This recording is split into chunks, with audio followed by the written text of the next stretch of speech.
Working for the company that I chose to work for. I want fair employment conditions. That's the objective here. That's the purpose of this bill. The Conservatives' argument just doesn't hold water. This government doesn't want to support the poorer members of our society. They just don't care about them, whether it's the unemployed. When they were in opposition, they were calling on the Liberal government to boost benefits because this government had basically swindled seniors. But now the Conservatives aren't doing anything. We see them investing mind-boggling amounts in on various things like fighter jets, tax cuts for the oil patch. But when you look at this bill, Mr. Speaker, that would cost virtually nothing to support workers, as my colleague said.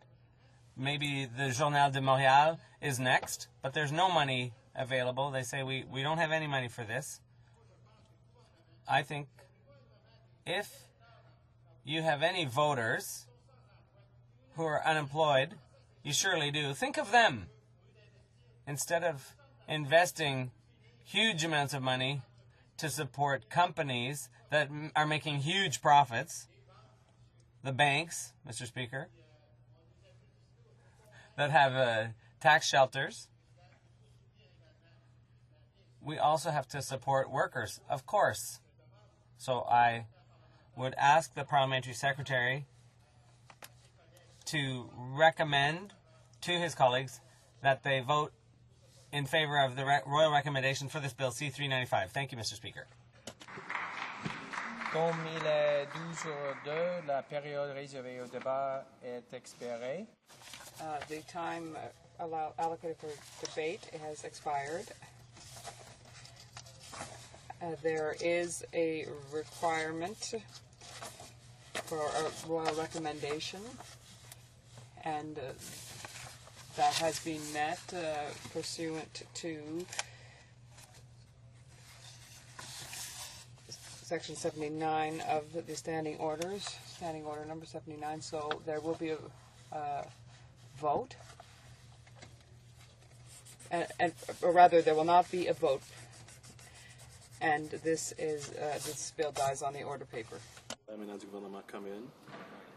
Resuming debate at second reading of Bill C-28, Fighting Internet and Wireless Spam Act. Reprise de débat, l'honorable député. Resuming debate, the honourable member for Richmond-Arthabasca. Thank you, Mr. Speaker. If memory serves me well, I have some 15 minutes left because of last September I had started my comments on this. 14 minutes? Okay. So I've lost just a few seconds. So indeed, we had already started on the debate on Bill C-28, which is an act to deal with wireless and spam, fighting internet wireless and spam. So I was talking about the problem of completely eradicating spam. And indeed, Canada must have legislation to prevent the people who send all kinds of spam and spam texts. And with all of the new technologies that we use in our work nowadays, almost everyone's connected, or everyone who has the opportunity to be connected does. And all of those people have been victims of this kind of spam. And that is why it's important for us to create new legislation. Thank you very much. I'll take a few moments to take a sip of water. Thank you, Mr. Speaker, and I'm sorry for the interruption.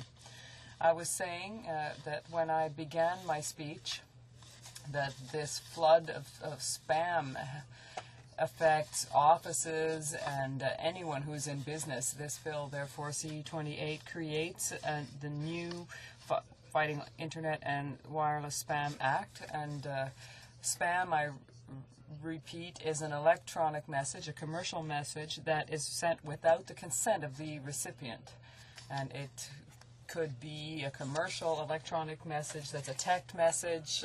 It could be on your phone, on your computer, and using any kind of communication. As we said in the beginning, it could be an instant message as well, of course, as coming into our email boxes. So where I had reached before my time expired was I was talking about the context that has brought us to today's Bill C-28. There was a task force, first of all, on spam that was created in 2004. The group met with ISPs, and we heard from people who are specialists in marketing, from government officials, and also consumers. And I was saying before wrapping up that consumers were indeed often the first victims of these kinds of spam messages. I think everyone has received them, whether it's from your bank or your Caisse Populaire writing to you, for example, to say there's a problem with your account, we're settling this and we'll send you new information, so we need your coordinates, and we'll be able to solve the problem. And of course, if you've ever bought that story, you'll realize, because somebody probably will empty your bank account or has emptied your bank account, if you were ever so unwise as to send your coordinates and such personal information out in response to that kind of a message. So few people are caught in that way, but unfortunately some still are. So in total, for this task force that was put together 6 years ago, over 60 groups contributed, and they talked about legislation and the application of legislation, international aspects, as well as awareness campaigns for the public. Now, for awareness campaigns here, there was a campaign that was an attempt to inform consumers of the measures to be taken to limit the number of spam messages received. The task force on 17th of May 2005 presented their report to the Minister of Industry, which has resulted indeed with an initial presentation of a bill, and now we are studying Bill C-28. Just to remind you, the bill supports this bill, and we will have the opportunity to speak and hear from many witnesses who will talk about the importance of this. The task force's report recommended an adoption of new legislation and also a strengthening of current rules and recommendations. And we should look also to the United States to see some of the measures that they've taken. The report also said that the government should take certain steps to reduce these and also to deal with other issues like spyware. The main recommendations, and that's where I was last time when I talked about the context, there are several interesting contexts that were put forth by the task force. First of all, legislation and measures that would make the legislation stronger, the application of the law stronger, that would also help to protect personal information and computers, email, and networks. So the proposed legislation should allow individuals and corporations to go after spammers. That is the term that we use to talk about the people who send these messages, and to also make businesses that send these kinds of messages responsible. We also want to give more resources to the people who are responsible for applying current and new legislation. The second recommendation is, when we're talking about a center of expertise for on spam, the group recommended that this expert group make recommendations to the government. And thirdly, they talked about best practices for the industry.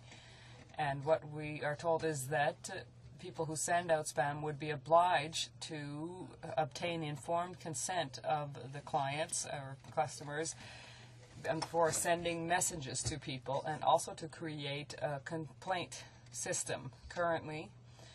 And it's normal when we have new technologies, if I may allow myself to say this in English, it won't bother you, Mr. Speaker, but it's a free-for-all when there's a new technology. And when something's brand new, it's all shiny and beautiful, and everything's out on the table, and we accept everything. Everybody wants to play with it, but when you start realizing that you're getting emails that you don't want to receive, there's no way of preventing people from sending these kinds of messages systematically through companies. And it's not necessarily fraud. Sometimes it's just concerns products that you don't want. And the whole idea behind sending a message that really becomes a spam because you've seen it too often is not always connected to an idea of defrauding people. Sometimes it really is just a work tool. And sometimes this kind of message just really comes and spoils your day because you spend so much time trying to get rid of these messages rather than doing the work that you really need to do. We also talked in the recommendations about an awareness campaign for the public that I mentioned earlier. We have put this at the disposal of an internet site called Arrêtez le Courriel Ici. This was launched in December 2004, and it's Stop Spam Now, more or less in English. It's to help people to prevent their being the victims of receiving all of these messages. Another suggestion or recommendation, more properly speaking, of the task force is international cooperation and application of the legislation that could be improved. What we want is to harmonize anti-spam policies and encourage the various countries to cooperate in these initiatives. And I learned in my reading, preparing this speech rather, that most of the spams we receive, spam messages we receive, are from international sources. They come from places where people have the ability to send out massive numbers of messages around the world, and we're the victims of this kind of sending. So it's hard to find the source. And even if I'm not a specialist in this domain, even if you can find the address that it comes from, there are people who are so clever they are able to make it even more difficult. So 4 years later, and this is the thing I found unfortunate, and this is what my friend, the critic for industry, was saying when he made a speech on this. It's just that at the Bloc we felt it was really unfortunate that it took 4 or 5 years before we saw the tabling of this bill. You can imagine, Mr. Speaker, that we lose billions and billions of dollars per year, particularly private industry, but also people at home lose time and money over this as well. Time is money, so it's not difficult to understand. All of this spam really costs everyone, and it took the government a long time to react. So better late than never, but we'll see in committee what we can do with this bill. For the moment, at least, we've got a starting point. So someone somewhere must be saying to the Department of Industry and the minister himself, why did it take such a long time to table such legislation, whereas elsewhere in the world people reacted much more quickly. So we are now here studying the Electronic Commerce Protection Act, and this is an act that would set out the parameters for the sending of email.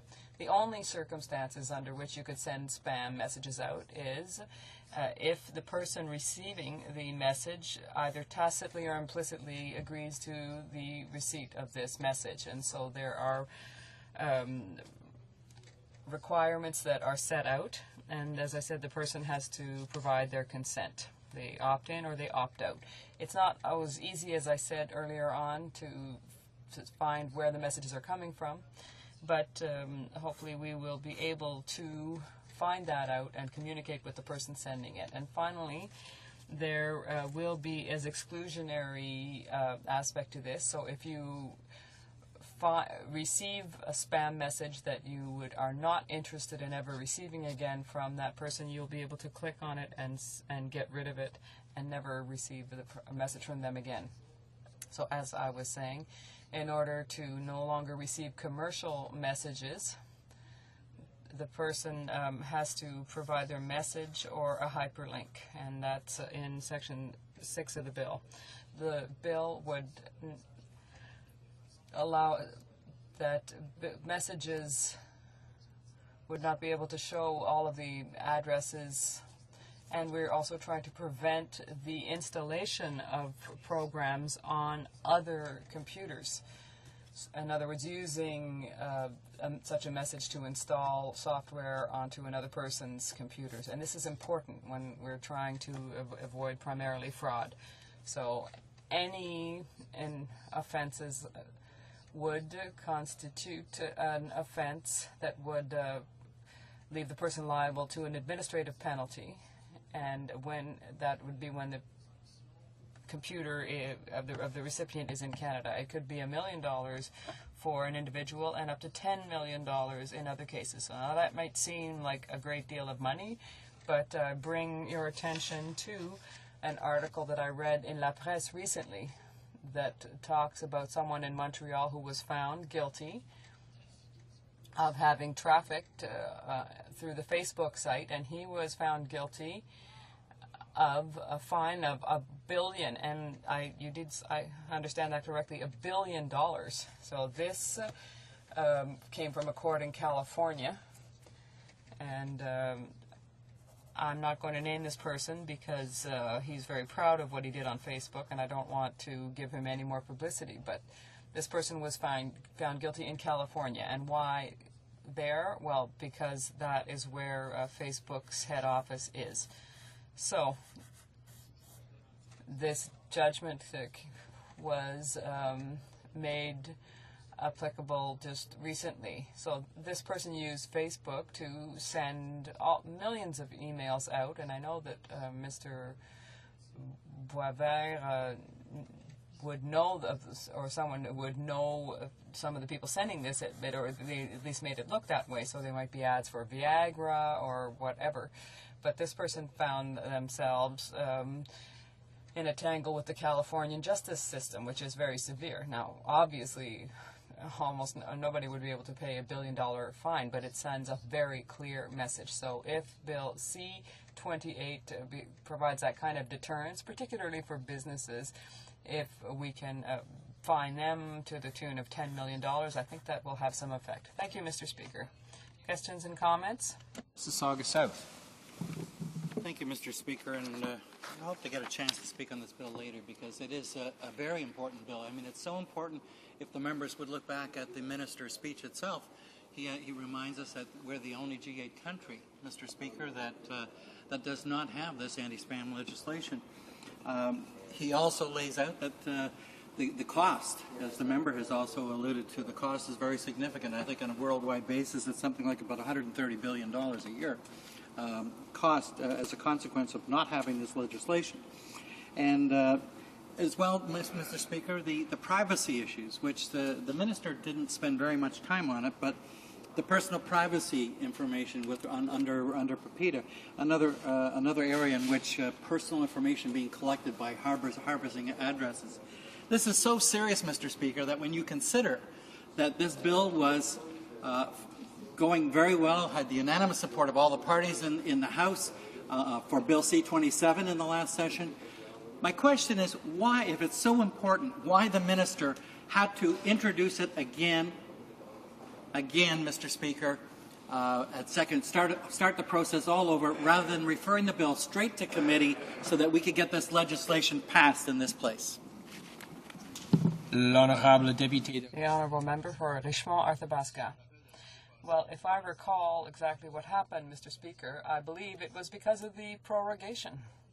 To answer the member's question, obviously it's the Conservatives themselves who ensured that the implementation of this legislation would be delayed. And I agree with him. It's billions and billions of dollars. that the inaction of the government has cost the people in this country in general. And when we talk about the protection of privacy, I say that yes, indeed, it really undermines the viability of the internet itself. This has become essential to our economic existence. And there are some business people right now who can do business outside of the major centers from home thanks to the internet. But spam causes huge inconveniences, both financial and otherwise. So the time has come to act, Mr. Speaker. Questions and comments? The Honourable Member for Mississauga South. Mr. Speaker, I appreciate the member's comments, and I do understand there was a prorogation, but the fact remains that when we started the new session, this third session of the 40th Parliament, that the minister has and the government has the opportunity to when they bring in a new bill, and it was a new bill at C-28, to refer it directly to committee before second reading. Right after the bill is tabled, you have it immediately referred to committee. That failure to do that, Mr. Speaker, is a very understandable example for Canadians to understand that this government has no intention of getting its legislation through, whether it be this bill or whether it be all of those other crime bills, for instance, which continue to be recycled to say we're tough on crime. It's just we don't want to pass any bills. So copyright is another one. How many times are we going through copyright? So I'd ask the member if he would like to reflect a little bit on not just the inaction of the government on this bill, but the inaction of the government in all of the major areas of legislation that Canadians need and want. The Honourable Member for Richmond-Arthabaska. Thank you, Mr. Speaker.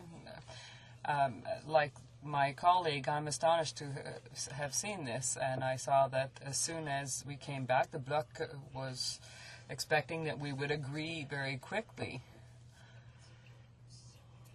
on the issue of abolishing the 1/6 of the sentence rule.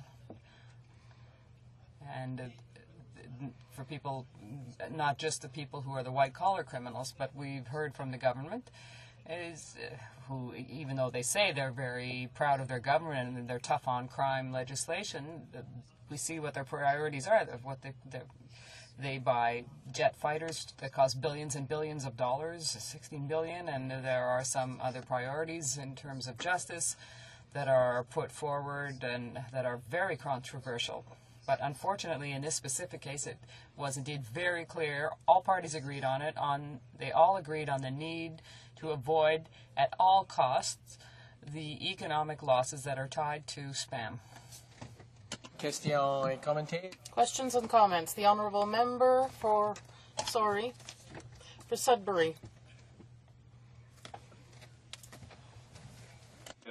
Honourable Member, question relating to how Canada can be the only G8 country without anti-spam legislation.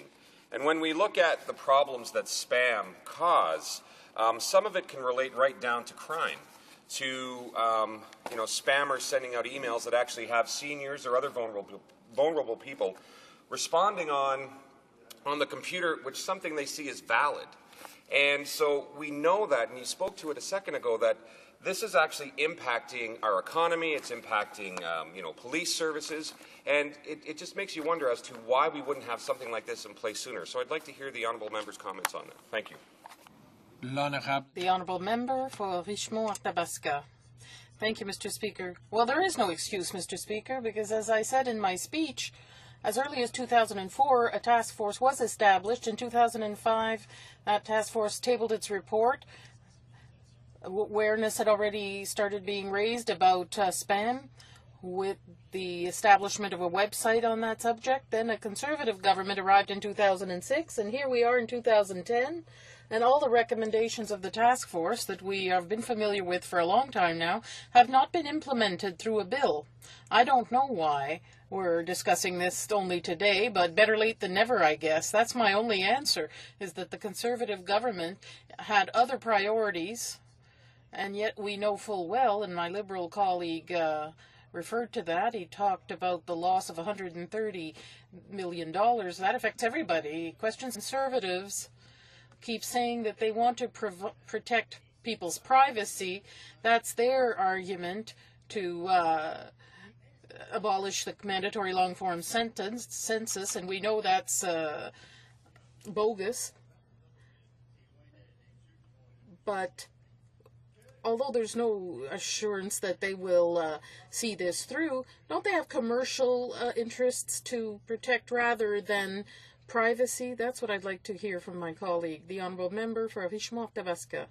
It's quite possible that there are companies and lobby groups that are not too pleased with new regulations because, as I said earlier, when electronic commerce started, it was a big free-for-all. The table was set for everyone. Everyone could grab what they wanted. But this will bring about changes, this bill. So perhaps they wanted some time to pass to allow companies to adjust, but other countries didn't wait that long because the economic losses were very serious, very significant for businesses and individuals who receive this kind of spam. So I think a vast majority, in any event, are people who are just not honest business people. Often these spam senders are fraudsters. There's this person in Montreal who pirated Facebook. That wasn't just for fun. He was making money with that. And that money was earned dishonestly. So we have to take action now, even though if some are perhaps harder hit than others and for whom it'll be difficult to comply with the law, well, that's the way it has to be because we have to protect industry and individuals. The Honourable Member for Bonavista, Gander, Grand Falls, Windsor. Thank you, Mr. Speaker, and thank you for allowing me the opportunity to speak. I want to I was going to start off with some of the technical matters at the very beginning, including the title of the bill and some of the functions and clause-by-clause material, but I do want to pick up on one thing that was brought up by my colleague from Sudbury, who talked about seniors. And this is a perfect illustration of why laws like this, why we work in this House to legislate practices like this, because many seniors now are using devices such as Facebook and also through messaging, text messaging. You can transfer pictures through your phone now and that sort of thing.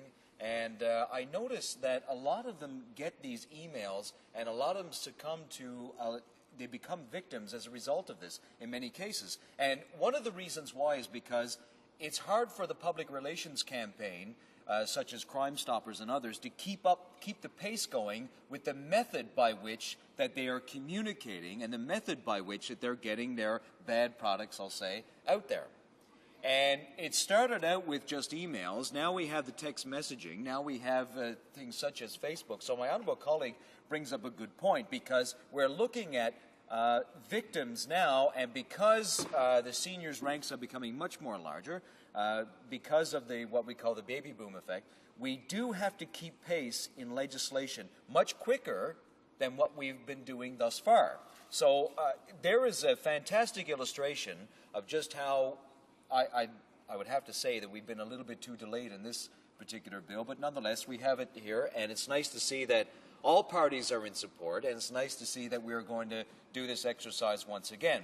Now, I say once again because we started out with Bill C-27, which was left over from the last session. Now we find ourselves with C-28, and some modifications have taken place since then, which I'll touch on in just a few moments. But this indeed does look to enact an Electronic Commerce Protection Act prohibiting the sending of electronic commercial messages. In other words, we call them spam email. That's right, without the prior consent of recipients. And one of the key elements of this is going to be the idea of consent and just how we have to formalize this. Not only that, but we've had to expand the idea of what consent means, whether it's implied or not. As you know, if you're dealing with websites, and many of them prompt you for, can you give us your information so that we can contact you? And there's always that disclaimer, and there's always that little check that you have to make, or you click on the little box and it's okay for you to send, unsolicited email. So that has to be brought into context, we have to talk about the international context, which my honourable colleague from Mississauga South mentioned earlier, which is to say that in the context of the G8, we're the last ones to get on board, so it's time we saddled up to this particular issue and we do it the right way. So I would implore all members, yes, to send this to committee as soon as possible, similar to the last go-around with C-27, and some modifications were made in C-27 that helps with the language. It allows it to be a little more flexible, and we're going through this right now with the debate. It's not on the floor yet, but when we talk about the copyright bill, C-32, which is on the order paper, and hopefully we'll come up to a debate pretty soon, we are looking at ways in which the context of digital technology is changing the way we act as legislators. Flexibility is required because in this particular situation, and Mr. Speaker, I'm sure you would agree with me on this one, in the context of flexibility, the legislation has to be devised, written, so that it allows the courts and it can be enforced in a way that gives people protection, it preserves their rights, but at the same time goes after the people out to do nefarious things.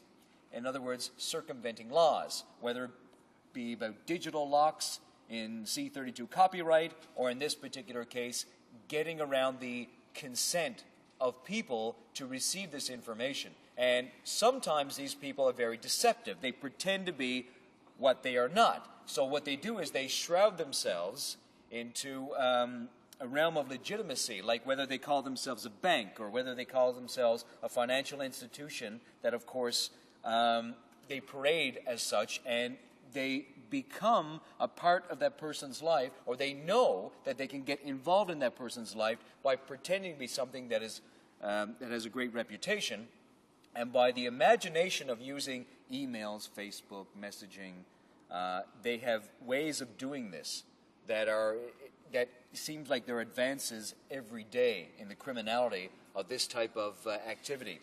So we have to look at that. The other issues we have to look at, of course, is digital technology itself and how it proliferates in a short period of time. You know, when we first tackled the issue in this House, we looked at it through a panel. We set up a panel to say, now, how are we going to deal with all these emails, these spam emails?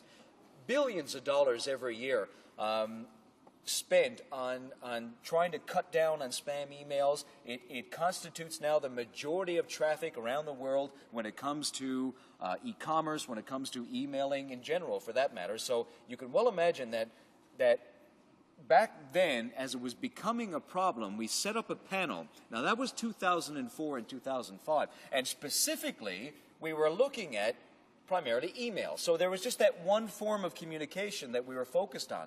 Since then, we have text messages. We have Facebook, which was not looked at from 2004, 2005, a relatively new concept. And other modes of communication, such as texting. Right now, I can take, Mr. Speaker, I can take a picture of you and I can send it around the world.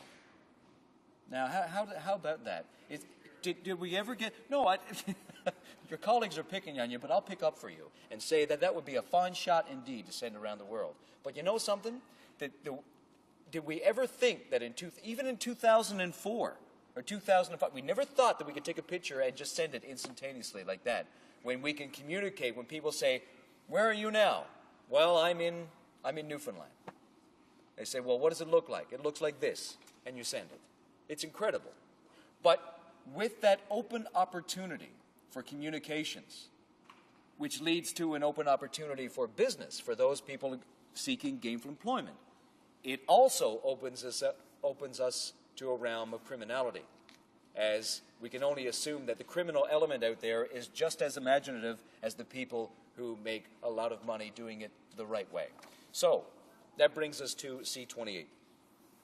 And when it comes to prohibiting the sending of spam without the prior consent of recipients, because you see, that's the key about this. It's an element of consent with this, and that way the element of criminality gets taken out of it because it won't be able to do. But then you get into the issue of enforcement, which we'll get to later.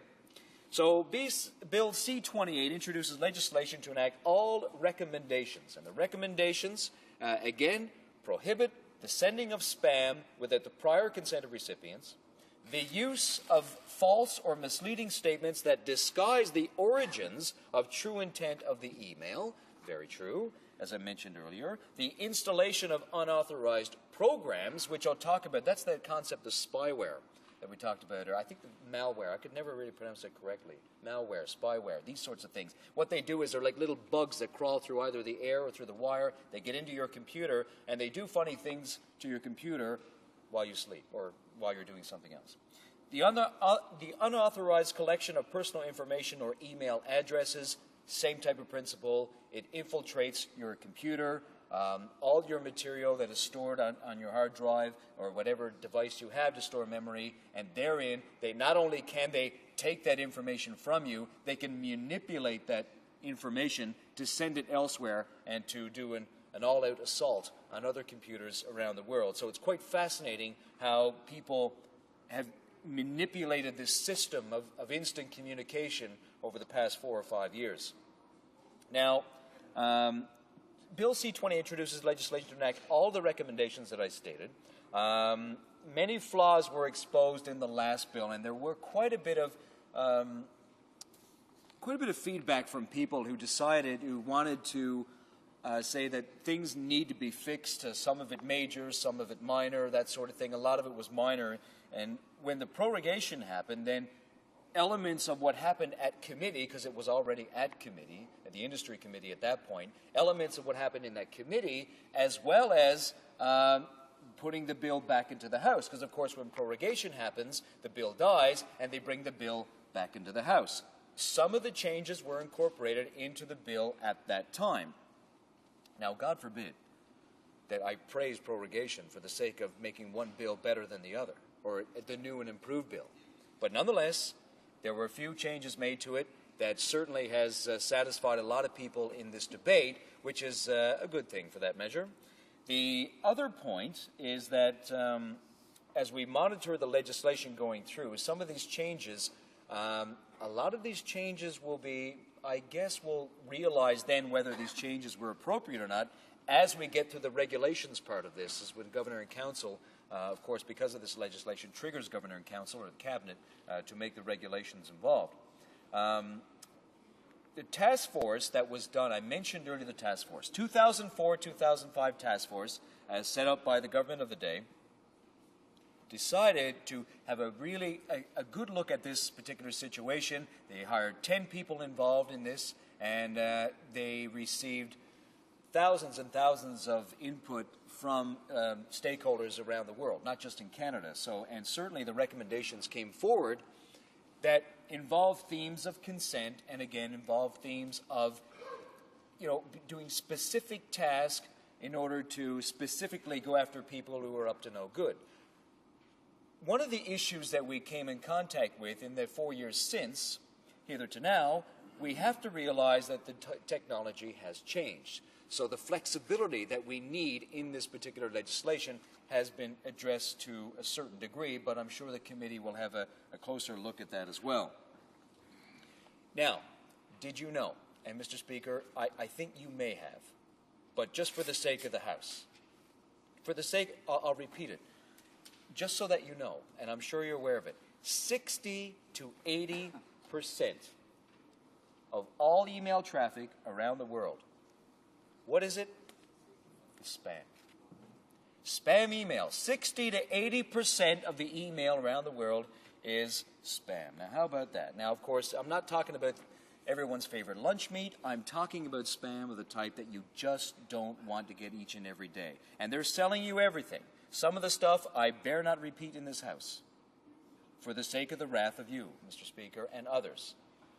So you can well imagine what I'm talking about. Soliciting money.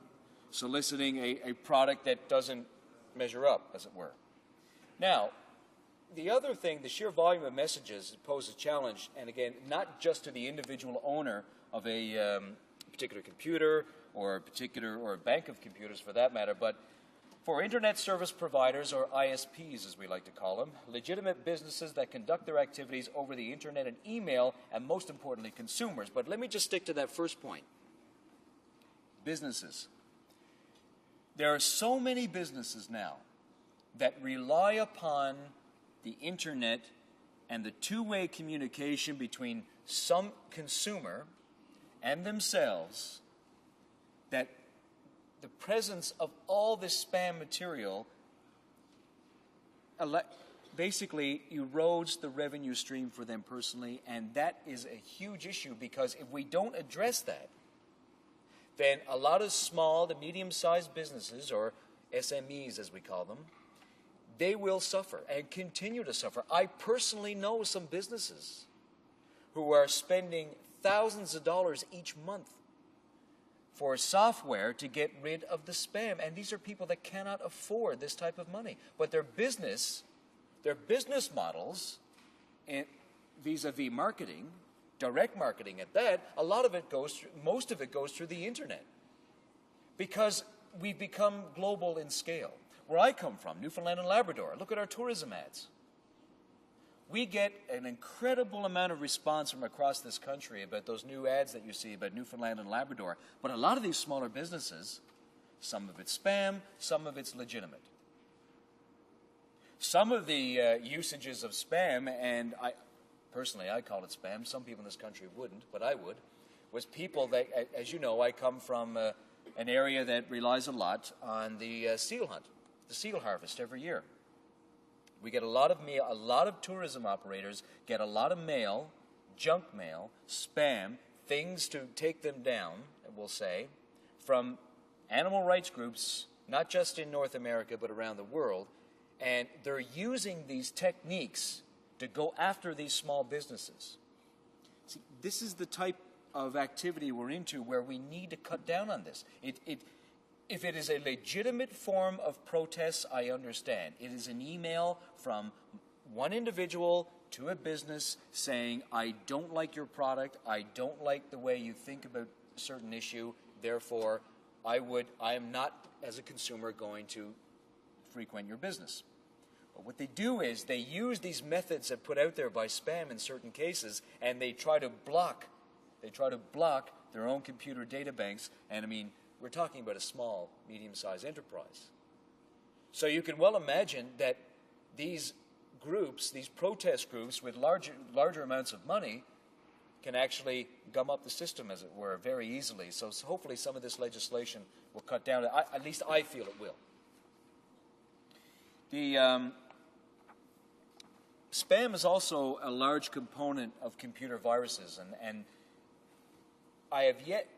When I talk about the seal harvest issue, it's a good example because there were a couple examples of that happening. And one of the ways of doing this is what they call phishing programs. Now, phishing not in the sense of F-I-S, but it's P-H-I-S-H-I-G. So what that does is designed for identity theft. Now, there's another issue to touch upon, identity theft, where in this particular case, it is a huge issue with the underworld crime about identity theft, and one of the ways they can do that is to send out these programs or spyware, for example, that they just grab that information from your computer, and from your computer, they just go out to other computers and get that same sort of information, rack up your credit cards or whatever it may be, and therein lies a situation that we have to deal with on a global scale. But that brings me to one of my final points, which is the international scope of this. Even though we are here debating, we vote to send this to committee. I assume with some minor changes it comes back, it becomes law rather quickly. Once that is done, it is incumbent upon us, and I mean all of us, not just members of the cabinet, not just the Prime Minister, but all of us as parliamentarians, to engage in all international fora that are out there, whether it be through the European Union, the Council of Europe, whether it be through Southeast Asia, but we have to engage all mechanisms, including the United Nations. Because this is going to take a massive global effort to cut down on the amount of junk mail, spam, and the illegal activity associated with. By doing that, This is going to be an incredible step forward. If we are the final G8 nation to sign up for this, then the G8 should be the leading role for the rest of the nations. Whether it's Brazil, Russia, India, Indonesia, these nations, Japan, China, well, Japan part of the G8, but you get the idea. All these other nations where the proliferation of electronic media is so great. And again, that's what was not covered in 2004 and 2005. Who thought of Facebook back then? Not very many people. Nobody. But now we've got it. And Facebook is an incredible communicator for photos, for family issues, and a big one for business as well. So that is a huge issue. But the final point, and I gather it must be final because I don't have much time left. Is that correct? I have 1 minute. Okay. Here's my final point. When it comes to enforcement, this is only a small part of this battle, Mr. Speaker. The enforcement of these laws, followed by the regulations, is going to take a concerted effort, not just the CRTC, which is handling this primarily, not just the Competition Bureau, but other aspects of society, including our police and all law officers, that this must be a serious issue because we have to elevate the awareness of this. What people are doing through things such as spam, it's so illegal that a lot of people look at these things and don't pay much attention to them, but some of them are very dangerous to you, your finances, and to your small business if you own one.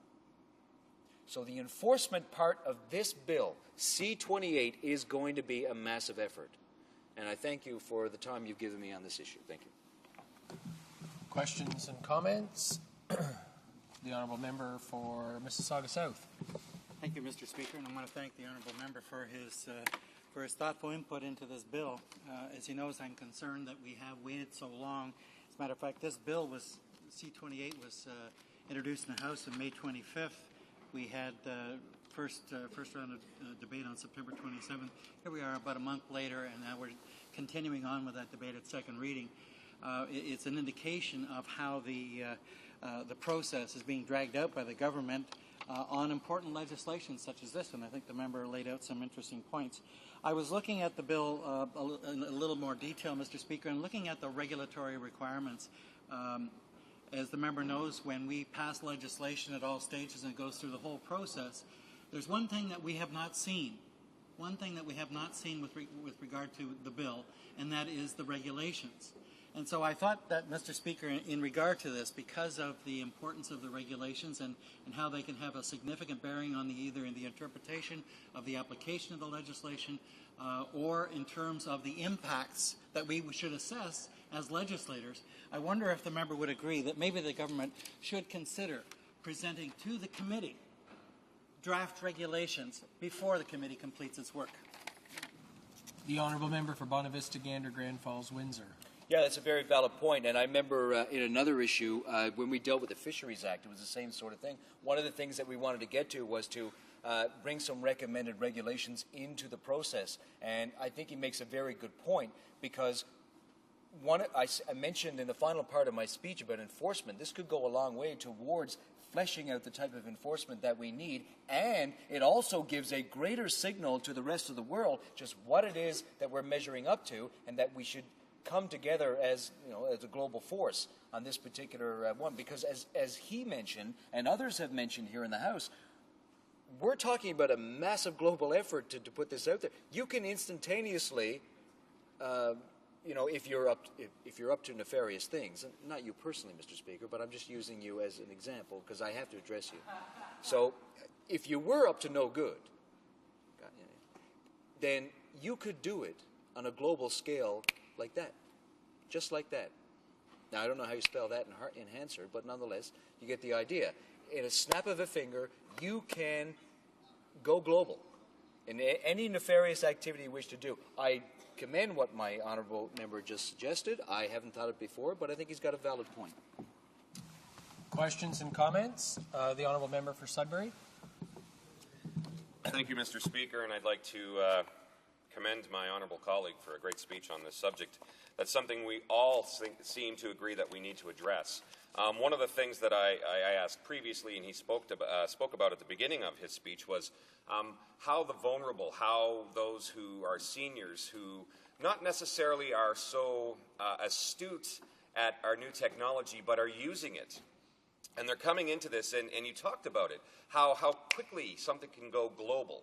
And if that's 100,000 or even 1 million emails and spam that are going out there, if that's even just 1% of those people that are responding and actually being affected by this, if they're using their credit cards and they're paying, we have to do our due diligence to make sure that we protect all of our citizens. And do we feel that this bill is going far enough? Do you see anything else that we could do to ensure that we're protecting seniors and anyone else who would be affected by spam? The honourable member for Bonavista, Gander, Grand Falls, Windsor. Yeah, that's a fantastic point, and it's a point I didn't illustrate in my speech, but let's look at it this way. Let's go back to the scenario that my honourable colleague from Sudbury painted. If you have a particular situation where, and I say seniors, but even anyone that's unfamiliar with the electronic age, let's say someone who does not use, has never used email, never surfed, decide that they want to get in touch with someone, one of their loved ones, living far away through Facebook or whatever method by sending pictures. So the only thing they do is sending pictures, and they get email of an attachment of a picture on it. What if they get a spam mail that comes from a bank, we'll say? It disguises itself as a bank. Now, naturally, anybody who is not familiar with how spam works and how these junk emails work, they're going to look at that as legitimate, and it's going to ask you for information. If your bank asked you for information, you are going to give it because your trust is implicit. So some of the material in the bill talks about consent, an implied consent. That's the one point that causes me some trouble about this bill, because I think we should probably tidy up some of that language around implied consent. Now, I'm not a legal expert to know that, I don't know the magic bullet, but I can say this much. We really got to watch implied consent here, because implied consent implies that you know exactly what you are receiving, but you exactly know how you are being deceived or how something is not going right. So I'd like to thank my colleague for his question. Questions and comments? The honourable member for Mississauga South. Thank you, Mr. Speaker. I wanted just to touch on one other area that the member spoke about, which I think is quite important. It's the aspect of public education. And I do know, as a past chair of the Access to Information, Privacy and Ethics Commission, we have reviewed the Privacy Act and PIPEDA. PIPEDA is, in fact, up for another legislative review, Mr. Speaker. The Privacy Commissioner, I raise this because the Privacy Commissioner has encouraged and basically pleaded with the government, and particularly the Minister of Justice, who's responsible for those bills, to provide for a public education mandate, and in fact to provide the funding. Mr. Speaker, the response of the government is basically it's somewhat implicit. But being implicit, Mr. Speaker, doesn't help because it doesn't involve more funding for the Privacy Commissioner to be able to do the job. So one thing, and this is the same problem with passing legislation that affect the criminal code. We can make the offenses greater and ask for more enforceability, but if you don't have the resources to the policing authorities to be able to enforce those laws, what good are the laws? So I asked the member about the public education mandate. He might want to amplify on how important it is that we all are part of the solution. The honourable member for Bonavista, Gander, Grand Falls, Windsor. I'm okay. I remember, Mr. Speaker, several years ago, in my former career, we talked about the piracy of satellite signals. In other words, there was a while we were into a gray area, and they called it the gray market for satellite dishes. Now, some were, the Canadian ones, and other ones were Americans, but nobody really knew if they were illegal or not. So they went through a period of, they didn't know if it was illegal, they just bought it, and legislators and enforcement did not know. We then passed laws, and there were satellite dishes that were either black or white. There was no more gray matter anymore. So they were either illegal or not. But the emphasis was on the education, because a lot of people had illegal satellite dishes and were not aware of it. They just did not know it was illegal. They had bought it prior to the law coming in.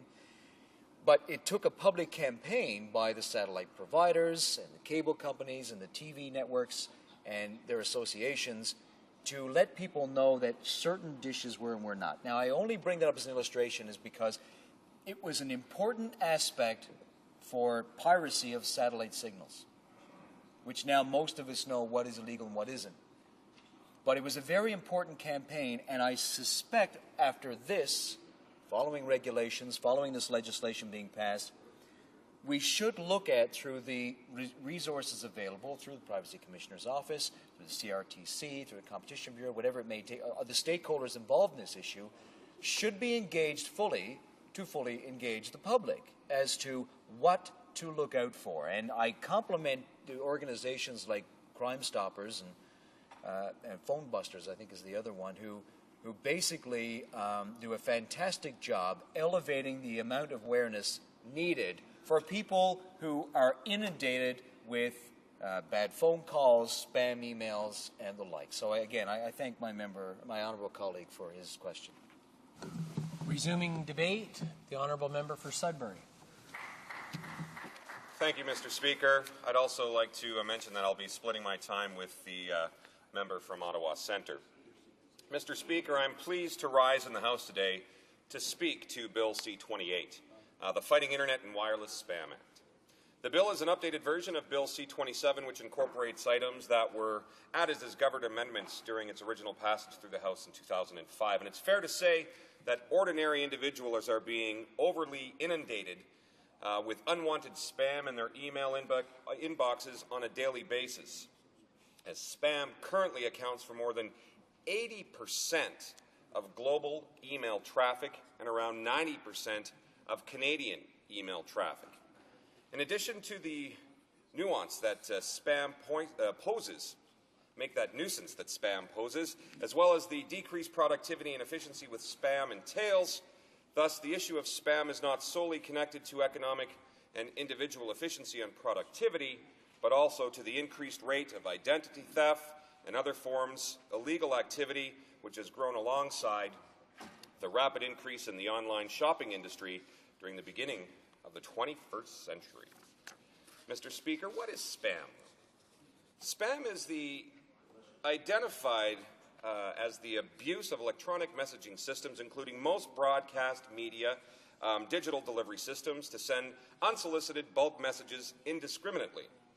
While the most widely recognized form of spam is email, the term applies to similar abuses in other media: instant messaging, Usenet news groups, web search engine spam, spam in blogs, wiki spam, online classified ad spam, mobile phone messaging spam, internet forum spam, junk fax transmissions, and file sharing networks.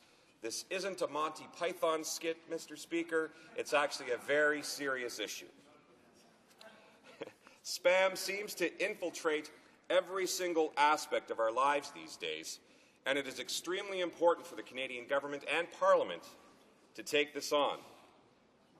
Mr. Speaker, let's look at the legislative summary for this. It says that this is an act that is a accumulation of the process that began with anti-spam action plan for Canada launched by the government in 2004, which established a private sector task force chaired by Industry Canada to examine the issue of unsolicited commercial email or spam. By the end of 2004, spam, which is in many ways the electronic equivalent to junk mail, has grown to encompass 80% of all global email traffic. That was 2004, and here we are in 2010, and we're once again debating legislation. The initial legislation was lost when the House was prorogued, so we have again lost time dealing with an issue that is extremely important to businesses, consumers, and ordinary citizens in this country. This is a complex piece of legislation, and it has many pages, and it impacts on a number of different agencies. But, Mr. Speaker, let's look at some of the costs. General costs of spam in terms of both commercial and non-commercial cases. Spam happens because of a positive cost-benefit analysis result in the cost to recipients is excluded as an externality the spammer can avoid paying. Cost is the combination of overhead. The costs of the overhead of electronic spamming include bandwidth, developing or acquiring an email, wiki, or a blog spam tool, and taking over or acquiring a host or a zombie. Transaction costs. So the incremental cost of contacting each additional recipient once a method of spamming is constructed, multiplied by the number of recipients, the risks, the chance and severity of legal and or public reactions, including damages and punitive damages. And then, of course, the damage is the impact on the community and or the communications channel being spammed. The benefit is the total expected profit from spam, which may include any combination of the commercial or non-commercial reasons listed above. If we talk about how quickly this can become a global epidemic, so to speak, we can have millions of emails go out asking for your credit card information, and just a small percentage of that is actually returned. That's a huge benefit. Negatively, of course, but it's still a benefit. So we're starting to see spam now used in crime. It can be used to spread computer viruses, Trojan horses, or other malicious software. The objective may be identity theft or advanced fee fraud. Some spam attempts to capitalize on human greed, while other attempts to use the victim's inexperience with computer technology to trick them, like phishing. In May of 2007, one of the world's most prolific spammers, Robert Allen Soloway, was arrested by U.S. authorities and described as one of the top 10 spammers in the world. Soloway was charged with 35 criminal counts, including mail fraud, wire fraud, email fraud, and aggravated identity theft and money laundering. Prosecutors allege that he used millions of zombie computers to distribute spam during 2003. And this is the first case at that time in which U.S. prosecutors used identity theft laws to prosecute a spammer for taking over someone else's internet domain. But we've been labeled, unfortunately, as a lawless spam heaven. And we're the only G8 country without anti-spam legislation. And only a matter of time before spammers begin to continue to take advantage of this. Canada ranked 5th worldwide as the source of web-based email spam, trailing only Iran, Nigeria, Kenya, and Israel. And that was a research study, Mr. Speaker, from Cloudmark, a leading provider of anti-spam software. A recent Facebook case has placed the spotlight on Canada's ongoing failure to address its spam problem by introducing long overdue anti-spam legislation. And the Facebook case is the only latest illustration of that government inaction, and it's what that government inaction has had on the impact. Companies anxious to target Canadian-based spammers have been forced to turn to other countries to do the job, while international law enforcement investigations into criminal spam activities run the risk of stalling in Canada, since the authorities may lack the requisite investigatory powers. The fact that organizations are forced to use U.S. courts and laws to deal with Canadian spammers points to an inconvenient truth, that Canadian anti-spam laws are woefully inadequate, and we are rapidly emerging as a haven for spammers eager to exploit the weak legal framework. My colleague earlier talked about OPP phone busters. This group part of it is based out of North Bay, Ontario, and the great work that they're doing to protect seniors and any person who is actually being dealt with fraudulently.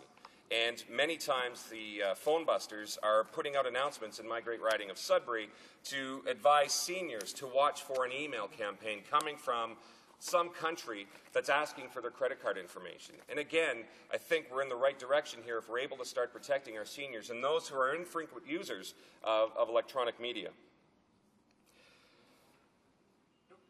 Canada initially recognized the need to address spam with the formation of that task force in 2004 that included the broad cross-section of marketers, telecom companies, and public policy groups.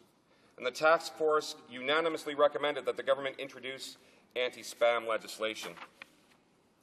Mr. Speaker, there are some very important aspects as well of this bill. Under commercial activity, it contains a new exemption where it explicitly does not include any transaction, act, or conduct carried out for the purpose of law enforcement, public safety, the protection of Canada, and the conduct of international affairs or the defense of Canada. The electronic address covers email, instant messaging, text messaging, messages sent on Facebook and Twitter. These things didn't exist 5 years ago, and we've seen the rapid evolvement of technology that we're going to ensure that we can capture all aspects of spam by using that language. And of course, the electronic message, which includes a message sent over any means of telecommunication, including text, sound, voice, or image, therefore implicating voicemail messages.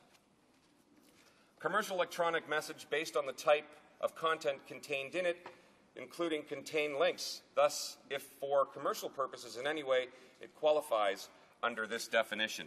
And telecommunications service extends to any service or feature of a service provided by means of telecom facilities. Transmission data, any data relating to the telecommunications function of dialing, routing, addressing, or signaling, including by phone, internet, and wireless, involved in all functions of transmitting data electronically outside the actual substance of the message. Mr. Speaker, this is a very complex issue, and we talk about many avenues and many ways in which those with not so positive ideas can actually get their way out. So in conclusion, Mr. Speaker, it's clear that introducing anti-spam legislation is integral for both individual Canadians and for Canada more broadly. And Mr. Speaker, I'm glad to support this to send it to committee. Thank you. Questions and comments? The honourable member for Mississauga South. Thank you, Mr. Speaker. The more that we talk about this bill, the more we understand why it was so important that it had been dealt with in the last session before the House prorogued, and certainly why it should have gone to committee before second reading. Mr. Speaker, when you look at the regulations that are required, and some of them that I've picked up on, one of the things it's going to actually define is personal or family relationships. If that person communicating with you is in a personal or family relationship, they're going to have to define it. And it really is quite strange. It doesn't apply to certain classes or circumstances as per the regulations. What are they? What is the scope of this? There's one here, I thought it was really interesting. If a computer program to be installed performs any other function specified in the regulations other than what you think it was going to do. Well, you know, Mr. Speaker, the anticipation here is going to be very interesting for members to look at this legislation in the light of regulations, which we won't see until it gets royal assent, and after the Order in Council actually develops them. I would like to know whether or not the member shares my concern about the regulations, and whether he has any experience with regard to how long it really takes for regulations to be drafted, promulgated, and in fact enacted. The honourable member for Sudbury. Thank you, Mr. Speaker. I'd like to thank the honourable member for his question. I think the important thing to look at is when we're sending this to committee, we need to ensure we're putting things in place to protect families. You mentioned about families. Well, I know families that are starting to have computers throughout the house and their kids are using it, or your grandfathers are using it. I can relate to my father, who's, bless his soul, is turning 97 in January, and we've got him a computer, and we've installed programs. He basically goes on there and checks his email and reads it and doesn't understand the whole piece about how long that's going to be and where is it going and how's it being sent. His important thing is he needs to be able to communicate.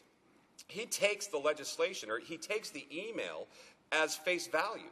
So if we're looking at creating legislation when we're sending that to committee, we need to look at all aspects to ensure that we're protecting seniors, we're protecting families, and that we'll make sure that if it takes a month or 3 weeks, the important thing to do right now is to make sure we're doing it for the right reasons, which is protecting Canadians. Questions and comments? The honourable member for Ottawa Centre. Thank you, Mr. Speaker, and thank my colleague from Sudbury for his comments and intervention.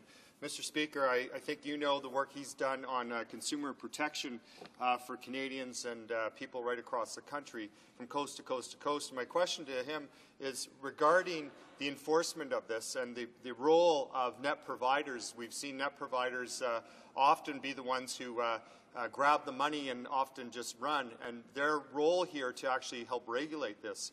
Spam is something that requires not just legislation but coordination from net providers and making sure that cost isn't pushed down to consumers. So, Mr. Speaker, a question to him about the consumer protection on this and to make sure that consumers aren't the ones holding the bill for this legislation. The honourable member for Sudbury. Thank you, Mr. Speaker. I'd like to thank my colleague for his question. It is an important piece that you bring up, that this needs to be a collaboration of both the ISP providers and of legislation, and I think the whole telecommunication industry, because we also know about junk faxes, and there's many things that we need to do to ensure that we're protecting all consumers when it comes to this file and to this bill. If we talk about seniors, or if we're talking about anyone who receives a fax, they could see that as legitimate. And I think what we need to do is continue to work together with all aspects of the telecommunications industry to try to ensure we protect all consumers. Thank you, Mr. Speaker. Questions and comments? Short question, the Honourable Member for Bonavista, Gander, Grand Falls, Windsor. Yes, I'm uniquely qualified for your short question, Mr. Speaker, as my honourable colleague points out, and I thank him for his compliment. Perhaps you should send me an email. One of the things, very quickly, I'd like to address a situation that is he talked about earlier. When it comes to the proliferation of technology and just how flexibility must be built into this, when we started in 04-05, it was just so stringent as to what it was. Now, the proliferation is so great with pictures and video messages. And how would he, as a member of Parliament, put this out to the public to say, look, especially when it comes to the most vulnerable of groups, how they would deal with certain types of messages and how bad they can be in the case of spam? The Honourable Member for Sudbury, short answer, please. Thank you, Mr. Speaker. I believe my honourable colleague brings up a very valid point, is how do we then ensure that we're talking about protection? How do we let the public know that they have their rights and their responsibilities as well? When you're responding to an email, you've got to take some responsibility and understand that whole process. If you're sending an email, well, there's something that's happening there, right? There's the ISP, the telecommunications stuff that we're talking about earlier. So we need to ensure that we have some very strong marketing plans in place, if it's advertisement or whatever, but we need to do something very quickly, and I am wrapping up, Mr. Speaker, thank you, to ensure that we can protect all of those involved. Thank you. Resuming debate, the Honourable Member for Ottawa Centre. Thank you, Mr. Speaker. And I, too, rise to join others in my caucus, and I'm sure members from all parties in the House, to support the idea of Bill C-28, the importance of protecting consumers and those who are affected by what is really more than just a nuisance, Mr. Speaker, and that is spam. I should also note, I guess it's probably the first time that the nomenclature, the word spam has been debated so fervently and thoroughly. As you know, Mr. Speaker, most people would attribute this to affordable food, but in fact what this is a bit of a widespread nuisance and deterrent to actually allowing people to access information, and people using technology to not only create what is a nuisance, as I mentioned, but also to scam people. So it's also about not just stopping spam, but also stopping scams. I think it's important, Mr. Speaker, in that we've had enough time with the new technology known as the Internet to understand that there needs to be a balance in terms of access to information and people being able to decide what they want to put online, and also protecting people from being abused by the information that is being pushed out over the Internet. It has also been mentioned by my colleague from Sudbury that this bill looks familiar. It was around before with a number just one digit less than the one we have in front of us. It was Bill C-27 and was in the previous Parliament before it was prorogued. And it is something that I think is unfortunate we had to wait this long to get this legislation going, because it is affecting many consumers and people right across the country. And in fact, when you look at how we are measured by our partners, we're the only G7 country without legislation. So clearly the time is now for it, and we welcome it. I also want to acknowledge, Mr. Speaker, my colleague from Windsor West, who has done a lot of work on consumer protection and on anti-spam legislation, and both in the current legislation in front of us and previous legislation. I want to acknowledge him for the work that he did and thank him. You know, the technical term that we have for spam it's a little, it doesn't roll off the tongue quite as readily as the abuse of electronic messaging systems, including most broadcast media digital delivering systems to send unsolicited bulk messages indiscriminately. While the most widely recognized form of this is email spam, the term applies to similar other abuses like instant messaging. We've seen a lot of that lately.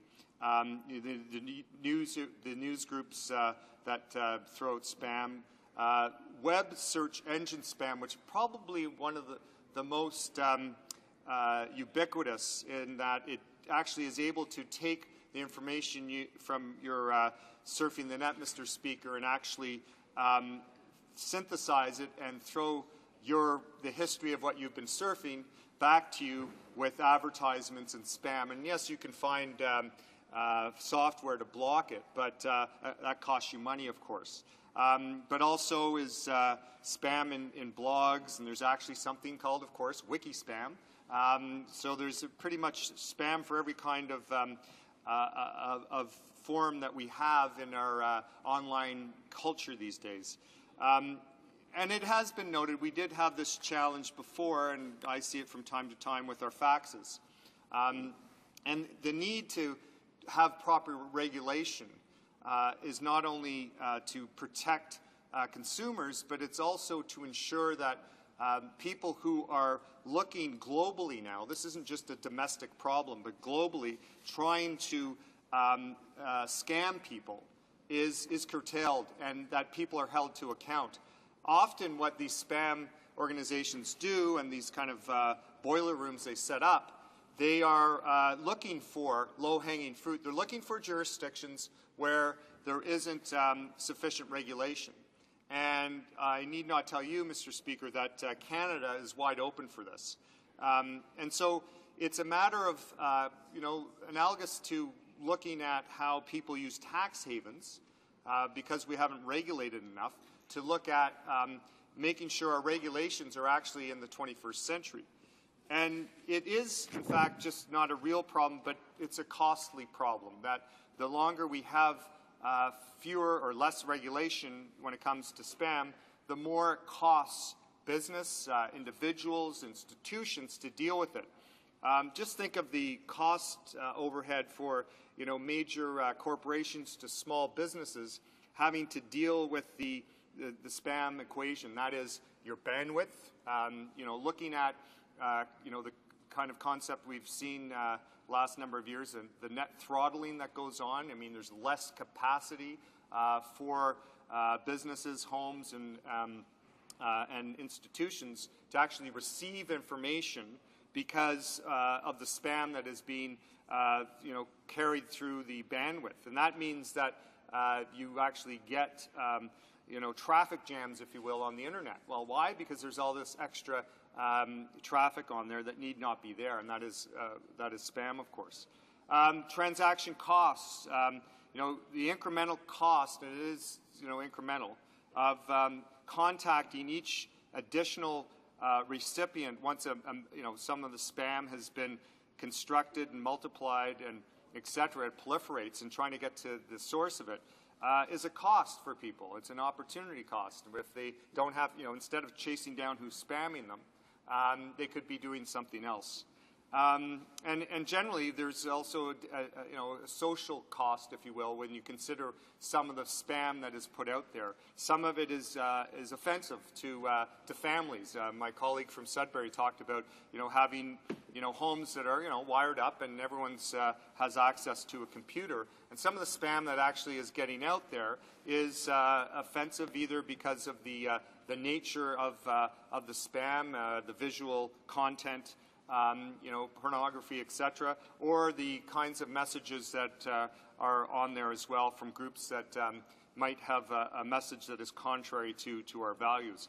So it's not just commercial. It's not just about selling us things we don't want.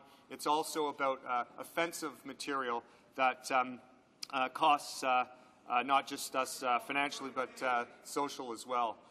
So this is something that clearly, sometimes there's vocal spam too, Mr. Speaker, and we get that in the House from time to time. And you'll note it just across the way today. But, I guess it's a matter of making sure we understand the costs of this, social, financial, and otherwise. And as I said earlier, Mr. Speaker, we have to ensure that the costs aren't borne just by the consumer. And we see this with regulation often, is that governments of every stripe will bring in legislation, and then it's pushed down to either other levels of government or to consumers to actually have to pay the bill to ensure that the regulation is brought forward. And I think that's something we have to pay attention to here, as people are struggling to get by these days, and that computers are basically like telephones when I was growing up. They're one of a tool that we all use and need, that we make sure that it isn't going to be an added burden or cost to consumers. We've seen providers, internet providers, really take an extra couple of dimes, dollars out of people's pockets these days for use, and that's something that we have to pay attention to as we bring these regulations in that are welcome.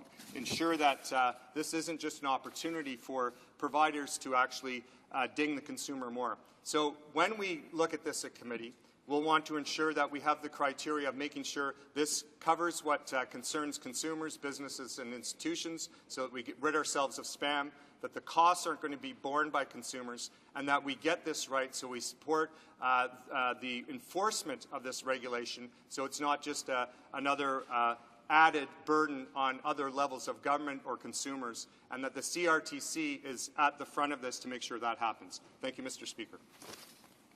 Questions and comments? The Honourable Member for Bonavist, Gander, Grand Falls, Windsor. Thank you, sir. Thank you, Mr. Speaker. I appreciate his comments about the cost of the crime taking place being borne on the consumer, or being taken out on the consumer, which is a very valid point. I would like to ask him, though, as a way of deterrence, the current penalties, or at least proposed in Bill C-28, is the maximum penalty for an individual is $1 million, and the maximum penalty for a corporation or other organization is $10 million, and they're done by violation. So if the regulations were to designate spamming to be this kind of violation, a business that has been spamming for 10 days could conceivably be required to pay up to $10 million. Would he comment on whether that is an appropriate amount for deterrence, and how should we go about enforcing this as a stronger measure for the public? Thank you. The Honourable Member for Ottawa Centre.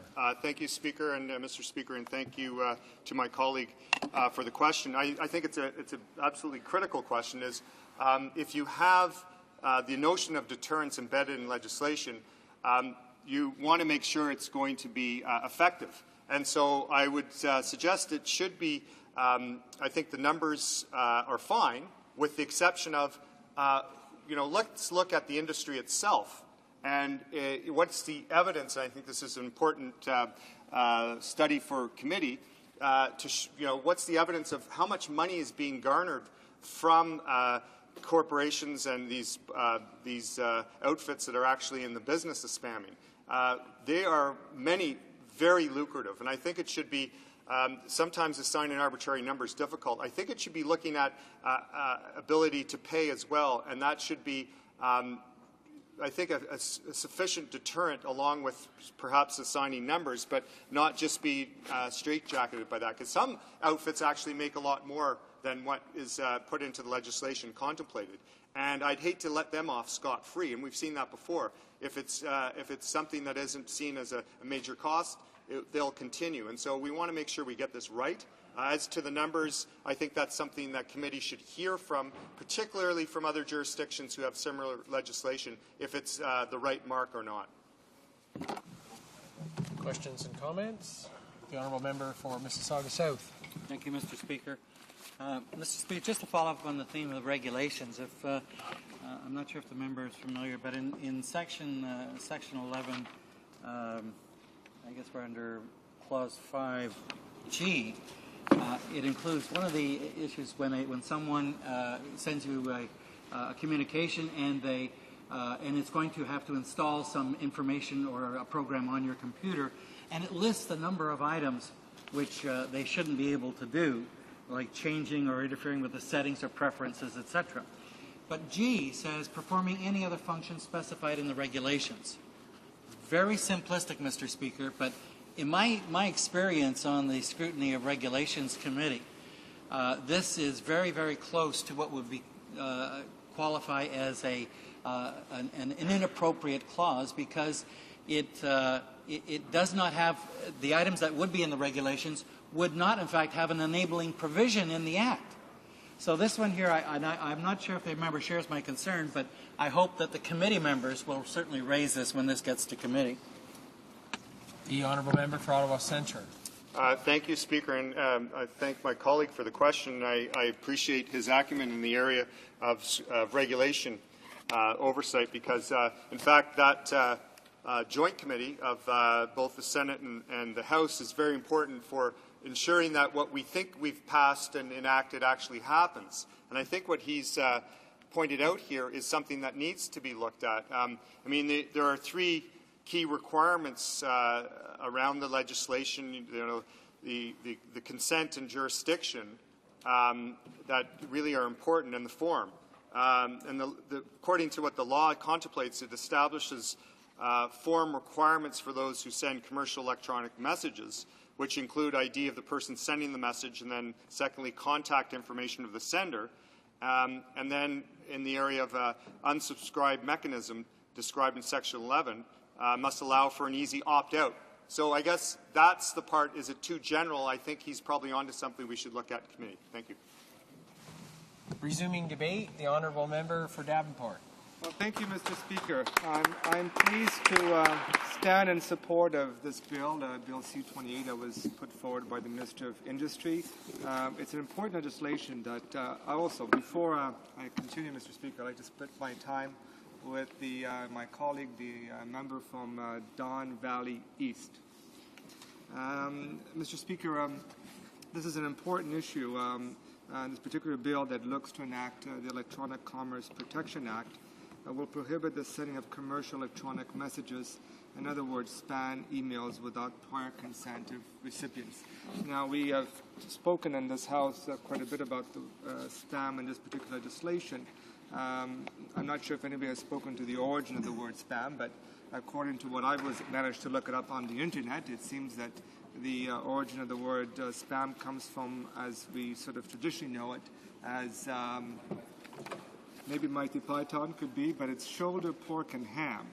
And I don't think that's what we refer to it here, but I think today's spam, as we know it, is more of a nuisance that all of us, unfortunately, receive it as emails within our internet and within our computers.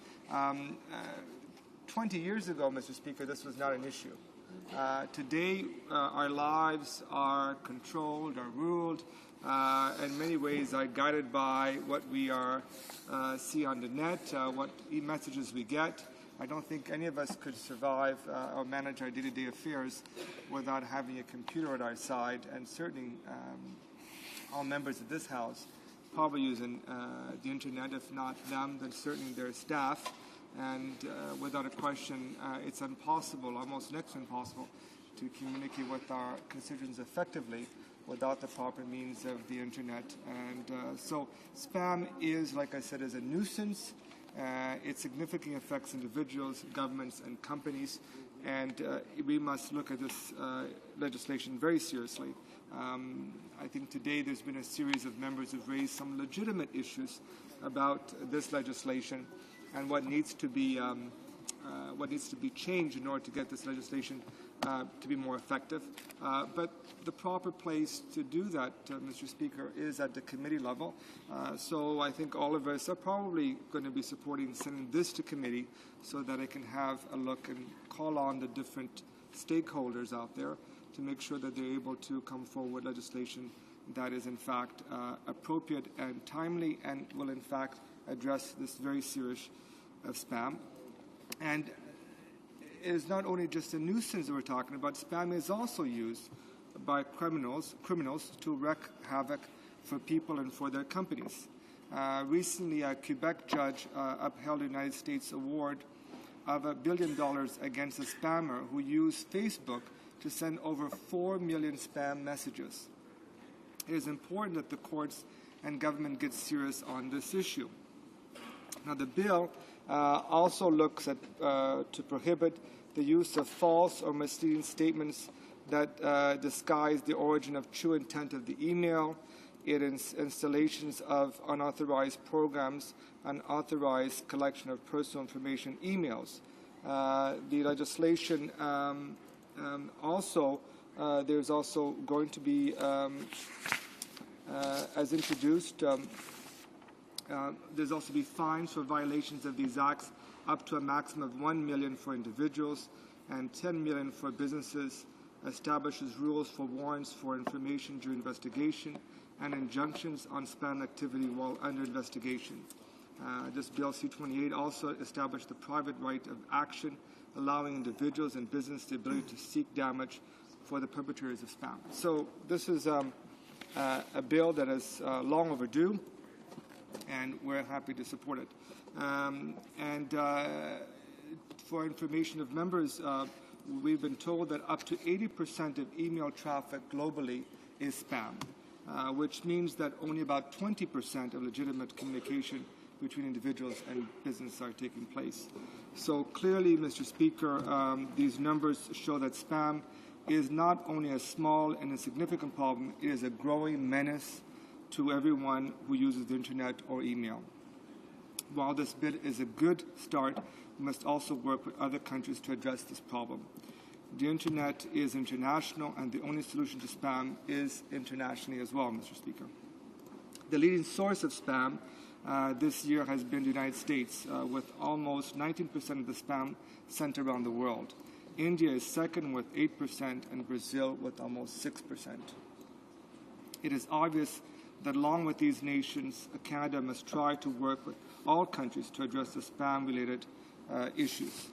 It is also important to recognize that anyone can be a target for spammers, including young people. It is just reported that in advance of the release of the new Harry Potter movie in mid-November, the spammer had been busy at work. They are targeting the fact that the last Harry Potter movie is of so much interest to young people. They promise promotions of free tickets. Once these young people enter their personal details, they become tools of the spammer. Antivirus companies are warning computer users to be very careful of such offers online. And I can tell you, Mr. Speaker, and I'm sure other members have their stories as well here in this House, that at many times I've gotten emails from my bank and telling me that I should put my credit card to register online because there's an issue. And I've contacted the bank to tell them this is what was happening, and they are very much alarmed. So there are individuals that are being fooled into giving their credit cards what they think is legitimately an email from their bank that has their corporate logo, has all the detailed information that makes it look the email very official. But we all know that that is just it's somebody trying to hack into your system, your account, get all your private information, also take out money from your account. So this is a criminal activity that's taking place in a very large scale globally. And so we are not looking at a small menace. We're looking at a serious threat to our economic well-being, to the safety and lives of people. So this is an issue of, I think, of great importance, and I would hope that members will see it for what it is, a very serious issue that needs to be addressed by this Parliament. So we can see that anyone is fair game, target of spammers who manipulate people, in this case, young people anxiously awaiting the last installment of Harry Potter, for example. Another important aspect of the changing dynamics of spam is the fact that the use of spam is becoming increasingly more automated as well. The result of greater automation is the ability to target more diverse computer users and in such greater numbers in all corners of the world. Therefore, the impact of the use of spam in such circumstances is growing. An association aspect of spamming is, of course, theft, information, and related issues. It has been reported in the new Global Fraud Report that a major development which has just occurred is that physical theft as a criminal act has now, for the first time, been overtaken by cyber theft. Clearly, criminals are using, with increasing effectiveness, the vulnerability of the cyber world. Even Microsoft recently confirmed that 2 of its network devices has been used illegally to forward spam to thousands of users. The fact that such a large and vigilant company can be victimized is further proof of the problem. As we know, the cost of fighting spam ranges in the billions of dollars every year. This is money that could be used to pay bills, growing companies, and otherwise be used for more productive causes. The bottom line with spam is simply that it is a way beyond an inconvenience. It is a vehicle for criminal activity. It is a means to manipulate and cause greater harm to individual users. It seriously impacts us both financially and in terms of their reputation. It puts our young people at risk. With all this in mind, it is essential that we take action here in Canada to address the issue. I am pleased that the government has incorporated into this bill most of the work of the previous Liberal government in this area.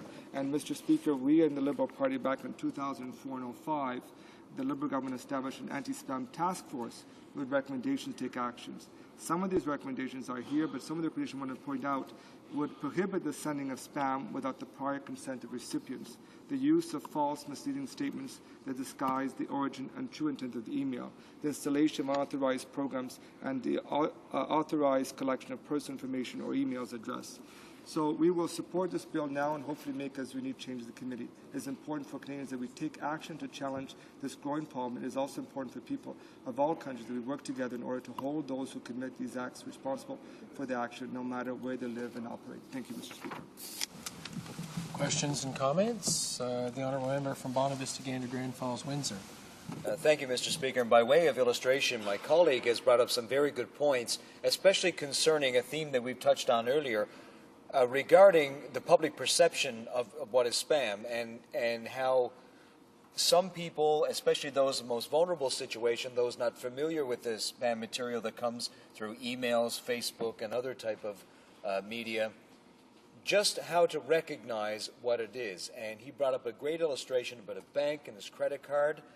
He brought up an illustration about Harry Potter with kids. It's a way of luring people into a very vulnerable position. And it's a massive global effort. And would he comment on how we need to illustrate these examples to the public, how we can go about doing this, in addition to passing the legislation and the regulations that will follow? Thank you. The Honourable Member for Davenport. Thank you, Mr. Speaker. And I want to thank my honourable colleague for the question. I think what we are faced here is, I think all of us recognize, a very serious issue. It's not just simply getting an email. It's not just a nuisance. It is, and many times, a criminal activity taking advantage of individuals in our society.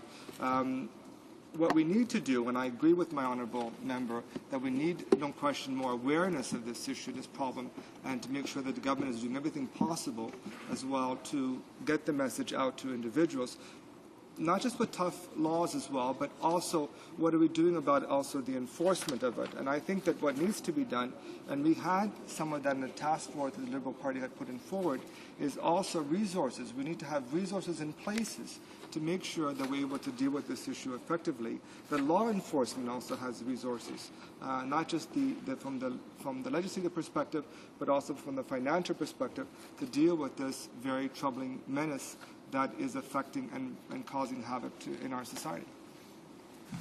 Questions and comments? The Honourable Member for Mississauga South. Thank you, Mr. Speaker, and thank the member for his intervention. The issue of the bank's communications purporting to be from a financial institution, personally, to an individual, using the logo, etc., seems a problem. And I have myself received many of those, and I take them to the bank and I give them a copy of it. And it's interesting, Mr. Speaker. I don't know if the members experience this, but the banks say, "Oh yeah, we see them all the time," but there's not much we can do. And that's where Section 61 of the bill comes in, because we're dealing with services that are originating offshore.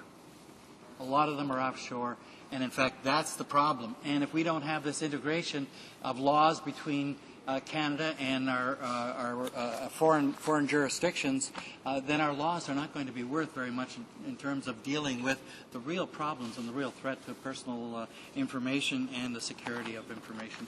So I wonder if the member believes that we have, in fact, been sufficiently robust in the bill with regard to how we pursue international agreements to ensure compatibility of the laws and the purpose of the laws. The honourable member for Davenport. Thank you, Mr. Speaker, and I want to congratulate the honourable member from Mississauga South because he certainly has spoken quite eloquently a number of times on this issue and the importance of this legislation, the importance to make sure we get it right as well. And he's absolutely right. It's not just a question of acting locally. We also have to act globally to bring all our players, the international partners, on side. In many ways, we probably need an international law as well to combat this growing problem. And it really comes down to whether there is political will. Is the government also going to go beyond this bill to in fact, raise these issues, whether it's a G8 or the G20, or whether it's going to be at the global forum as well, whether it's the UN, whatever action we can to bring this to hopefully to some type of a global concrete action that can deal with this issue of spam, because it is a serious problem used by criminals to attack vulnerable people, and we have to see it as a criminal act. And that's why I think we cannot do it, as the member said, because a lot of the activity takes place offshore. We need to have our partners on side. We need global action. But we also need political will from the government in order to do that. Resuming debate, the honourable member for Don Valley East. Thank you, Mr. Speaker. I am pleased to rise to speak on Bill C-28, the Electronic Commerce Protection Act. And the purpose of the bill is to deal with the issues of spam. The Act will prohibit the sending of commercial electronic messages, i.e. spam, without the prior consent of recipients. Spam represents about 60 to 80% of internet traffic worldwide, and it's a serious problem for Canadians and Canadian businesses. In recognition of this seriousness, the Liberal government in 2004-05 established an anti-spam task force which came up with the following recommendations. The Liberal recommendation called for the government to introduce legislation that would do the following: prohibit the sending of spam without the prior consent of recipients, prohibit the use of false or misleading statements that disguise the origins or the true intent of the email, prohibit the installation of unauthorized programs, and prohibit the unauthorized collection of personal information or email addresses. And I'm pleased to see that the Conservative government, through Bill C-28, is enacting all of these recommendations. Mr. Speaker, 20 years ago, a computer was not essential in carrying out our daily duties, but now it is important to everyone, be it businesses, individuals, corporations, non-profit groups, hospitals, name it, students, seniors. You know, our parents and grandparents use it. It is a mode of operation. It facilitates, eases transactions, and so people would like to do their banking on the internet, would like to do their bill paying on the internet. But the ease of using computers and sharing the information creates another problem of its own. And this is the unwanted advertising or misinformation and potential threats. We all know too well the consequences of spam because they will bring with it viruses and worms. And in 2003, Canadian consumers and businesses spent approximately $27 billion. That is a lot of money, $27 billion, to develop a program, a phishing program that would detect fraud and prevent businesses from attacks. So this is a very critical issue, and the problem has grown worse since 2003. I'm sure we all have had first-hand experience with spam. I was just looking at my own email, and somebody sent me an SOS notice, and I was wondering what that SOS notice is from. And it is from a constituent of mine. And when you think constituents' emails have been compromised, and the person is sending you a note saying, help me, I'm stuck in some foreign land, you sit and say, how did this person ever was able to access a personal email and then send me a note of SOS? And the good thing that we know is if we know our constituents, we can verify who they are, etc. But for unsuspecting people, if you ask, somebody sends you an SOS notice and asks for funds, you might think that you know the person and you're going to send it. You don't know that the person's email has been compromised. So we know that this is a huge problem for all of us, and it is important that as a collective we address the issue. Sometimes we think we have secure accounts, but we get unsolicited and junk mail. And as I mentioned, I'm sure no one can attest to the fact that they have never received junk or spam mail. And the junk mail on its own may not be risky if you know what you're doing with it and assign it to a junk folder.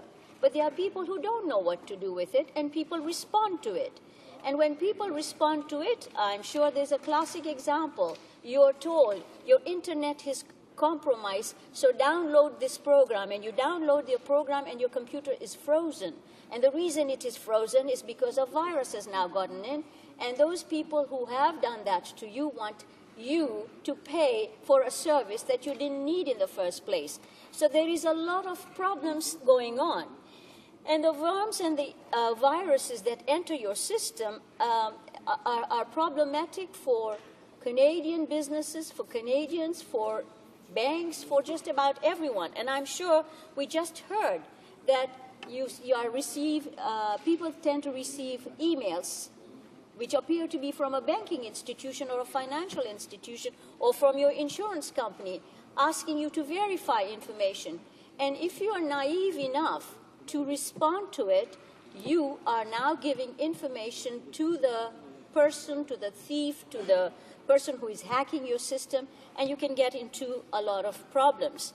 Therefore, to address this issue, in 2005, the Liberals released a report entitled Stopping Spam, Creating a Stronger, Safer Internet.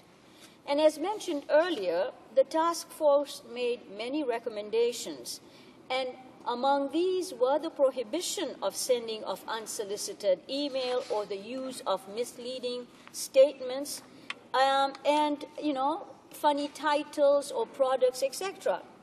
These are important changes, and I do not think that there is anyone in the House who would object to what Bill C-28 proposes. I am sure that, like me, many members of the House have received numerous complaints from their constituents on the issue of spam. And the issue has compounded because of things that are now delegated to outside of Canada. So when you are contracting your telephone service outside Canada, your banking services outside Canada, you have no control over it.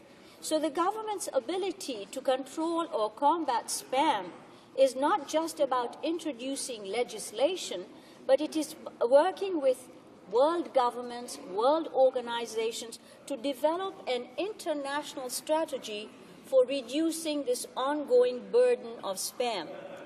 Internet policing is difficult as the traffic is humongous. Now we know that 60 to 80% of the internet traffic is spam. And through this sheer volume of messages, it challenges the capacity of internet providing services or legitimate businesses to do their business. They have to put in all sorts of firewalls, etc. So I think it is important that if the government is serious about introducing a legislation, and Industry Canada's committee is going to be doing the review of this legislation, that we move quickly to enforce the legislation. But Industry Canada cannot do it on its own without having the necessary resources. So I'd like to know what resources the government is going to give Industry Canada to ensure an effective and corrective solution. It is extremely important that everywhere in Canada we have the confidence that the legislation provided by the government is effective, that the sanctions are there. And I believe legislation be correctly brought forward, which must ensure that we have proper resources and effective coordination. The more rapid the response we can have to correct this problem, it'll ensure that those in Canada who see an opportunity or Canada as a target will find another place. But we don't want them to find another place, because that other place is where we do our businesses as well. In banking, in financial services, in whatever we do, we have a lot. It is a global place, and we do our businesses globally. So I hope that we will work with the international community in ensuring that we have the reduction of the spam, and I hope that members will all support this bill, that it will be sent to committee for further review and fast relief for Canadians. Thank you. Questions and comments? The Honourable Member for Bonavista, Gander, Grand Falls, Windsor. Thank you, Mr. Speaker. Just a quick question for my honourable colleague, who gave us some great illustrations, as well as we've received many great illustrations today from people with examples of just exactly what it is we're dealing with. But I would like to ask her about the idea of enforcement and how we can get involved, because one of the issues that she talked about was the foreign influence, the offshore influence for so many young people or seniors or the most vulnerable in our society.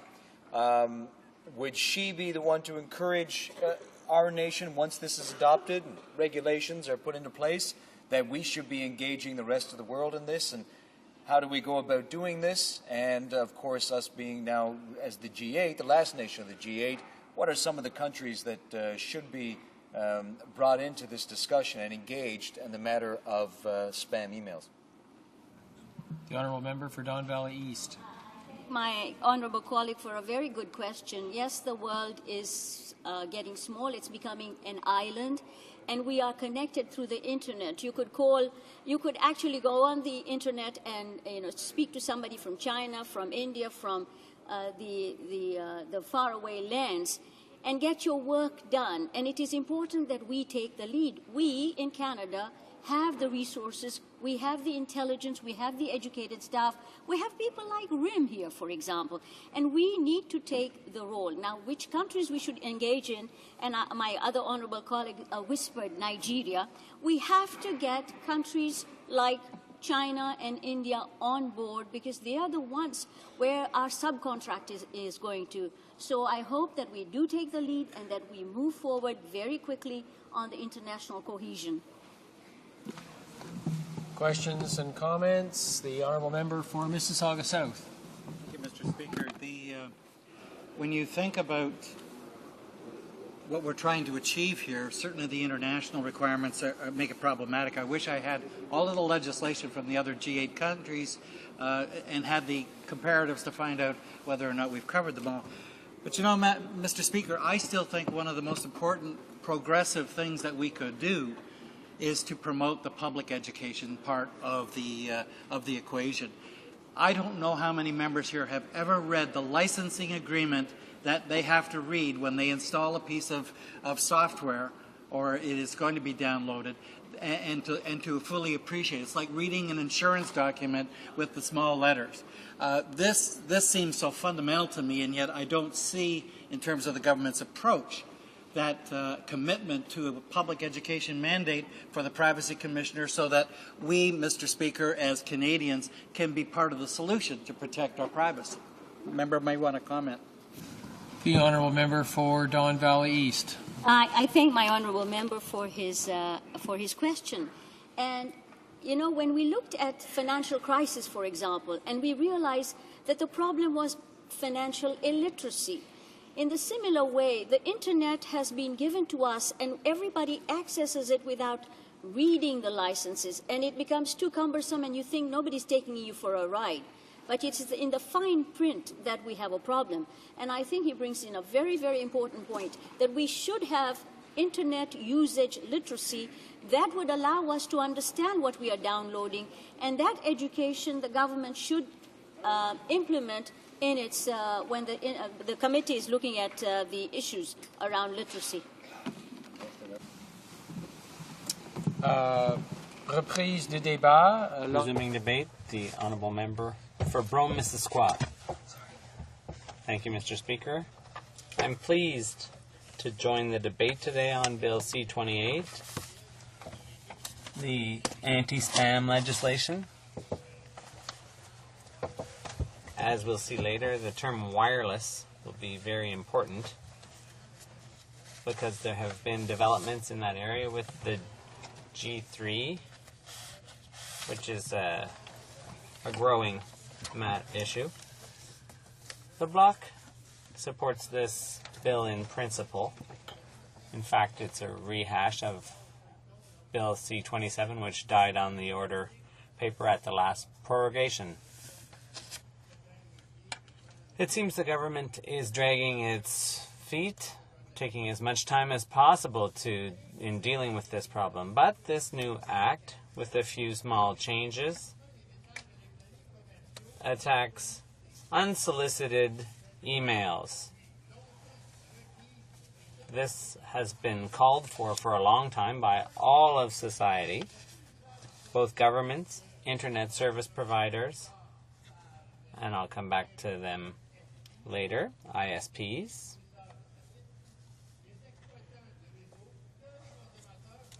and users.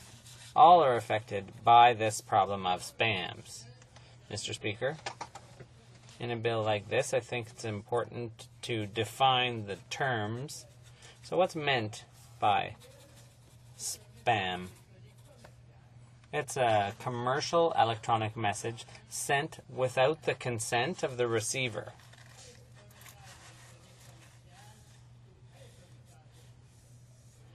And a commercial electronic message is a text, vocal or visual message sent by any means of communication. So it could be a text, it could be an email, it could be a cell phone call, or an instant message. So it's reasonable to conclude that the purpose of such a message is to encourage the receiver to engage in a commercial activity or transaction. Any message that includes an offer of sale, a trade, in goods or services, rights, any business opportunity or investment opportunity. Those are the kinds of messages we're talking about here. Note, Mr. Speaker, that the following are not considered spam. Commercial messages. You can have commercial messages that are not spam, and this is the definition. A message sent by one person to another. If there are personal or family connections. If it's just a request for participation or for information regarding a commercial activity. Messages in whole or in part that are bilateral vocal messages that directly concern the individuals involved. Messages sent by fax. This is kind of unique because they're not covered, but we do know that that's another form of pollution or spam nuisance using faxes. Voice recordings sent to a telephone account aren't included either. And that's where G3 comes into effect with rates and so on. So legitimate electronic commerce, e-commerce, has to be protected because it's important to the functioning of our economy, not just commercial e-messages. They play an important role in e-commerce, but they're also a key link in the development of the cyber economy. And we know how much our economy is heading towards the cyber, the internet. So the bloc supports most of the recommendations of the final report of the task force on emails. This task force included government reps, but also industry reps and consumer protection reps. So it was a cross-section of people from different backgrounds, and they reached a consensus after a number of years' work. And in 2005, they tabled their recommendations and their report. So this has been on the table for a long time. In 2005, the task force, which was a multi-partite task force, they tabled their report on the bill, the government bill, and that task force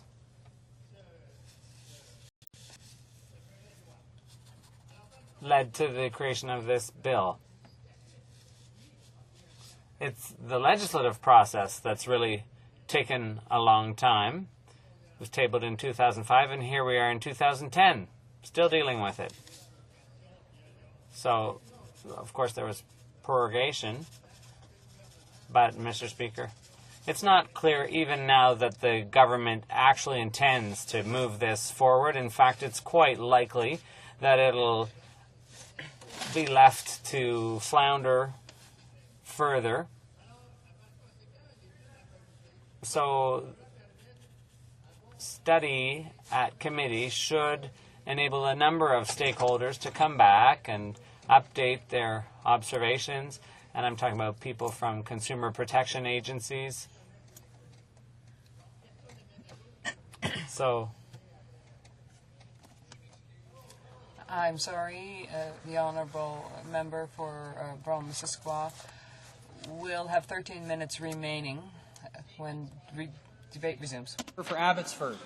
Mr. Speaker, as today marks the first day of Small Business Week in Canada, I wish to recognize an outstanding Canadian from Abbotsford. Barb Mowat is president and owner of Impact Communications and the founder of other successful enterprises. She's an international leader in the development of small businesses with a special emphasis on women entrepreneurs. Her work has helped business owners throughout Canada and around the world, including Afghanistan. Barb is a member of a number of influential boards, including the Canadian Council for Small Business and the Treasury Board of Canada's Joint Forum on Small Business. She's also a member of Sherry Blair's Global Membership Circle. Mr. Speaker, you should therefore not be surprised that today Barb Mowat received the Governor-General's Award in commemoration of the famous Persons case. Bravo! Bravo! Barb is joined today by her children Brittany, Paula, and Brent, and her sons-in-law Jason and Alex. On behalf of myself and all of the residents of Abbotsford, I'd like to congratulate Barb on her remarkable achievements. Bravo! The honourable member for the Yukon. I rise in tribute to a great Yukon leader, Todd Hardy, who was taken from us at too young an age. Yet he accomplished so much to improve the lives of Yukoners. He stood steadfast to help the poor, the sick, and the downtrodden. He was a tireless leader of the Yukon New Democratic Party right to the end, even courageously fighting the last election from his hospital bed. When a problem confronted the Yukon, he would search the country for a solution and bring it home to make the Yukon a better place. He sacrificed so much of his time as a community volunteer in the labor movement for karate, Habitat for Humanity, Buddhism, and many other causes. But Todd's #1 priority was always his family, and we express our deepest sympathies to his mother Gladys, his wife MP Louise Hardy, his children Janelle, Titus, Tess, and Lyman, and his precious granddaughter Ella Zora. He was so proud of you all. Todd always asked, what are people saying? Today they are saying they've lost a champion, a friend, and a wonderful human being. The honourable member for Ahuntsic. Mr. Speaker, I wish to, in this House, congratulate the victory of the Ahuntsic Braves of the under-14 AAA boys soccer team at the championship that took place on Moncton 11th. This is the 5th time that a Quebec team has won this tournament since it was launched in 1984.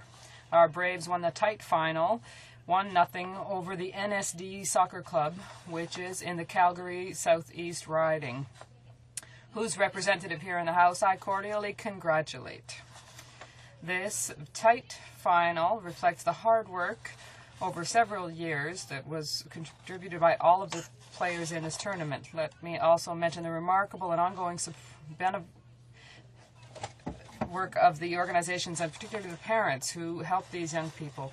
And they were inspired by their perseverance, determination. Long live our champions, and long live the Huntsic Braves. The Honourable Member for Acadie Bathurst. Mr. Speaker, as a former miner and mining rescuer, I followed with great emotion the rescue of the 33 miners who were trapped underground for over 2 months in the San Jose mine in Chile. They together courageously underwent a trial under very difficult conditions.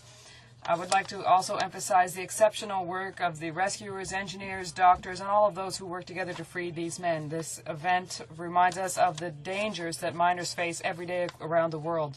Only a few days after the rescue of the Chilean miners, an explosion in a Chinese mine killed 21 and left 16 trapped underground. Also in Ecuador, 4 miners were trapped underground following a landslide. 3 were found dead by the rescuers, and the 4th is still missing. I hope that the House will take every means it has at its disposal to ensure the safety and security of workers here and elsewhere, and that will encourage the principle of corporate social responsibility of businesses. Thank you. Member for Perth, Wellington. Mr. Speaker, I rise today to inform my colleagues of a wonderful event that took place on October the 4th. Shakespeare on the Hill gave the Stratford Shakespeare Festival from my riding of Perth Wellington the opportunity to share their musical and theatrical gifts with the members of this House. Shakespeare on the Hill included performances of songs from West Side Story from actors Cillian Kennedy and Paul Nolan, and special preview from Cillian of next year's production of Jesus Christ Superstar. The Stratford Shakespeare Festival came to Ottawa to thank our government for its investment of $6 million over the past 2 years through the Marquee Tourism's Events Program. These funds boosted the theatre's advertising budget and allowed it to increase its promotional activities in the United States. The marketing campaign was successful and resulted in an increase of U.S. ticket sales, which stimulated our economy and helped the festival weather the storm of the recession. Mr. Speaker, I hope every member of this House will come to the Stratford Shakespeare Festival next summer. Hear, hear. The Honourable Member for Mississauga, Brampton South. Mr. Speaker, it's a Small Business Week in Canada, but it seems there's not a lot to celebrate. A recent study from the Canadian Federation of Independent Business shows confidence among small business owners has declined for the 4th month in a row. Last week, I traveled to Winnipeg, Calgary, and Yellowknife, meeting with chambers and small business owners. What I heard was that many are struggling to find and retain employees, gain access to credit, and deal with the bureaucratic red tape. I also heard strong criticism for how this government's decisions have hurt small businesses. For example, in the Prime Minister's adopted home of Calgary, business leaders complained that the cuts to the long-form census will hurt their ability to plan and grow. The Liberal Party has a different approach. We have a plan to help small businesses expand, attract investment, and create jobs. SMEs account for 98% of all businesses in Canada and create 80% of new jobs. We're putting small businesses at the core of our economic vision. It's too bad that the Conservatives don't think the same way. Honourable Member for London West. Mr. Speaker, this year is the 30th anniversary of Terry Fox's Marathon of Hope. This year, the Government of Canada has taken significant steps to commemorate this important and historic milestone. A memorial park will be constructed at Mile Zero in St. John's, Newfoundland, with a statue of Terry. Great news. A nationwide appeal to our youth is now underway for help with the inscription and design. 30 years later, Terry connects with our youth in ways he could not even have imagined. Now, the National Terry Fox Centre project aims to capture his incredible legacy for future generations. The centre, to be located in Vancouver, will be a home where people will experience Terry's values of courage, determination, and humility, values that define us all as Canadians. It will document and celebrate Terry's life and the Marathon of Hope. It will bring artifacts and memorabilia and include displays and lab space to inform the public about cancer research in Canada. Once this remarkable facility is completed, Mr. Speaker, I encourage every Canadian to undertake their own marathon of hope. Visit the centre and honour Terry's legacy. The Honourable Member for Rosemont-Latte-Petite Prairie. Ms. Louise Van Leck has just won the Jean-Jacques Rousseau ACFAS Prize for her scientific achievements and for the innovative bridges she has built between different disciplines. Ms. Van Leck is currently a professor in the Department of Sociology and director of the Environmental Sciences Institute of UQAM. While teaching, she has also sat on boards like the National Council on Bioethics and Human Research, on the Royal Commission on Reproductive Technologies, and the Superior Council on Education. For more than 2 decades, Louise Van Leck's research have revolved around a fundamental theme in bioengineering. Her research delves into philosophical, political, economic, social, and ecological issues. Today, I would like to congratulate Ms. Louise Van Leck for her remarkable intellectual journey. Thank you, Mr. Speaker. Fleetwood, Port Kells. Mr. Speaker, the Liberal Leader Bloc and the NDP coalition, headed by the Liberal Leader, is at it again. They will try yet again with their relentless pursuit to push their irresponsible and costly EI plans when NDP Bill C-280 is debated this Friday. A Conservative government does not support this bill or any other expensive coalition EI bills. The idea of getting a year's worth of EI after only having worked 45 days is offensive to hard-working Canadians, and the coalition's EI plans would cost workers and job-creating small businesses $7 billion per year and result in a permanent 35% increase in payroll premiums. Mr. Speaker, it is our Conservative government that will stand up for hard-working Canadians and fight against the Liberal leaders' coalition plans to increase taxes on workers and job-creating small businesses. The Honourable Member for Saint-Léonard, Saint-Michel.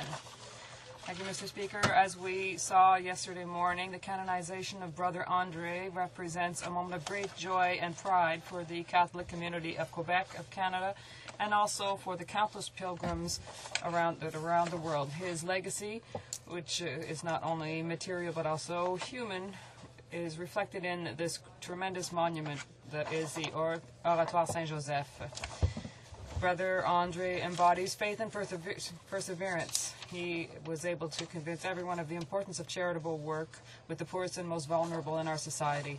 Yesterday in Rome, Brother Andre received the highest recognition that the Catholic Church can grant to one of its own. His work and his devotion to his fellow human beings can be held up as a model of compassion, strength, and humility. Mr. Speaker, we would like to emphasize both the recognition of Brother Andre as a saint, as well as his significant contribution to Canadian society, as well as his religious heritage. The Honourable Member.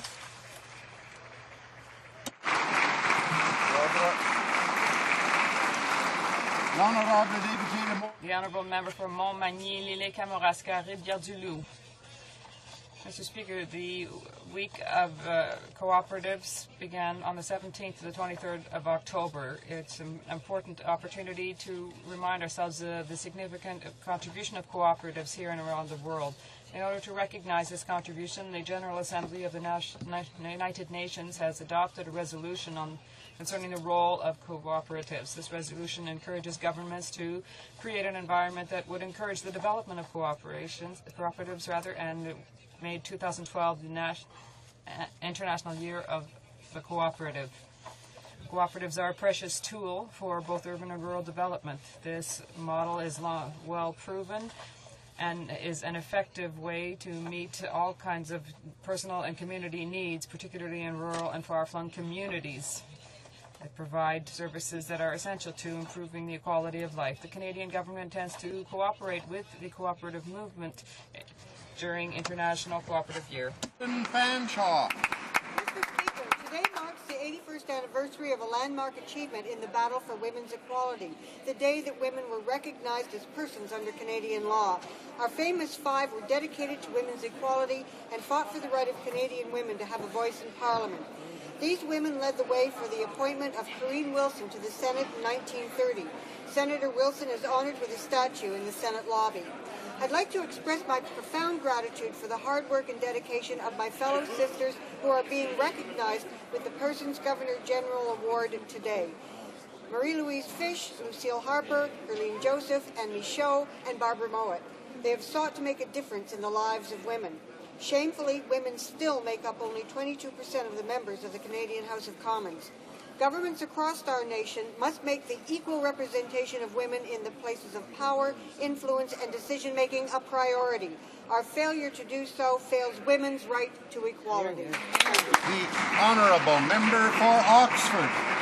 Mr. Speaker, our Conservative government believes that convicted criminals serving time in prison should not be receiving taxpayer-funded old age security benefits that are meant for law-abiding seniors. Canadians already foot the bill for prisoners' expenses, and it is grossly unfair for them to be paying for incarcerated criminals twice. That is why we introduced Bill C-31, the Eliminating Entitlements for Prisoners Act. Bill C-31, once passed, will ensure that mass murderers like Clifford Olson, Paul Bernardo, Robert Pickton, and Russell Williams do not receive these taxpayer-funded benefits. My constituents in the riding of Oxford have made their opinions loud and clear, as have Canadians all across the country. They want this bill passed. Mr. Speaker, I implore the opposition to work with our Conservative government to get this bill passed quickly. It is the fair and the right thing to do. The Honourable Member for Saint-Albert. Mr. Speaker, Wednesday night on Parliament Hill, the documentary You Don't Like the Truth, 4 Days in Guantanamo, will be shown. It was directed by Mr. Luc Côté and Mr. Patricio Enriquez on the subject of the child soldier Omar Khadr. He has been detained at Guantanamo since 2002 and remains the only Western prisoner there. At the time of his arrest, he was 15 years old, which means that he was a child soldier.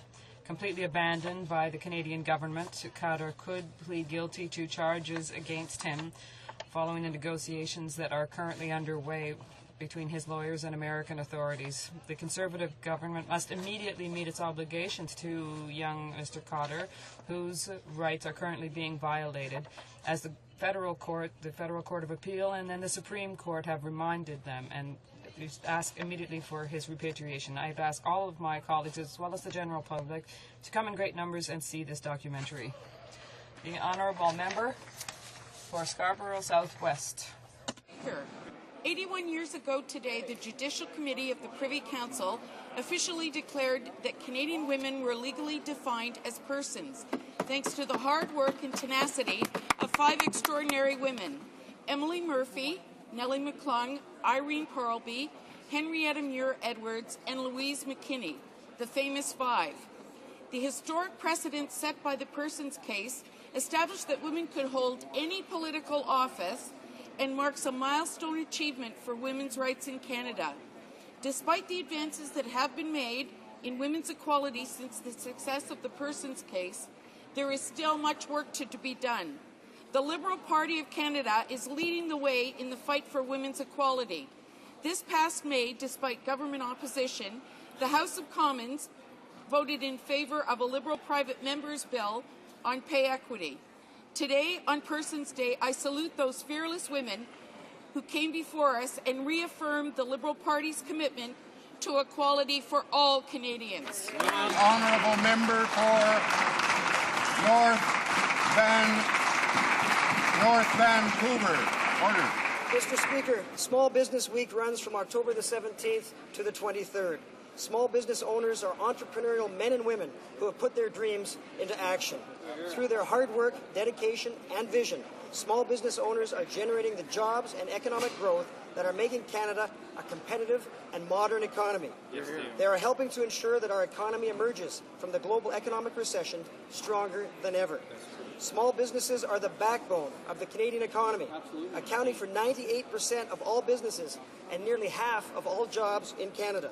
Our government has made it a priority to provide small businesses with the tools they need to succeed. This includes reducing taxes and regulations that inhibit growth and stifle initiative, helping to ensure they have ready access to financing and investors, and expanding trade so they have the broadest possible access to international markets. Mr. Speaker, this government will continue to ensure small businesses have the opportunity to succeed and grow. Oral questions. Questions orales. The Honourable Member for Toronto Centre.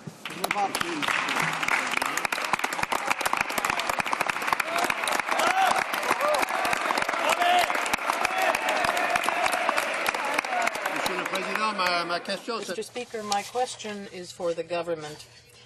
Rather than blame the leader of the official opposition, rather than blame members of the UN General Assembly, instead of saying that a position on the Security Council is not important, when will the Conservative government take responsibility for this significant failure for Canada and for our worldwide reputation, Mr. Speaker? The Honourable Government House Leader. At the outset, our government is very, very proud of the principled foreign policy positions that we've taken over the past 5 years. Our government makes foreign policy decisions based on what's right and not what's popular, and we have nothing to be apologetic about. Honourable Member for Toronto Centre. Let's look at the facts. A significant refusal on the part of the government to even talk to the government of China over many years.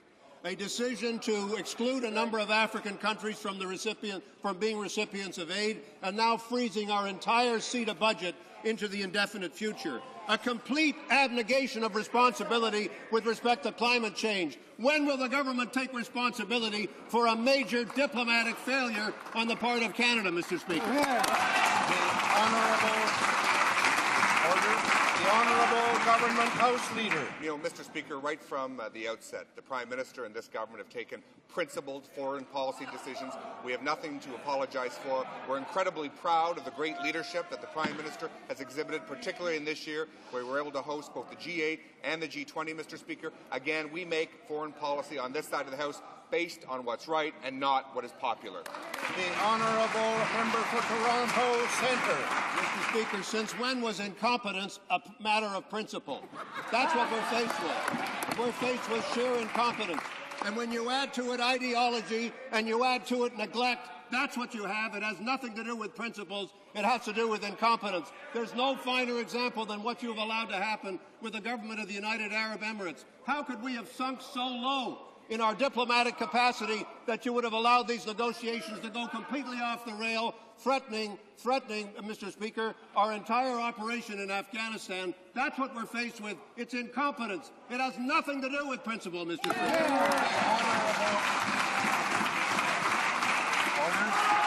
The Honourable Government House Leader. Let me say this, Mr. Speaker, that it's not the practice of this government to comment on operational matters of the Canadian Forces here on the floor at the House of Commons. But let me say this.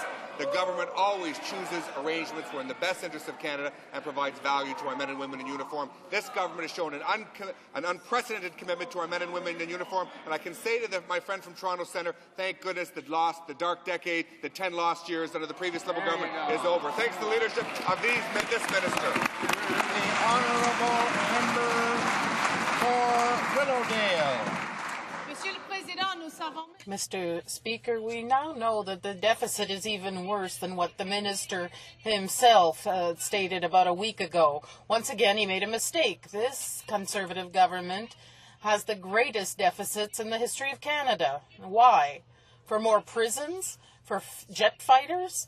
Well, Mr. Speaker, why aren't the priorities families, young people, and seniors?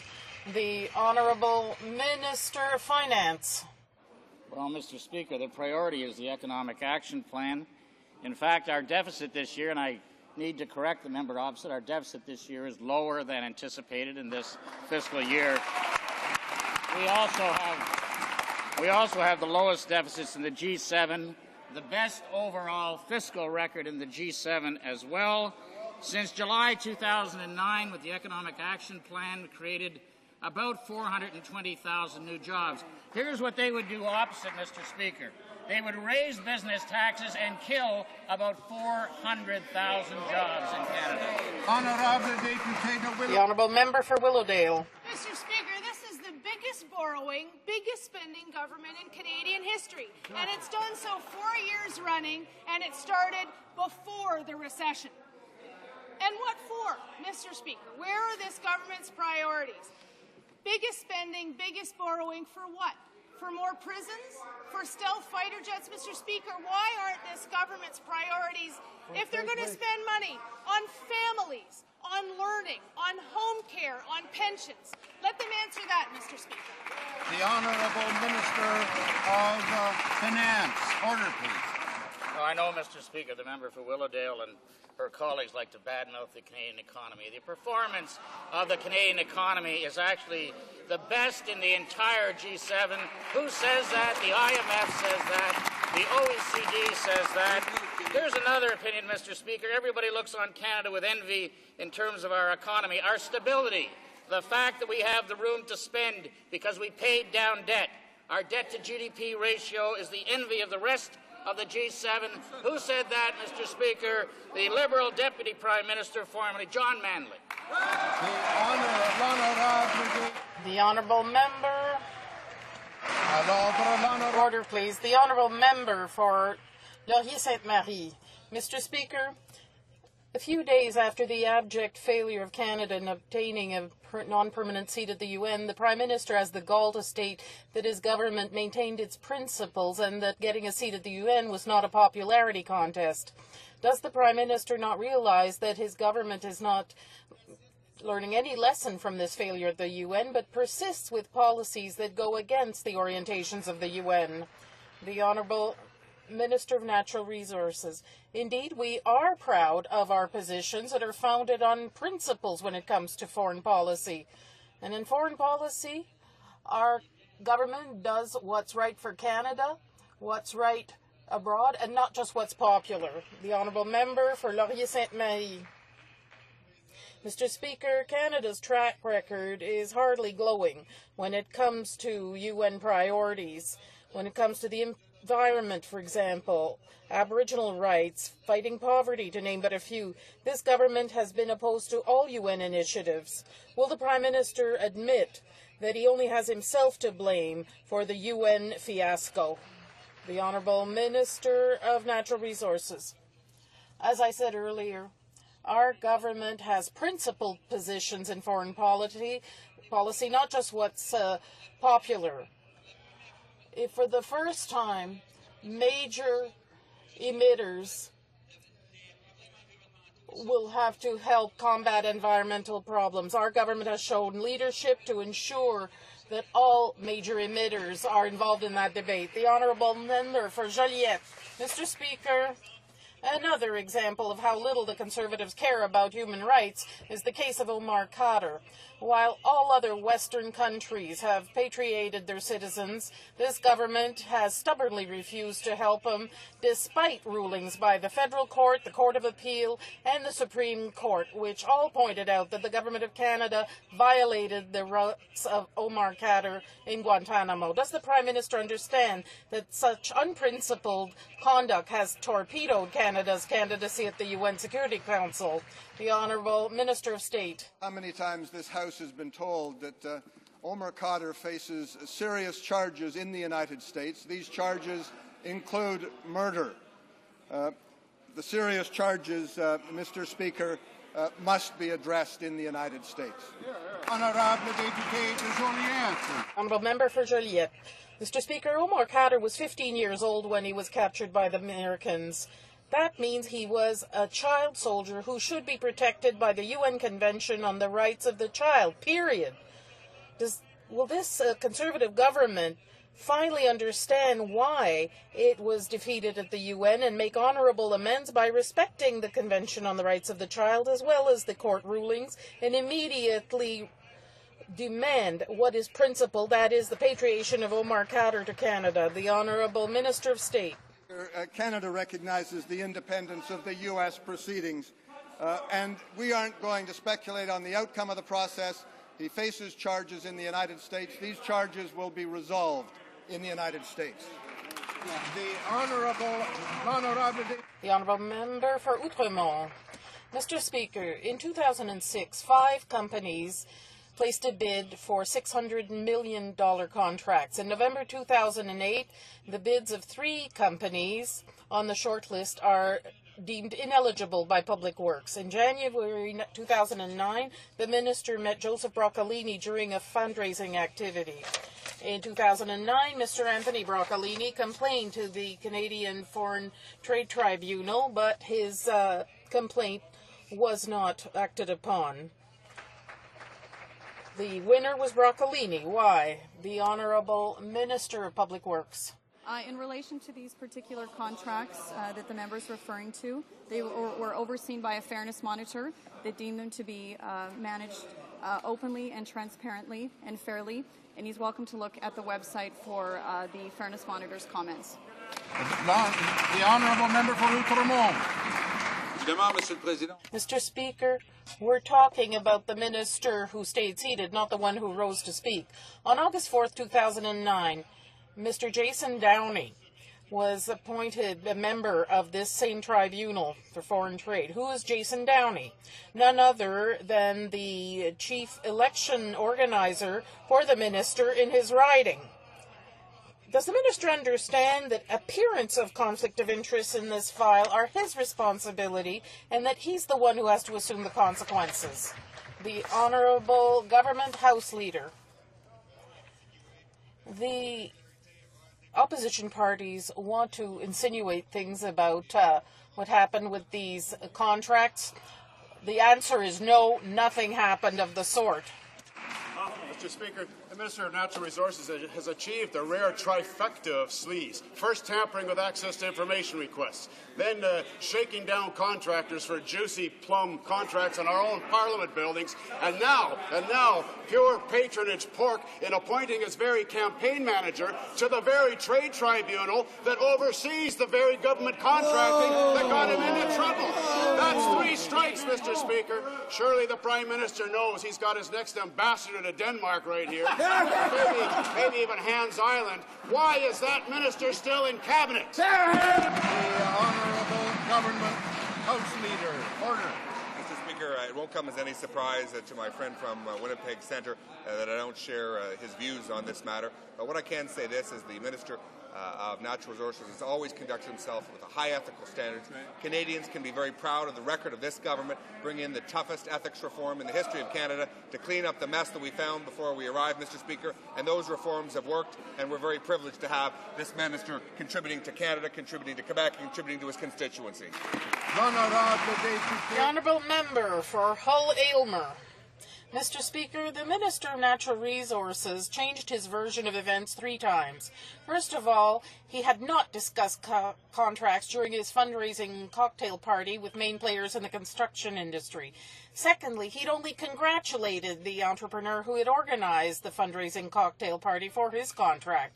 Now, the minister changes his version again and admits that he discussed the contract awarding process with another company to which he later awarded a contract worth $650 million. Which of these 3 versions is the truthful one and which ones are lies? The Honourable Minister of Natural Resources. I said so in this House, Mr. Speaker, and I maintained there was no discussion of contracts during that event. If the fact of congratulating somebody because they deal with the federal government is wrong, if it's wrong to refer a person to the department because that person asked questions about a bidding process, that's not discussing a contract.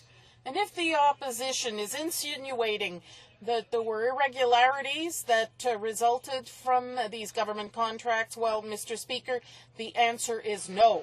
The Honourable Member for Hull-Aylmer. Discussing the contract awarding process with a company which later receives contracts is something we should discuss again. After he's changed his story 3 times, then how can Canadians believe the government when they're repeatedly denied their links to longtime Conservative operative Gilles Varin, who took a $140,000 cut on the West Block contract? Now a second construction firm is walking off the West Block site, and again, the RCMP has been called in. What will it take? How many other versions will the minister have to go through before they put him out of his misery and fire him? The Honourable Minister of Public Works. Thank you, Mr. Speaker. As I've indicated to this member and to the House before, no members of this government are part of this inquiry. And in fact, the Government of Canada has no contractual relationship with the company that's mentioned. This is a dispute between 2 private entities. Honourable Member for Vancouver South. Mr. Speaker, the Prime Minister has offered to end the federal spending power. The Finance Minister will no longer guarantee federal health transfers. The member for Beauce wants to give tax points to the provinces in place of transfers. If the federal spending power is eliminated by giving tax points or otherwise, the Canada Health Act would be no more. It would be history. Can the Minister of Health tell us what she thinks about this issue? The Honourable Minister of Health. Our government is committed to the universal public health care system, and will continue to work with our provinces and territories to ensure that they have the necessary resources to deliver health care to their residents. We have also increased the transfers to the provinces and territories by 6% to an all-time high of $25.4 billion so that they can continue to meet the health care needs of their residents. Thank you, Mr. Speaker. The Honourable Member for Vancouver South. Mr. Speaker, let me try the Prime Minister. The leadership candidate from Beauce is parading the firewall federalism nonsense that our Charter of Healthcare, the Canada Health Act, violates the Canadian Constitution. Nothing can be farther from the truth. Will the Prime Minister stand in the House today and publicly rebuke the member from Beauce? If not, were the remarks of the leadership candidate from Beauce pre-authorized? The Honourable Government House Leader. Let me say this, Mr. Speaker. I don't know what leadership he's referring to, Mr. Speaker. Let me say this. This government strongly supports the Canada Health Act, Mr. Speaker, and we've always had that position. Honourable Member for Châteauguay-Saint-Constant. Mr. Speaker, the Minister of Natural Resources offered a third explanation about his participation in a fundraising cocktail party that brought together major construction businesses. The minister now admits that he talked business with a real estate developer during a fundraising activity, while he denied previously that he'd acted in this way. Will the minister finally admit that he took advantage of a Conservative Party fundraising cocktail party to discuss government contracts with an entrepreneur who later obtained lucrative contracts? The Honourable Government House Leader. Acted entirely appropriate. When an individual approached him and notified them of the fact that he had been awarded a government contract, he congratulated him. When an individual came forward and made an inquiry about an upcoming contract, he did the right thing. He referred them to a nonpartisan public servant. If the member opposite wants to insinuate that there's anything improper here, her answer would, of course, be no, nothing is. The Honourable Member for Châteauguay-Saint-Constant. Following this financing cocktail party, where the former Minister of Public Works was passing the hat, Joseph Broccolini got at least 3 federal government contracts totaling over $650 million for the construction of federal buildings. How can the former Minister of Public Works deny that, as was the case under Alfonso Galeano, government suppliers are being solicited to finance the Conservative Party? The Honourable Minister of Public Works. As I've indicated, a fairness monitor oversaw this process and has tabled reports that are available online. In her summary, she says, quote, "Decisions were made objectively, free from personal favoritism and political interference, and encompasses the elements of openness, competitiveness, transparency, and compliance." The Honourable Member for Beauharnois-Salaberry. Mr. Speaker, the separation of church and state is a fundamental principle in our society. However, a decision by Ontario's highest court could mean that women can testify before a court while wearing a face veil. Will the Minister of Justice take the measures necessary to avoid having individuals testify with their faces covered before the courts for religious reasons? The Honourable Minister of Justice. Great religious moment in the province of Quebec and across Canada, of course. That was the canonization by the Catholic Church of Brother Andre, and we can all celebrate that. That's one thing we all agree with, Mr. Speaker. The administration of justice is conducted at the provincial level, Mr. Speaker, and I think that's the appropriate place to deal with that here. The Honourable Member for Beauharnois-Salaberry. Mr. Speaker, I get the impression that the minister didn't understand the question. It's the same thing for veiled voting. The government had promised force all voters to vote with their faces uncovered, and yet 3 years later, nothing's been done.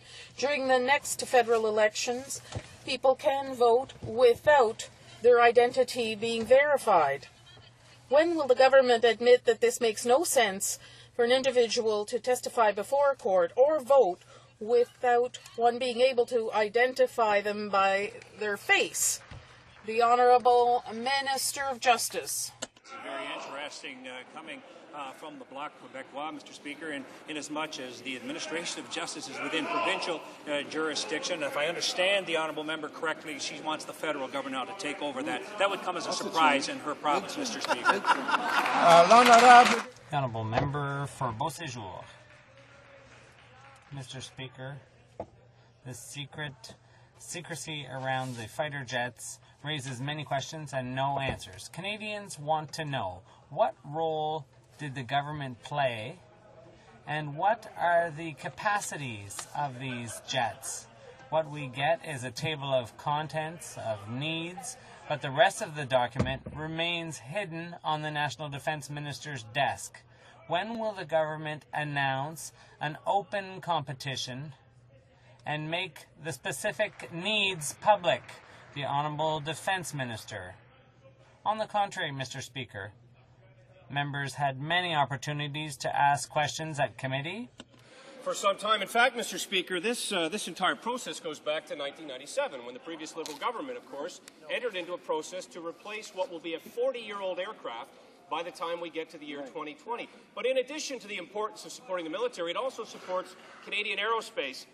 I know the member opposite also received a letter today that talks about that from the Canadian Manufacturing and Exporters Association and the aerospace industry, where they stated the JSF program is the largest advanced technology opportunity ever presented to Canadian aerospace industry. The honourable member for Beauséjour. Mr. Speaker, we're talking about the largest military purchase in Canadian history with no transparency and no public competition.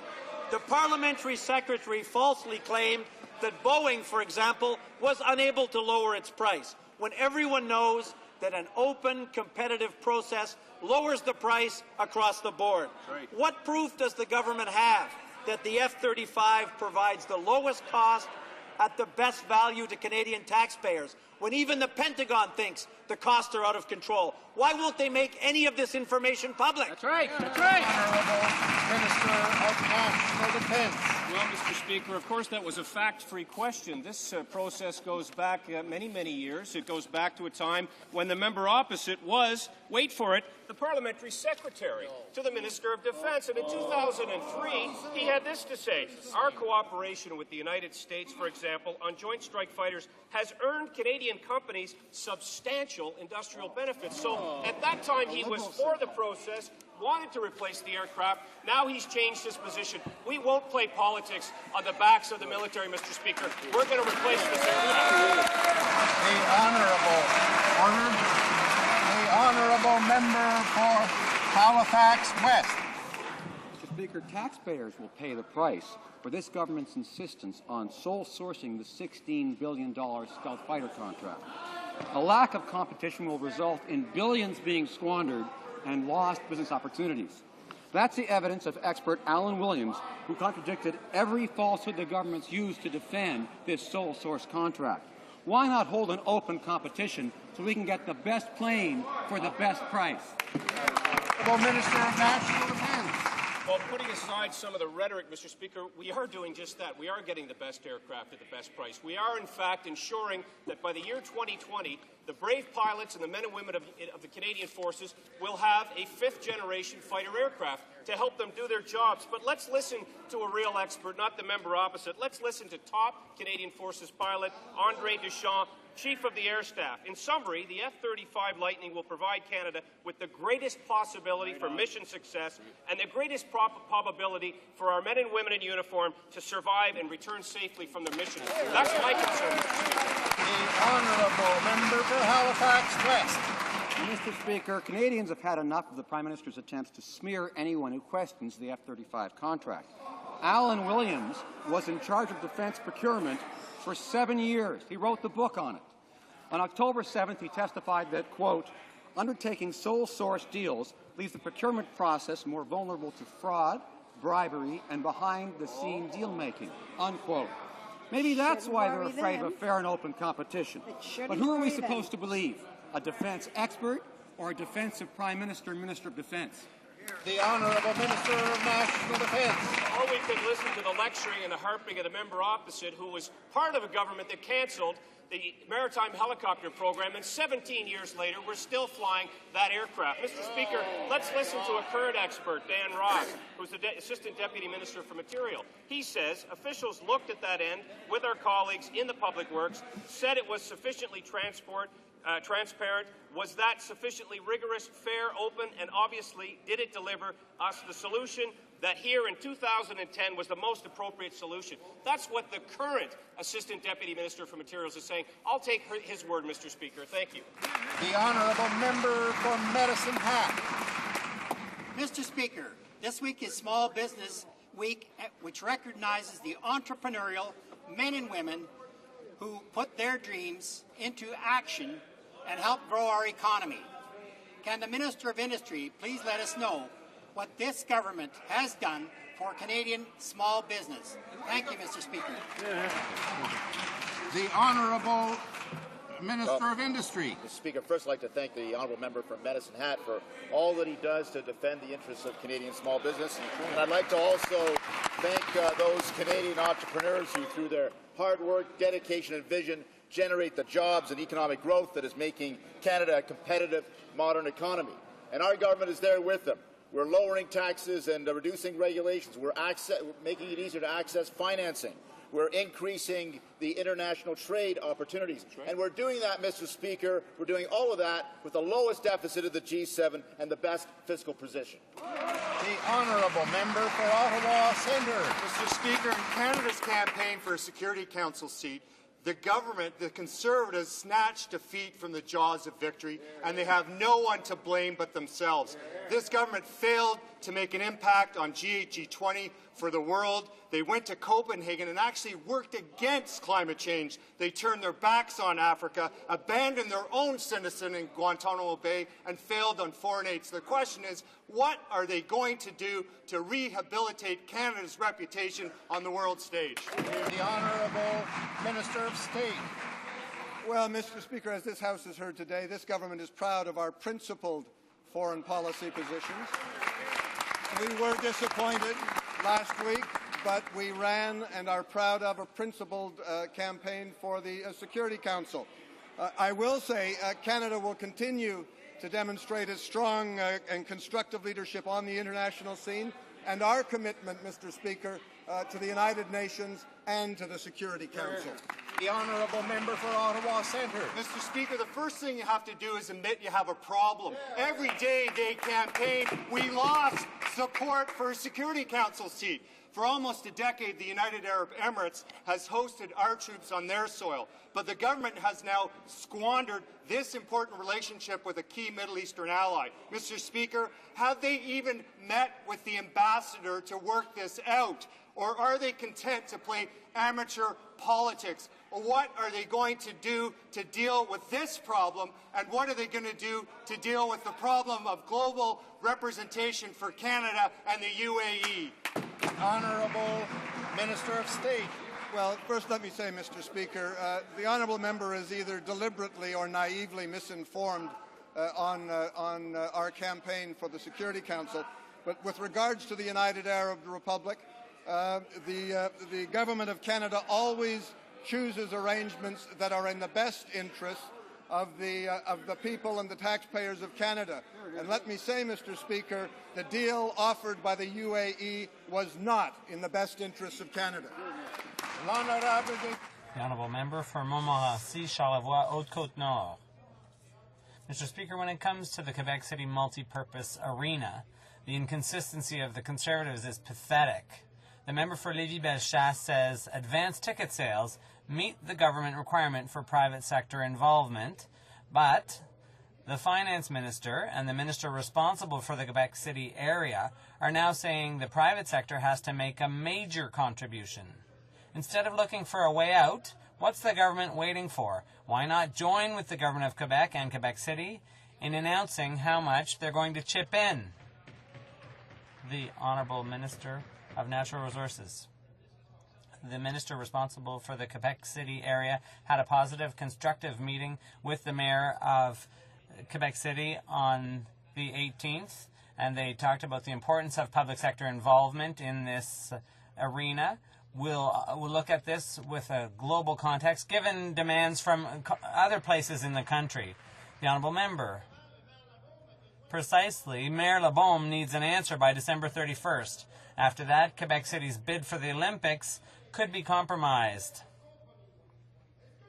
Does the government intend to be fair to Quebec City and give it the same treatment it gave Toronto and announce its funding for the Quebec City arena?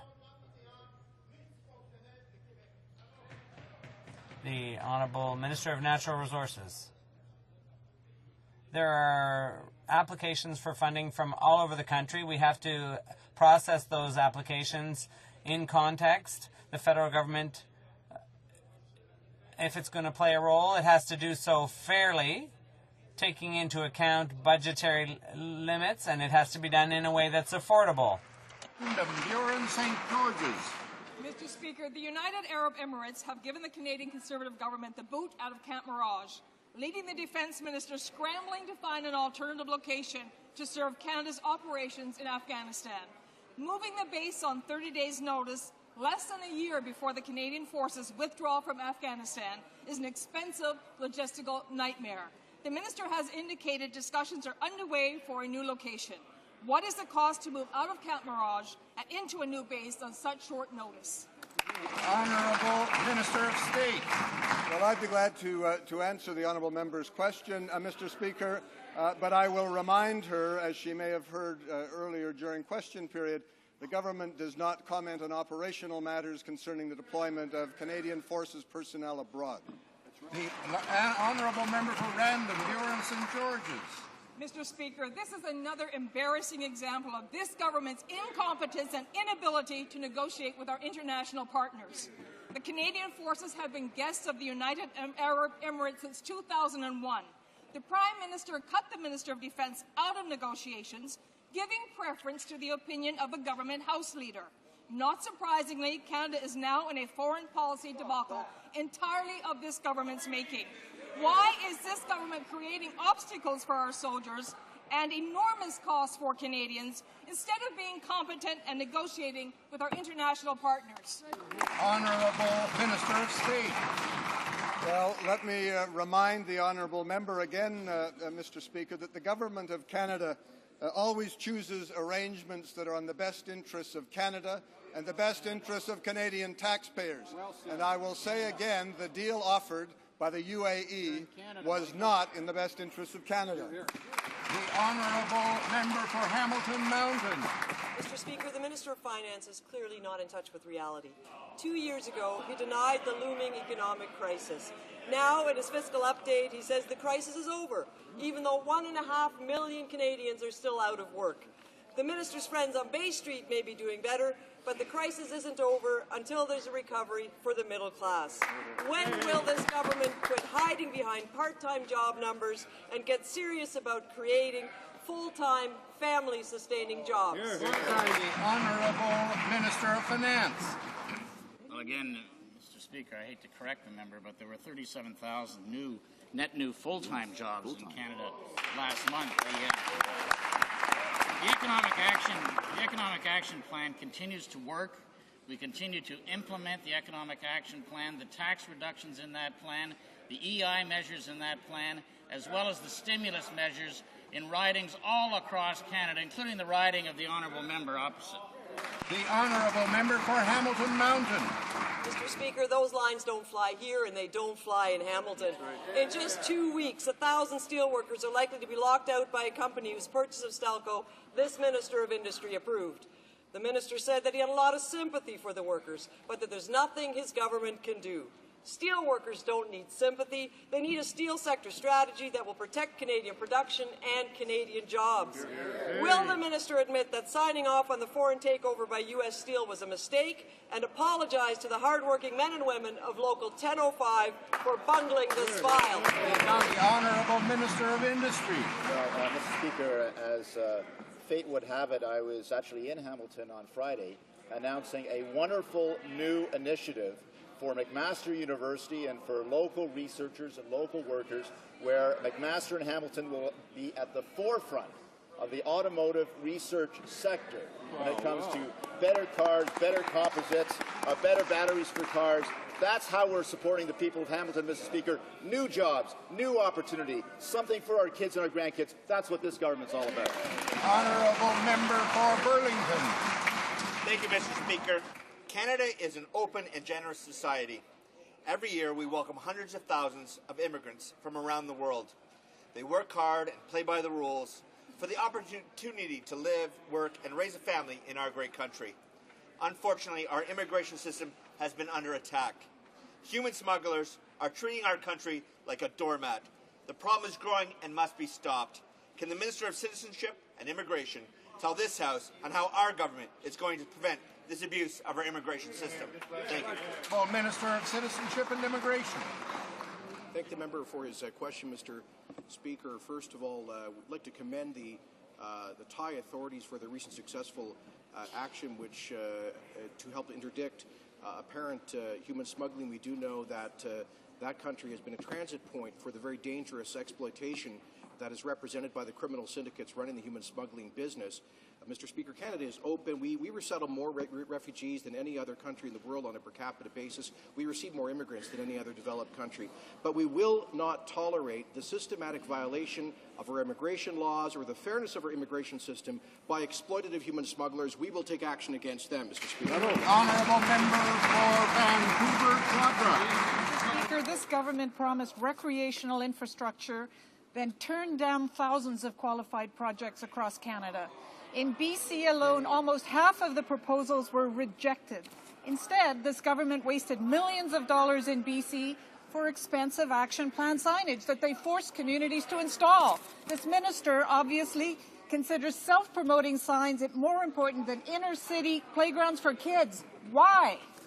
The Honourable Minister of State. Mr. Speaker, the member is absolutely incorrect. There were a number of projects that were accepted across this country, creating jobs from coast to coast to coast. What's interesting, Mr. Speaker, is the member opposite voted against any money. The members opposite voted against any money for any arena in any part of Canada. This government's getting it done for Canadians. The Honourable Member for Hochelaga. Mr. Speaker, the Conservative plan to create a single securities regulator for all of Canada is running up against ever stronger opposition. In addition to rejection from Quebec, Alberta, Manitoba, other provinces are reluctant to sign on, forcing the minister to scrap his deadline. Does the government realize that the problem isn't the deadline, it's the whole plan? It's unneeded and harmful to the entire economy, to investors, and to business. Will the minister just give up on the whole idea? Scrap it now.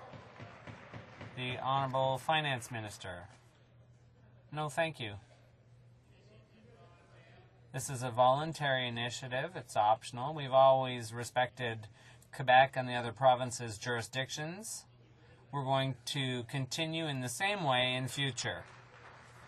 Member for British Columbia, Southern Interior. Mr. Speaker, Canadian families are demanding farm fresh, organic, and local food. Farmers want to know that the food they grow will have a market, yet large corporate interests are always ready with a legion of lobbyists to kill any bill that might threaten their profits and control. Mr. Speaker, my bill C-474 will ensure that alfalfa and wheat farmers do not lose their markets. Will the minister continue to cave in to threats and intimidation of the powerful biotech industry, or will he support Canadian farmers? The Honourable Parliamentary Secretary. Well, Mr. Speaker, the NDP have continually shown how disconnected they are with rural Canada, and this piece of legislation that they're bringing in does that one more time. Member opposite knows that as he brings these measures forward, is doing nothing to help Canadian farmers. It's representing special interest groups that so much support the NDP and their ag policy. The Honourable Member for Miramichi. Mr. Speaker, today the fifth round of trade negotiations between Canada and the European Union began here in Ottawa. In a year since these negotiations began, great progress has been made towards an ambitious agreement. This includes the Montreal Gazette, which published an editorial calling for greater support of this deal and which said that the progress to date is encouraging.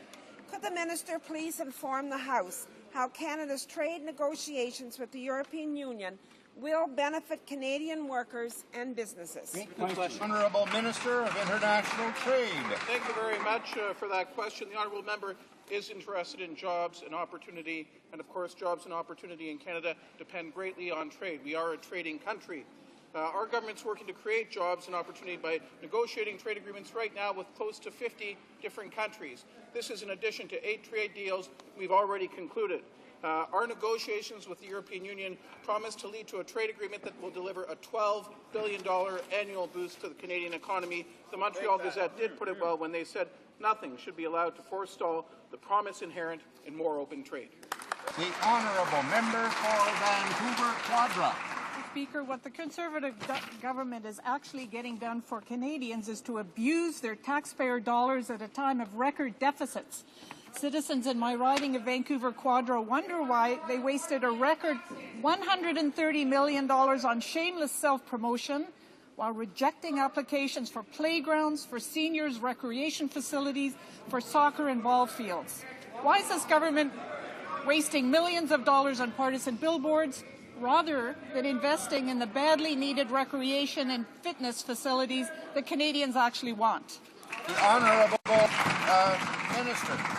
Well, Mr. Speaker, our government is working very hard for British Columbia people, and our economic plan has funded 224 RIC projects, 174 CAF projects in British Columbia.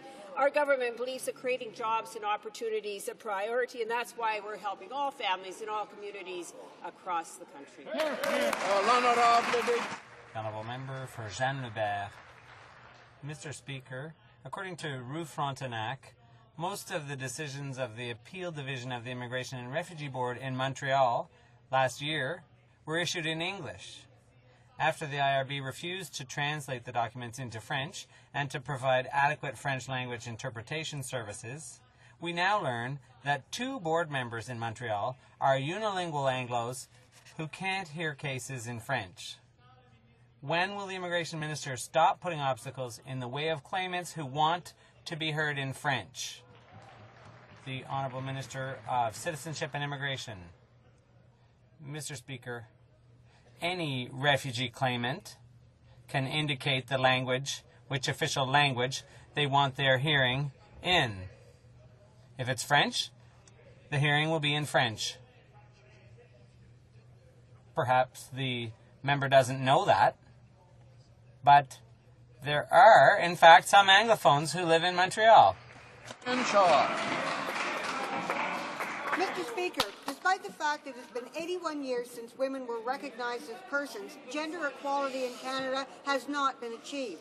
Not only has this government undermined women's equality in Canada by providing mere band-aid solutions to systemic problems, it has incrementally and purposefully destroyed frameworks intended to advance women's equality by cancelling the Court Challenges program, removing Question 33 from the census, and defunding research and advocacy. Mr. Speaker, when will this government take gender equality seriously and start providing real solutions to advance women's rights? Hear, hear. The Honourable Minister of Public Works. Thank you, Mr. Speaker. As the member knows, our government has now increased the funding for women to its highest level ever in the history of Canada. We've almost doubled the funding that it was under the previous Liberal government.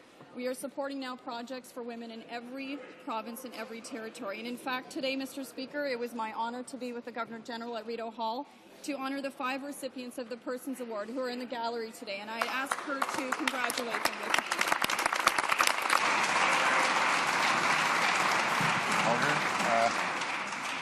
I would like to draw to the attention of honourable members the presence in the gallery of the recipients of the Governor-General's Awards in commemoration of the person's case.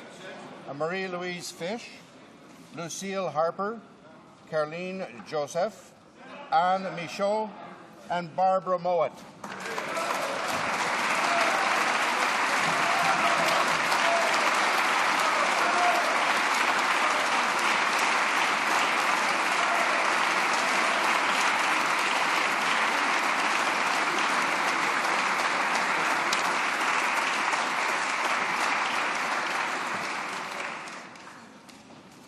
tabling of documents. Dépôt de documents.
À l'ordre.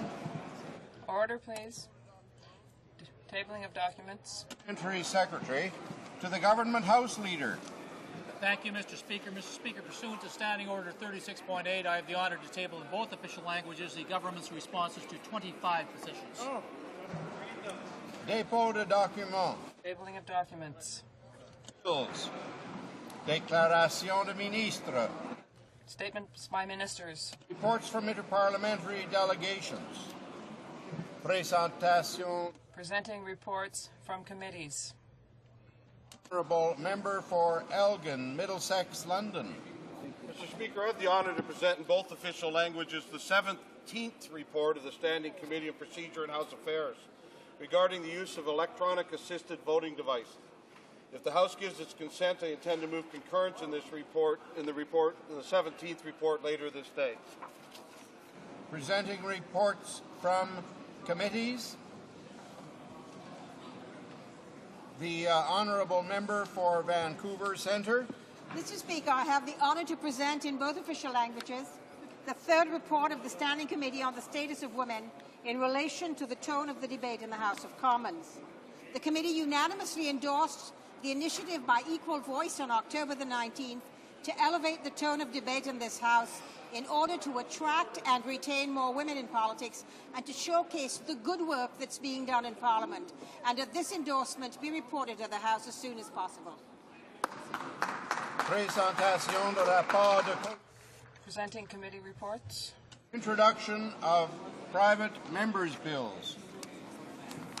Ms. Matheson, seconded by Ms. Leslie, moves for leave to introduce a bill entitled An Act Respecting Status of Women Canada. This motion is deemed adopted. The Honourable Member for London, Fanshawe. Well, thank you, Mr. Speaker.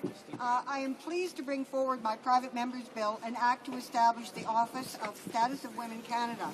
My goal is to legislate the office and mandate of Status of Women Canada, whose function it is to coordinate policy with respect to the status of women and administer related programs. As you know, Mr. Speaker, in 1967, a Royal Commission on the Status of Women made significant recommendations regarding the steps to be taken by the federal government to ensure equal opportunities for women with men in all aspects of Canadian society, having regard for distribution of legislative powers under the Constitution of Canada, particularly with reference to federal statutes, regulations, and policies that concern or affect the rights and activities of women. Status of Women Canada is a vital agency that should work to advance women's human rights in Canada. The current mandate needs to be replaced by one that follows the spirit of the UN Convention on the Elimination of All Forms of Discrimination Against Women and Canada's own Royal Commission on the Status of Women report, and then be enshrined in Canadian law. It is most certainly in the interest of Canadians to identify and raise awareness on issues which affect the social, economic, and democratic rights of women. Canada has one of the largest wage gaps between men and women among developed countries. Women's political participation has stagnated at 20%, and they make up a disproportionate number of Canadians living in poverty. Women in Canada are still far from reaching full equality. Status of Women Canada should not just provide band-aid solutions to the serious systemic problems facing women, Mr. Speaker. My bill would give Status of Women Canada the authority to address systemic inequality issues through research, advocacy, gender-based analysis, and ongoing reviews of the status of women in Canada. I am convinced that the famous five would support this bill, and I call on my colleagues in the House of Commons to give it the careful consideration and support it merits. Mr. Speaker, there needs to be a senior and equal Minister for Status of Women Canada sitting at the cabinet table of this and future governments. Anything less relegates women to the inequality they continue to suffer in this country. Thank you, Mr. Speaker. Ms. Matheson, seconded by Ms. Leslie, moves that the bill be now read a first time and be printed. Cette motion est réputée adoptée. This motion is deemed to be adopted. When shall the bill be read a second time? À la prochaine séance de la Chambre. At the next meeting of the House, Mr. Godet, seconded by Mr. Ouellet, asks for permission to table a bill entitled An Act to Amend the National Housing Act, Payment to Provinces. This motion is deemed to be adopted. The Honourable Member from Montcalm. Mr. Speaker, I have the honour of tabling the bill, An Act to Amend the National Housing Act, Payment to Provinces. One part of the activities of the Canada Mortgage and Housing deals with housing and insurances. The Brook has tabled a similar bill, and we base this on, and it tabled this new bill today that has the same intentions as the former bill, and to oblige Canada Mortgage and Housing to meet its obligations in terms of the necessary capitalization to ensure there are loans for housing. This would ensure that the surplus in the reserve fund would be returned to the provinces and to Quebec so that they could invest these monies, particularly to the satisfaction of the needs for affordable housing that are more and more urgent. The experience of the federal governments since the 1990s is that Quebec and the other provinces are in the best position to determine what the needs are of their provinces. And for affordable housing in Quebec, issues should be decided in the province and not in Saskatoon or Victoria, or vice versa. We are fighting against poverty, and so I ask the government that are at the local level to be able to deal with this, who are in touch with their people. So we should ensure that the CMHC and the provinces have the funds necessary to build affordable housing and not have to report to a central agency to fight against poverty. Thank you. Mr. Godet, seconded by Mr. Ouellet, moves that this be deemed adopted. Bill, première lecture de ce projet de loi. Quand ce projet de loi sera... When will this bill be read a second time? At the next sitting of the House. Introduction of first reading of private. Motion. Motions. Middlesex, London. Well, Mr. Speaker, if the House gives its consent, I move that the 17th report of the Standing Committee on Procedure and House Affairs presented in the House earlier today be concurred in. Does the honourable member for Elgin, Middlesex, London have the unanimous consent of the House to propose this motion? D'accord. La Chambre l'a entendu. Is it the pleasure of the House to pass this motion? I declare the motion to be passed. L'honorable député de Gaspésie. The honourable member for Gaspésie, Île-de-la-Madeleine. Thank you, Mr. Speaker, and please allow me to table a very important petition for my region. I would say that this is with great honour that I table it today. More than 2,300 people in the Gaspé region mainly, and people also from outside the region, have signed a petition asking the government and to the Ministers of Transport and Fisheries and Oceans to finally agree so that we will finally have a wharf that meets the needs of the people of the region, which means that this wharf really needs repair, and they need them to listen and to take concrete action to meet the people's needs. The Honourable Member for Richmond, Arthabaska. Thank you, Mr. Speaker. I'm pleased to table a petition with over 1,000 names asking the federal government to improve the Guaranteed Income Supplement program so that a surviving spouse, and I congratulate FADUC and the Centre in Quebec to have initiated this petition intended to improve the fate of people who are amongst the most disadvantaged. And I congratulate my colleague from Chateauguay who helped me with this. The Honourable Member for Ottawa-Vanier. The pleasure of tabling another petition today, signed from a number of individuals mostly from Eastern Ontario, but not only, asking for the Minister of Health and of Canada and of the provinces to discuss allowing hospitals, private clinics, and individual doctors to test for and treat CCSVI in all Canadians who so desire testing and treatment, and to plan and implement a nationwide clinical trial for the evaluation of venography and balloon venoplasty for the treatment of CCSVI in persons who are diagnosed with multiple sclerosis. The Honourable Member for London Fanshawe. Well, thank you, Mr. Speaker. I have a petition from citizens across many communities and from all walks of life who wish Parliament to know that they genuinely support and value the contributions of our veterans and that they regard a veteran as a veteran regardless of which deployment or where an individual may have served. The petitioners joined the Veterans Ombudsman and General Walter Natenchuk in condemning the new Veterans Charter and the Department of Veterans Affairs for creating barriers to serving Canada's veterans. Petitioners also demand that existing services such as veterans hospitals be mandated to serve modern-day veterans, including the more than 200,000 members of the armed forces who have served in peacekeeping missions since the Korean War. The petitioners want there to be a full hearing in the House of Commons in response to the issues of pensions, special care, programs, services, and the preservation of an independent Department of Veterans Affairs, and that Parliament act to ensure veterans and their families receive the supports they have been promised and to which they are entitled as members of the armed forces, past, present, and future. Thank you, Mr. Speaker.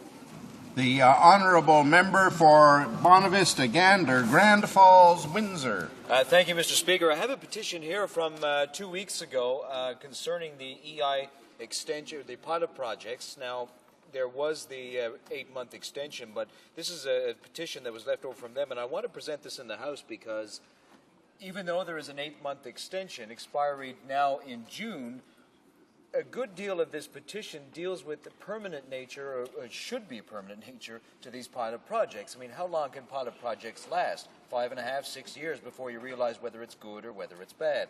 So I would like to present this into the House for a response from the government as the campaign starts anew, so that we make these programs permanent before they expire in the middle of June. Thank you very much. Honourable Member for Victoria. Well, thank you, Mr. Speaker. And I'm pleased to present 2 petitions on behalf of my constituents. The first one, with almost 150 signatures from constituents who want to prohibit the import and export of horses for slaughter and human consumption, as well as horse meat products for human consumption. And they believe in this petition that Bill C-544 would do just that. Because horses are not generally raised as food-producing animals, they believe that they're likely to contain prohibited drugs that ought to be kept far from our food supply. And they also believe it runs counter to our culture to use companion animals such as horses in this way. The second petition, Mr. Speaker, is from residents of Victoria supporting a growing campaign for Bill 368, a ban calling on a federal moratorium on non-essential cosmetic pesticides.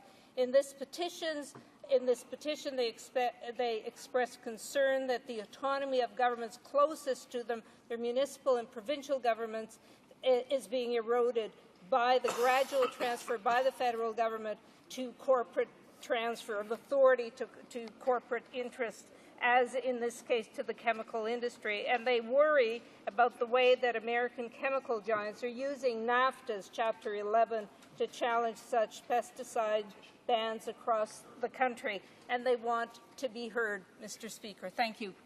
Honourable Member for Timmins, James Bay. Thank you, Mr. Speaker. I'm very honored to rise and bring forward this petition from people who are concerned about the misuse of digital rights management and digital locks on copyrighted material, specifically the move by this government to support the sacrosanct protection for digital locks that will override existing copyright rights that exist for Canadian citizens, for educators, for consumers, people who buy products, people who use copyrighted works, who are not able to access them because the digital locks that are placed on top of them interfere with legal rights. Now, we know, Mr. Speaker, that in many of the WIPO-compliant countries, they have dealt with the issue of digital locks to ensure that digital locks remain on products, to ensure that they aren't counterfeited or that they're not broken, but that in other WIPO-compliant countries, they have a balance so that citizens are still able to use materials and be educated with materials they have a legal right to. However, this Conservative government has, of course, they have it all wrong, and they have it all wrong in terms of digital rights management. So petitioners are calling on Parliament to restore some sense of balance between the rights of creators and ensuring protection for copyrighted works, but also ensuring that we have a vibrant public domain where people can actually access works within a digital realm. Thank you very much, Mr. Speaker. Honourable Member for Elmwood Transcona. Well, thank you, Mr. Speaker. My petition calls on the Canadian government to negotiate with the United States government to reduce the United States and Canadian passport fees. The number of American tourists visiting Canada is at its lowest level since 1972. It's fallen by 5 million visits in the last 7 years alone, from 16 million in 2002 to only 11 million in 2009. Passport fees for an American family of 4 can be over $500 US, while 50% of Canadians have passports. Only 25% of Americans do.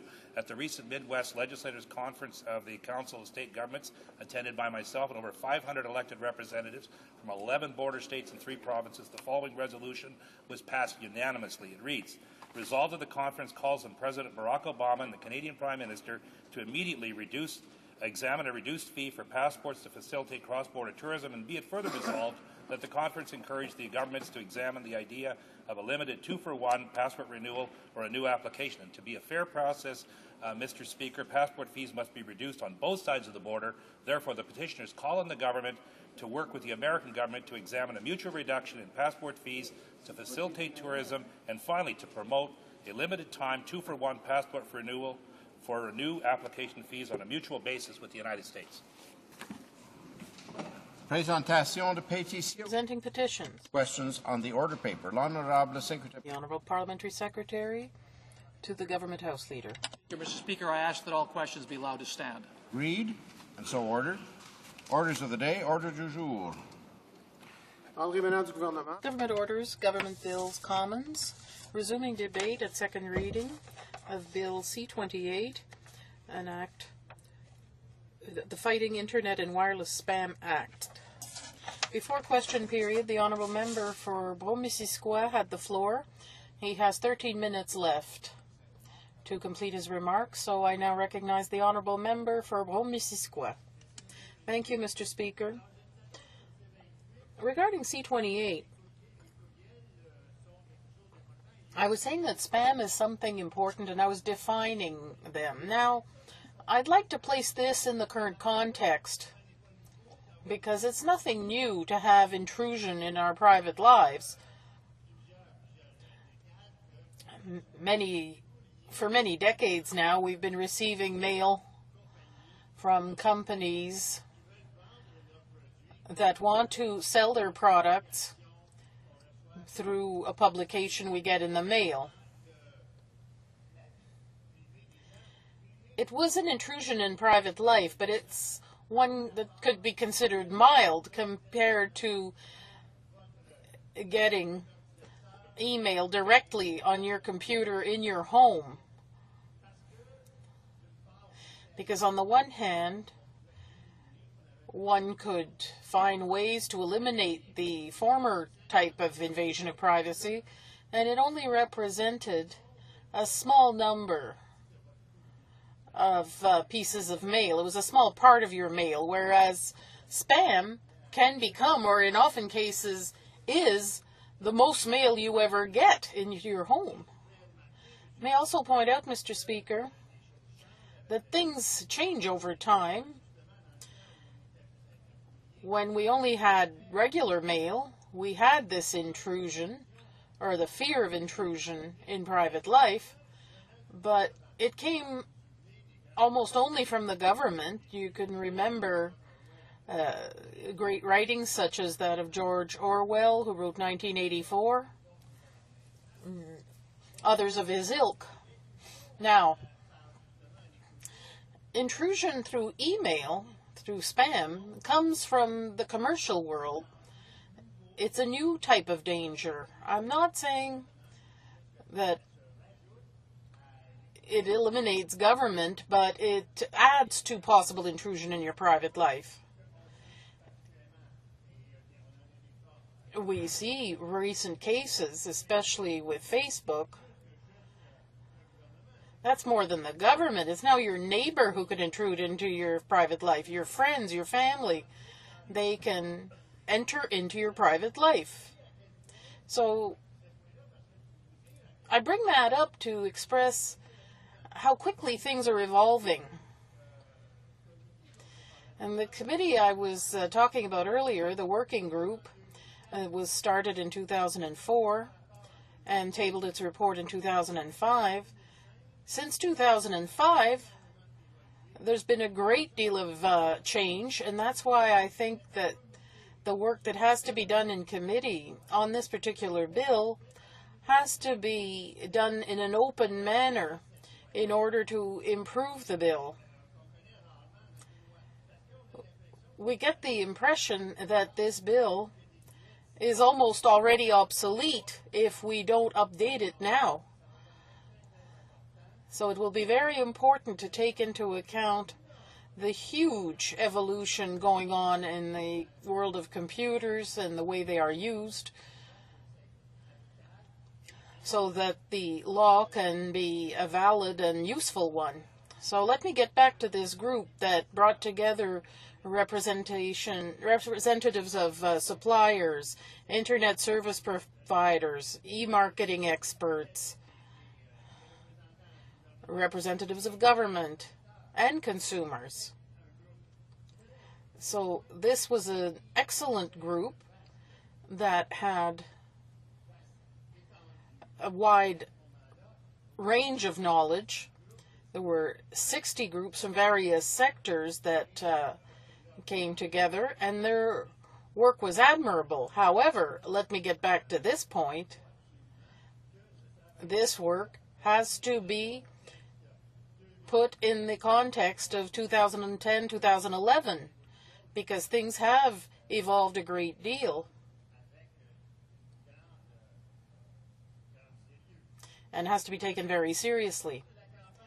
In addition to the public awareness campaign to stop spam that was started on the internet and that warned consumers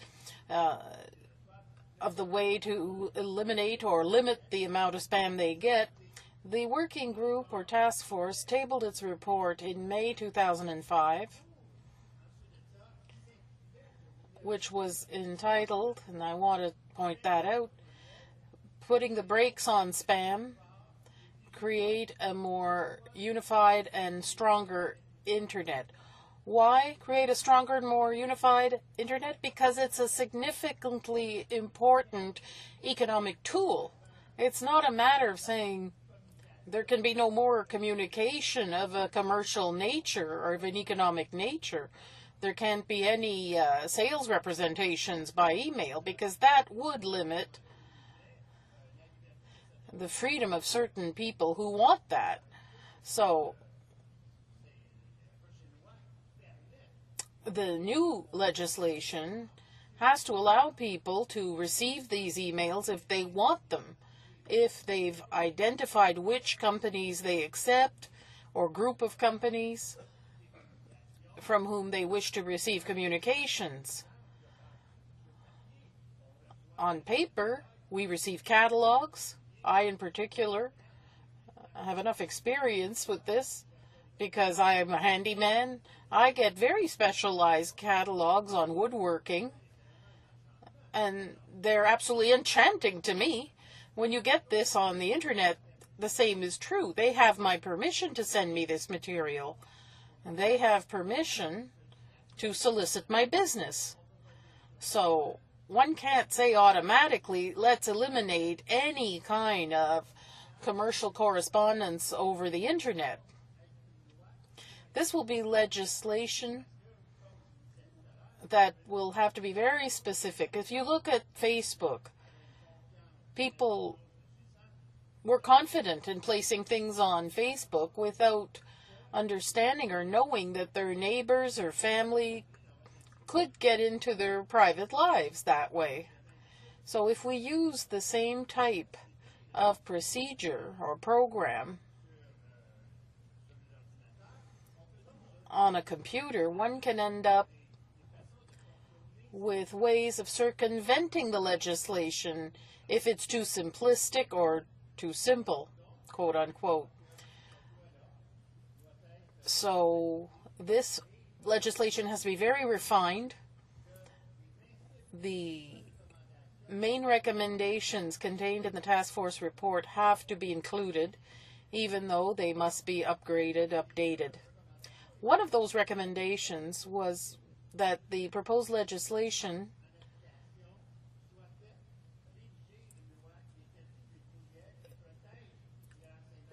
protect private life while eliminating spam.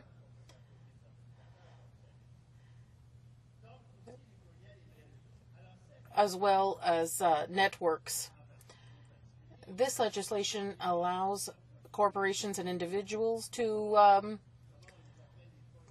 sue spammers in court. So that means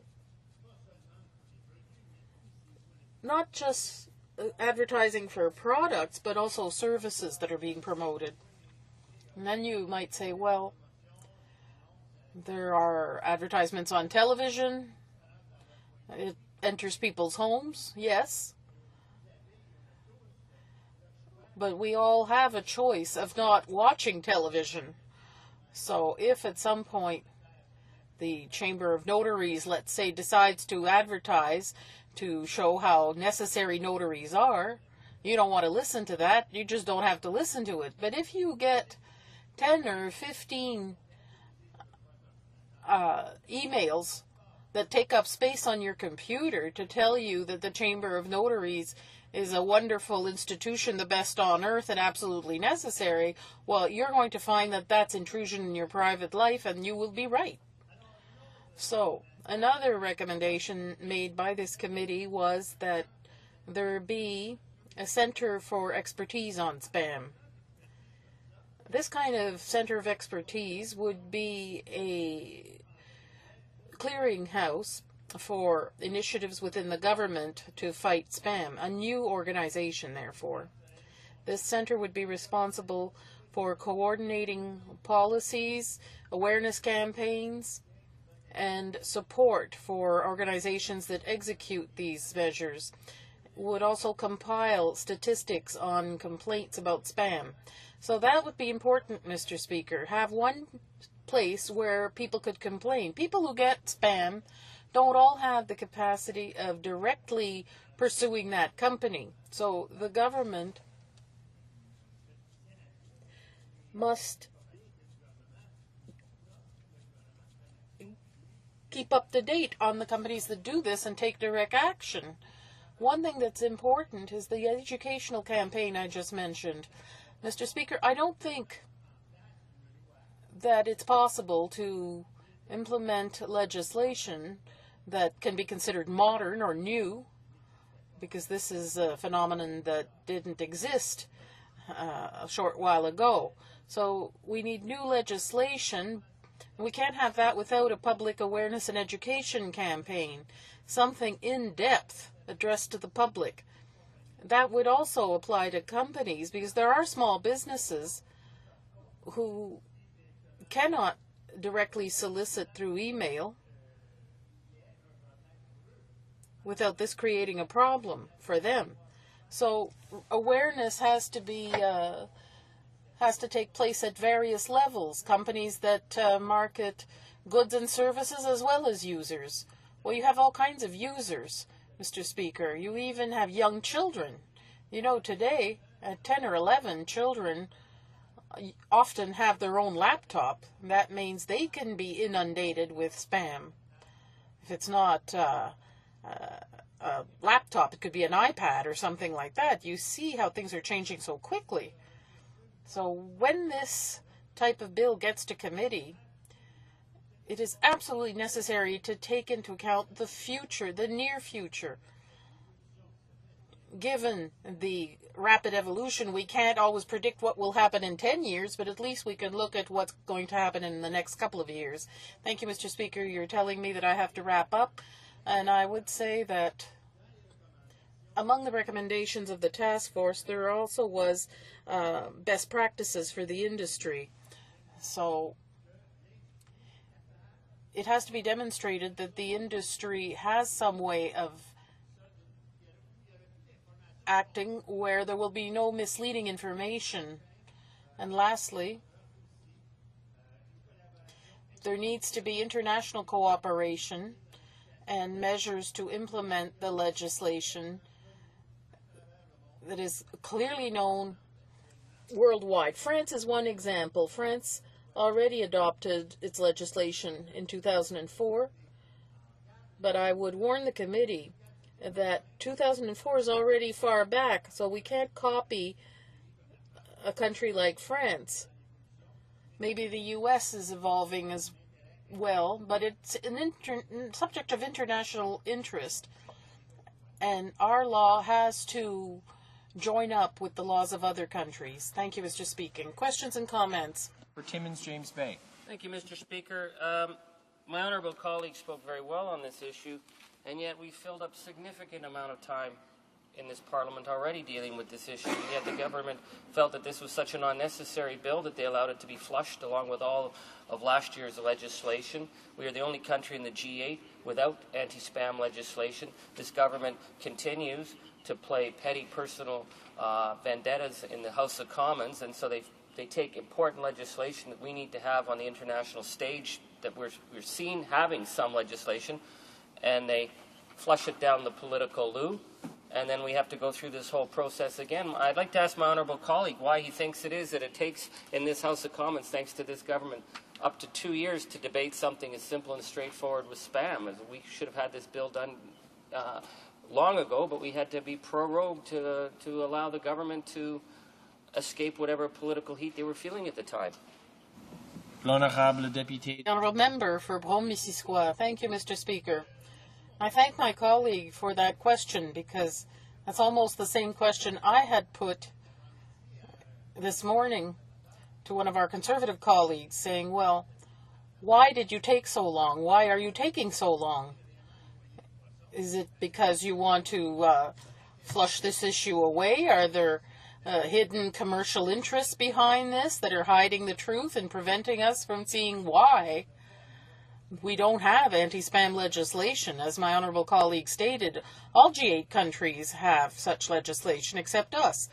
So there's certainly some factor we're not aware of here. One can wonder, when the Conservatives don't do something, it's because there are commercial interests behind all this. Questions and comments?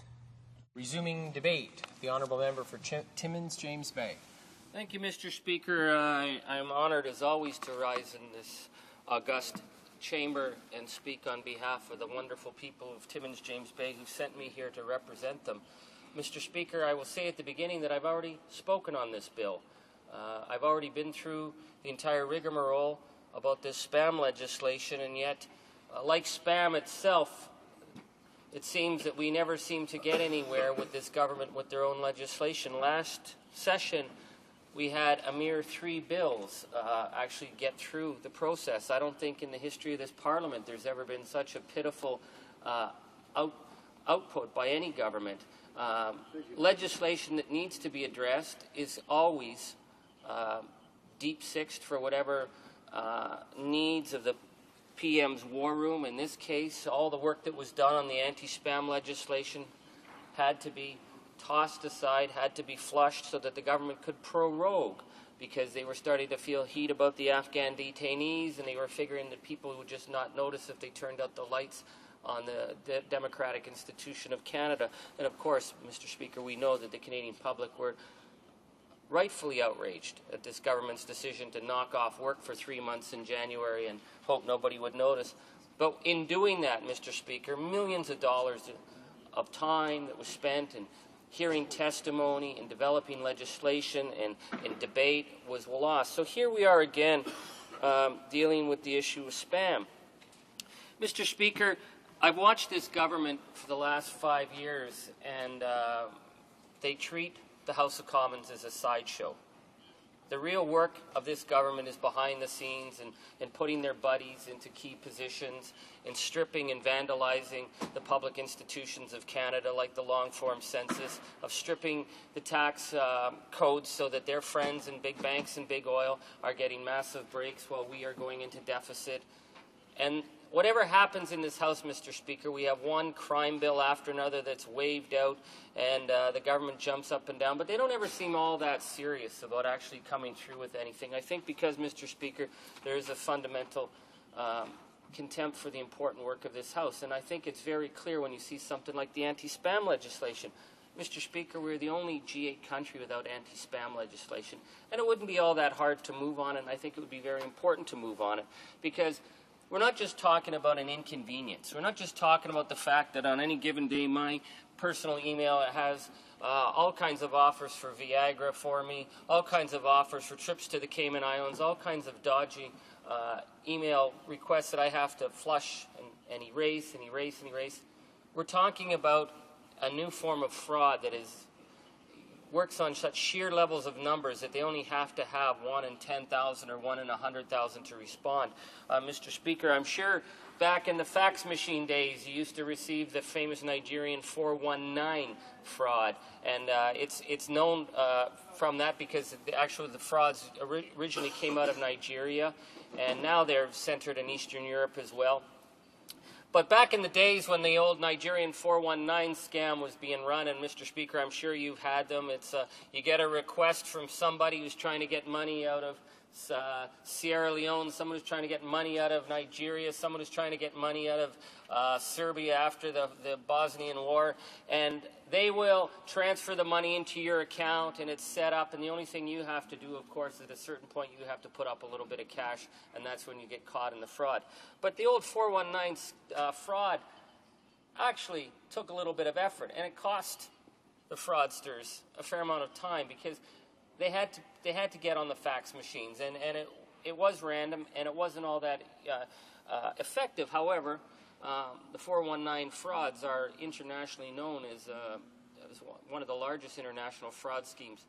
But, Mr. Speaker, when you can do that through the Internet, and when you can actually get control of third-party computers, personal computers, through spyware, and then you can start to multiply the requests from hundreds to thousands to millions. You don't need a very high return to actually start to have phenomenal levels of fraud that are happening because of the third-party control of computers that take place. So this needs to be dealt with. And we have, especially, and I'm not singling out the senior citizens in particular, but I've known a number of senior citizens who've been victims of Internet fraud because perhaps coming from a time when there was more of a trust in how things were done, bank frauds that are taking place, people who email you and send you requests that they need your credit card information, your banking information to confirm. The Internet is a major source of fraud, so we should be moving ahead with this anti-spam legislation. But, Mr. Speaker, the anti-spam legislation should be seen as part of a larger digital strategy. It's a word that the Conservative government, after 4 years, has started to learn. They say the word digital strategy, but when it comes to a digital strategy, they're like the Commodore 64, they're not even in the game in terms of a digital strategy. So what would a digital strategy from a government that actually cared about moving forward on issues besides minimum sentences for furniture theft or whatever the latest issue that their crazy crime agenda that they're trying to push? We need a forward-looking government, Mr. Speaker, and that would include, for example, they've had 5 years to bring forward the WIPO Treaty into this House. 5 years. That could have been done. And we would have set a number of international standards, for example, the making available right. Canada wouldn't be under pressure in terms of its copyright legislation. If we had dealt with the WIPO Treaty 5 years ago, then we could have taken the time to institute a good consultation process on copyright. Of course, we had the one copyright bill, which was widely ridiculed. It looked like a dog's breakfast, Mr. Speaker, when it was brought forward, and the Conservatives had to quickly retract it. Now we have another copyright bill. I'd like to say I'm hopeful, Mr. Speaker, but I'm not holding my breath on whether this government's actually serious on coming through the copyright bill before the next election. I think that will be problematic if they don't, because there is a certain element of that we have to be seen on the international stage, that we actually take this seriously. So if we were going to have a digital strategy dealing with WIPO Treaty, dealing with issues like digital locks and making sure not just that we're WIPO compliant, but that we're not just foolhardy. For example, the present government's plan with digital locks, which will actually lock down content unnecessarily and criminalize individuals who have legal rights. For example, librarians, blind people who actually need to be able to access education works that are under digital locks. They will be treated under the Conservatives, not surprisingly, of course, because the Conservatives have a dumbed-down approach on pretty much everything, but they'll be treated the same if you're a blind student and you're trying to access digital works and you have to break a digital lock. Well, you'll be treated the same as an international counterfeiter. So they don't get it on the issue of copyright. They don't get it on the fact that we should have had the spam legislation already in the bag and be moved forward. We need a national broadband strategy, Mr. Speaker. What we're seeing is this government getting up and announcing every time they get 50 houses hooked up onto fiber, and that's supposed to be some kind of great success. Mr. Speaker, when this government took office, Canada was a world leader. If you looked at the FCC rankings for the OECD countries, Canada was a world leader in broadband penetration. We've fallen further and further and further behind in terms of, number one, cost, access, and speed. And so right now, in an area like mine, which is one of a riding the size of Great Britain, we are still have large sections of our riding on dial-up. Dial-up, Mr. Speaker. We might as well have crank phones. And they talk about a broadband strategy of being 1.5 megabits per second. This is this government's idea of us being in the 21st century. Well, Mr. Speaker, in Australia right now, under the Labour government, they will hook up 93% of Australia. And Australia is a good example, Mr. Speaker, because Australia, like Canada, is a small population spread out over a vast territory. 93% of Australia will be hooked up by fiber at a rate of 100 megabits a second. Now you think of our ability to compete at 1.5. Mr. Speaker, they might as well put big cannonballs and lock them to our feet and tell us to start running. This is the Conservatives' idea of us competing, not to mention what we're going to be going up against Sweden, where they're at the gigabyte capacity, South Korea the same. We are being left behind because this government doesn't get it. They don't want to get it. They believe, of course, in their blind faith that the free enterprise system will somehow do this for them. But, Mr. Speaker, as we've seen in the rural United States and as we're seeing now in Canada, that unless you have a government partnership, there is no business case that can be made to hook up large rural regions. There'll never be a business case. The only business case that you can make is to say that these are national priorities. A digital strategy is a national priority in terms of competition, in terms of cultural involvement, in terms of the fundamental civic rights of citizens in a digital age to be able to participate. That comes out of a government vision. So we see in Australia with the Labour government where they will hook up 93% at 100 megabits per second in national broadband, and the other 7% will be hooked up by wireless. So nobody will be left behind. And we see what we have right now, a government that's adrift, a government that has no plan, for example, for the digital transition on television. If we look at the United States, how long the United States government prepared for the transition for digital, from analog to digital on television. They had a national plan. They worked with their regions. They had advertisements. They actually did workshops in communities to prepare people. We are now about 10 months away from the big switch being pulled where the analog signals will go dead and we will switch over to digital. And have you seen anything from our august industry minister on this? Have you heard him say a word? Zero. Nada. Perhaps if he spent a little less time running the pork barrel projects into his riding and a little more time on the need to have a national digital strategy, you would see, Mr. Speaker, that the need to be prepared for the digital transition is looming, and Canada is quite frankly not going to meet that transition. What we're now looking at is that at least 15% of the country, when the transition happens, 15% of the country will just go black. And people will start phoning members of Parliament's offices, and they're going to say, I can't get my beloved Montreal Canadiens on Saturday night on television. Why is that? And we will have to tell them, Mr. Speaker, that the government had years to prepare for this digital transition and did nothing. They just think this will magically be handled for them. Now, the other issue in terms of a broadband strategy, Mr. Speaker, and a digital strategy, is the fact that as the analog signals are shut down for television and we move to digital, the analog spectrum, a very, very juicy chunk of cyber real estate, goes on the block to be sold. The analog spectrum, Mr. Speaker, will be worth billions. Billions and billions of dollars from the sale of that analog spectrum. So again, you would think a forward-looking government would say, here we are, $56 billion in debt. We need a national forward-looking plan, not for next year, not for 2 years, but for the next 10 years. How would we finance that?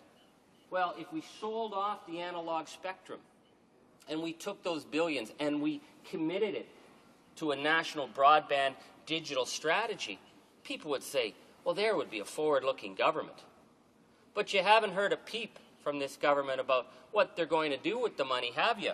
No. And you haven't heard how they're going to break up the analog spectrum because, Mr. Speaker, even between the analogs, the various parts of the spectrum that used to be used, say, for CTV or CBC or Can West or the Quebec stations, the spaces between, the actual spaces in the spectrum is valuable.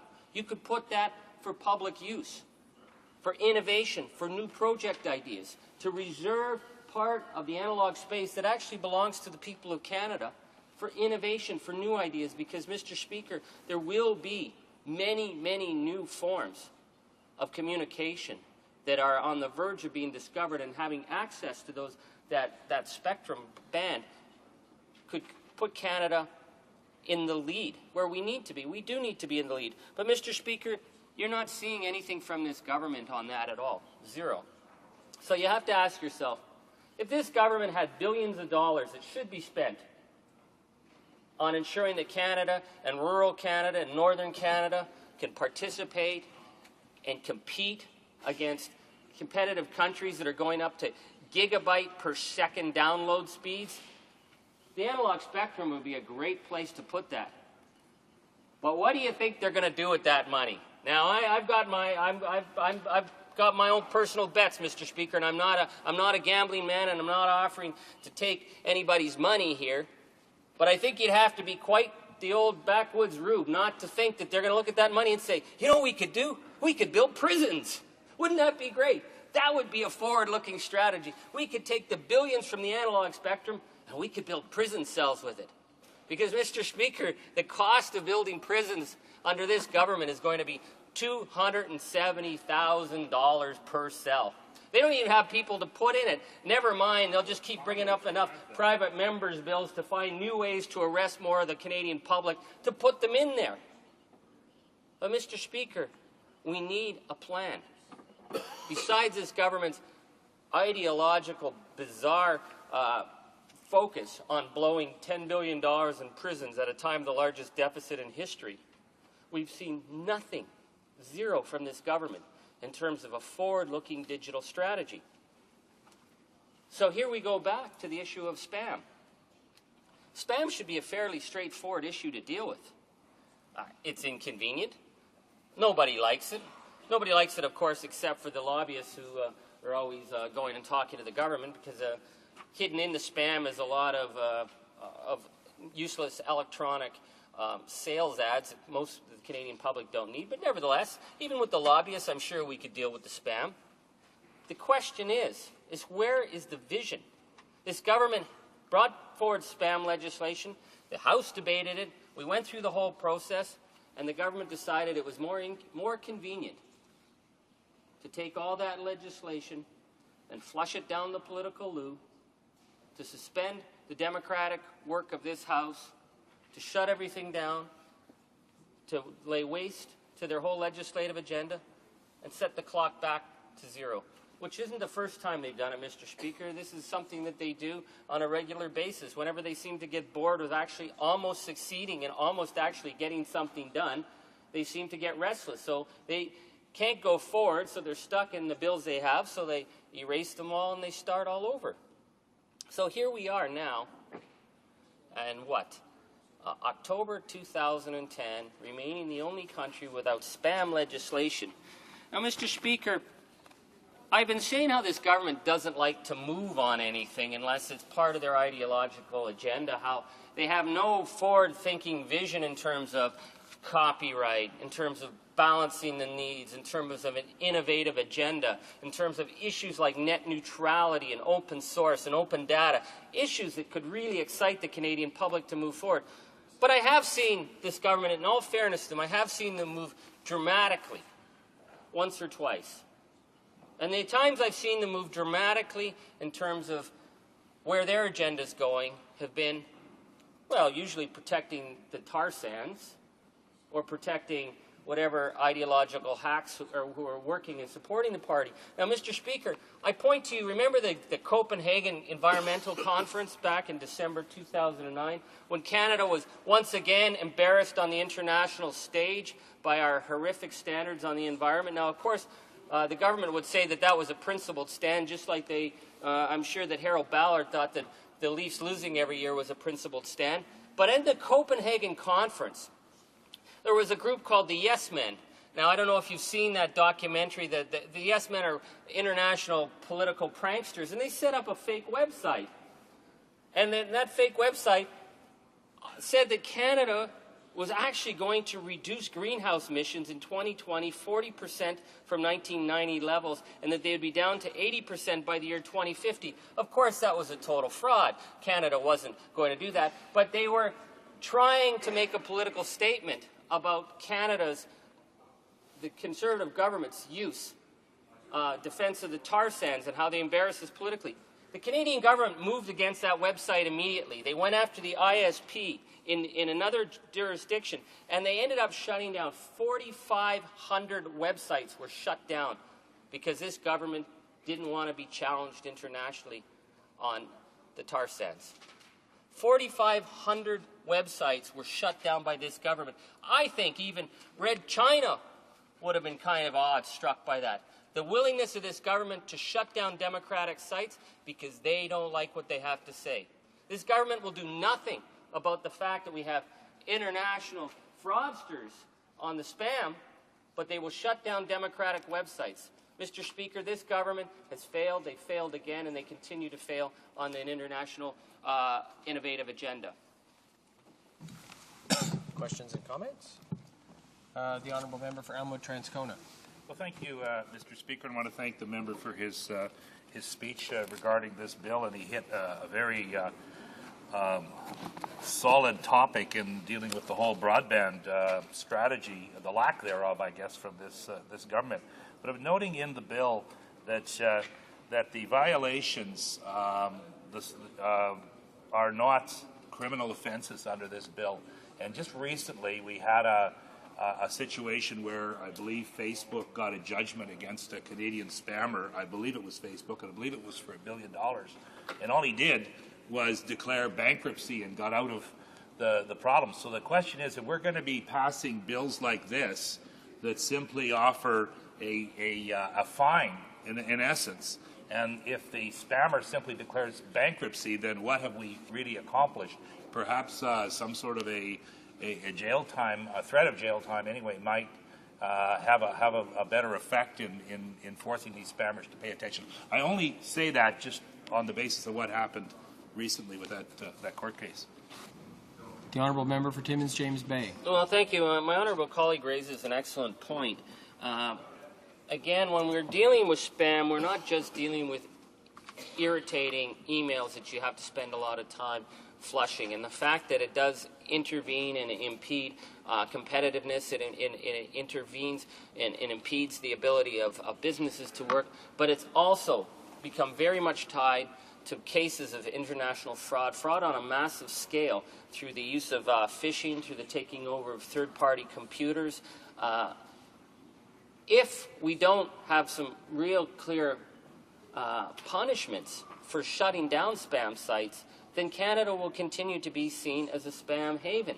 Under this Conservative government, any spam artist in the world knows that, hey, the worst he's going to get is a slap on the wrist and a peck on the cheek. I mean, you know, this government's more willing to go after, 15-year-old punks in Winnipeg and other cities, but international spammers seem to be welcome. This government doesn't seem to get it when it comes to the importance of dealing with spam and sending a message to spam artists.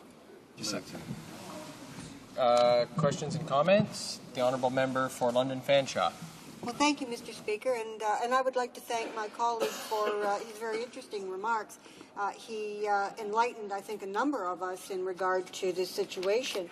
I was quite taken with his discussion in regard to the democratic protest by the group protesting the oil sands, the tar sands, and it reminded me, Mr. Speaker, of this government shutting down people like Pat Stogren, the ombudsman for veterans, and Richard Colvin, who wanted there to be justice and blew the whistle in regard to Afghan detainees.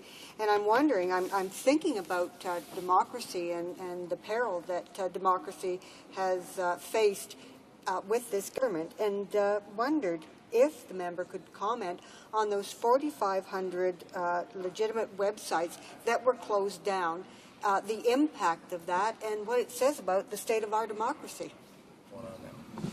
The Honourable Member for Timmins, James Bay. Thank you. The issue, and we've seen this now, it's become a very clear pattern how the government will use actually the levers of power for personal vendettas to attack and attempt to destroy the reputation of critics, and I think it's becoming very disturbing. This incident that happened during the Copenhagen conference almost slipped by without any real public comment. The media were not paying attention. What happened was the government was getting embarrassed by the fact that, and as they should have been embarrassed by their horrific stand on the tar sands and their lack of international commitments, of a situation that has obviously come back and bit them with their humiliating vote last week at the UN. But they went after a ISP provider, and the ISP provider, Serverloft, responded because the Canadian government said, we want you to shut these sites down. We want you to shut them down immediately.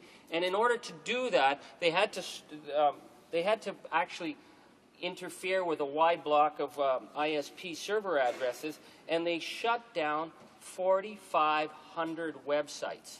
4,500 websites of people who are putting up legitimate products, legitimate information, could be educational resources, and these people had their democratic ability to participate in a digital realm interfered with and monkey-wrenched by a government that was panicking and embarrassed and couldn't seem to deal with any kind of parody from the yes men, who actually are very funny international political comedians. So I would challenge the government.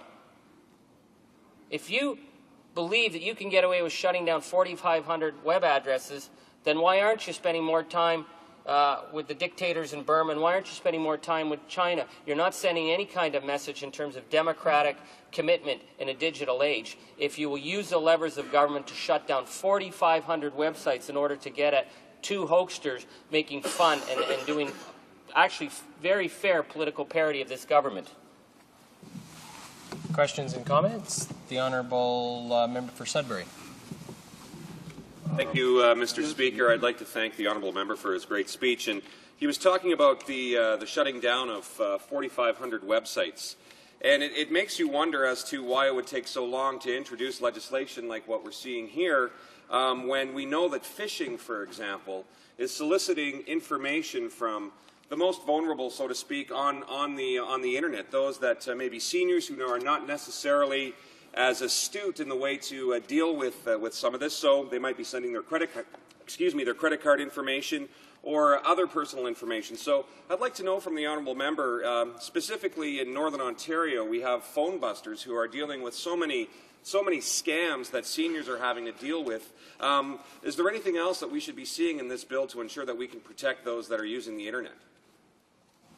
The honourable member for Timmins James Bay. Well, my honourable colleague asked an excellent question, and clearly, from his work in terms of trying to protect consumer interests, he's come to see a pattern, which is the Conservatives are all talk when it comes to actually protecting individuals, but they drop the big zero when it comes on serious issues. For example, credit cards, credit card fees, all the ability of companies that are ripping off, especially senior citizens, people on fixed incomes. And so when you see the issue of the spam bill, the fact that this bill should have been law a year ago, and we're not even there yet, this government seems to be intent on watering down the bill, because after having made the announcement that they were going to actually do something about spam, I think they felt a little bit of pushback again from their corporate lobbyists and backers, basically the people in the back rooms who pretty much write the ticket for this government.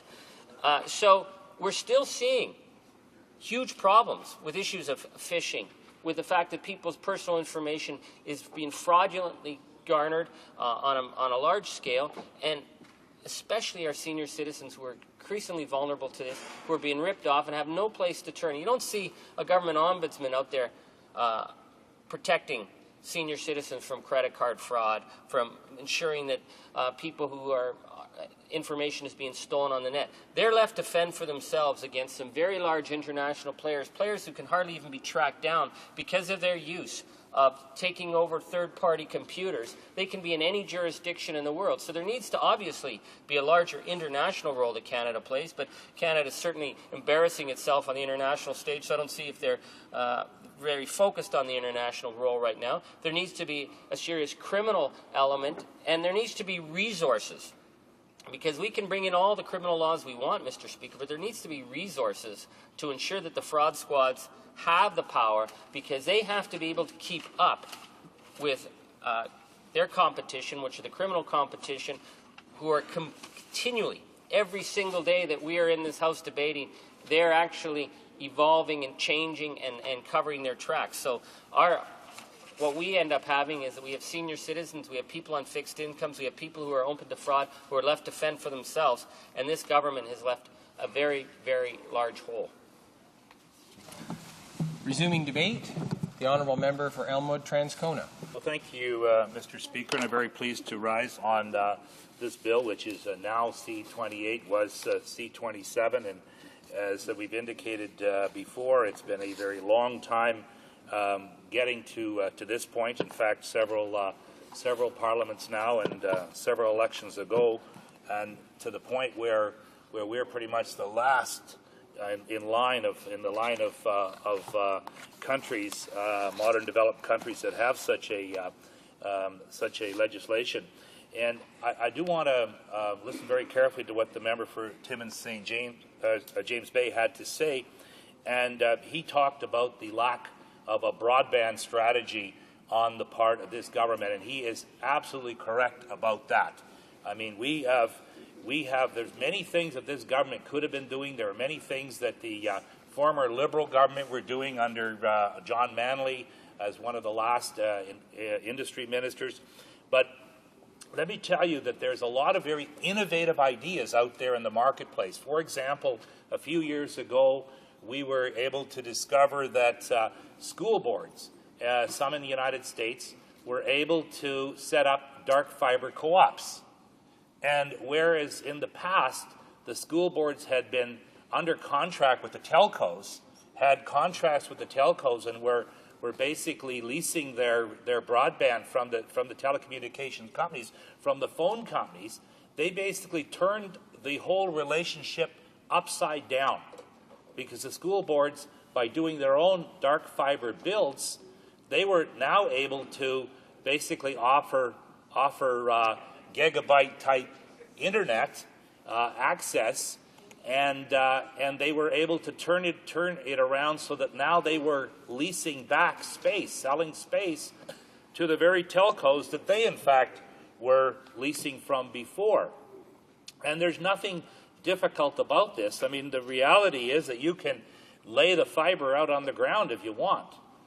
You can put it through the air. You can put it through trench it. Trenching is the most expensive way of laying the dark fiber. But if you're dealing with rural communities, for example, community of Churchill in my home province, there is nothing difficult about a government, because the government has crown lands to work with, has right-of-ways under its disposal to use.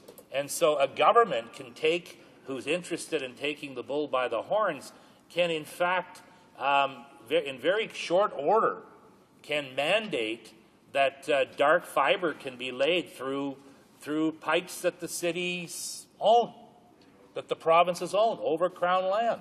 They don't have to spend, the type of effort that the private industry has to when a private telco tries to lay fiber or lay fiber. What it would have to do, it would have to negotiate with the landowners. It would have to negotiate rights of way. It would have to negotiate a very involved process. The government has none of that.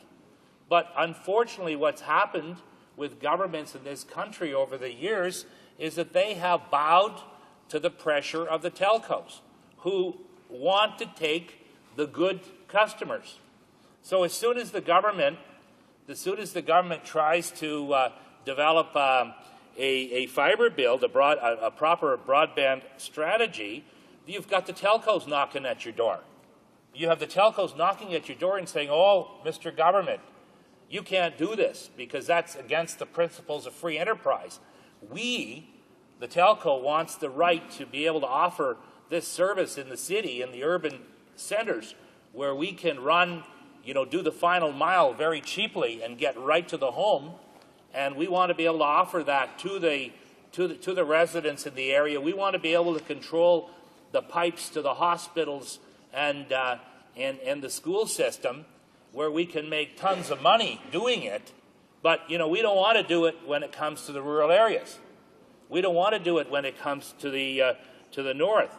So that's the conundrum that we've had governments face, is that while they could have simply, taken charge of in a more determined way than they have, what they've tended to do is piece off the private companies within their jurisdiction. So they've allowed the telcos to take some good sections, and then the government gets stuck with the less profitable areas. So even so, I still say that all is not lost here, because, fiber is cheap.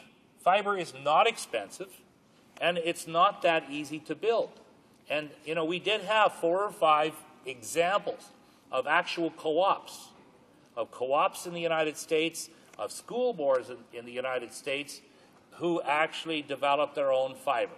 And once again, took the cost of that fiber and turned it around were able to lease out. And as a matter of fact, at the end of the day, they not only leased out all their extra capacity, but they had enough capacity still in their system to have their own, essentially all their own needs filled for free, and by the way, at much faster rates.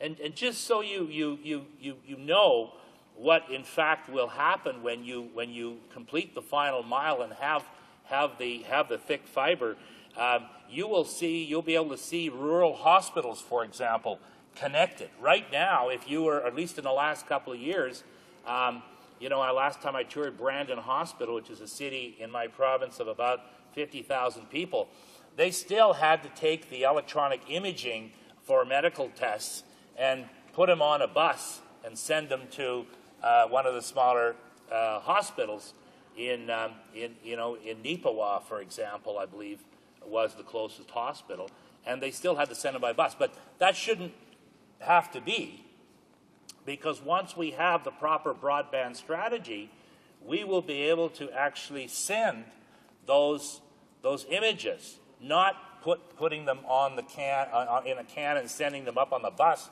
and then having them read in the hospital, but it can be sent electronically right to the hospital.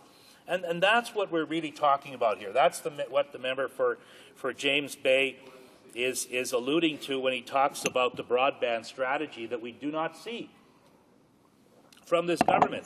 And there was a time, and I am not a big fan of the previous Liberal government, it's just that when it comes to issues like broadband, at least there was a pulse in that particular government. We don't see or we don't hear anything coming out of this particular government. Let's take a look at the whole area of government online programs.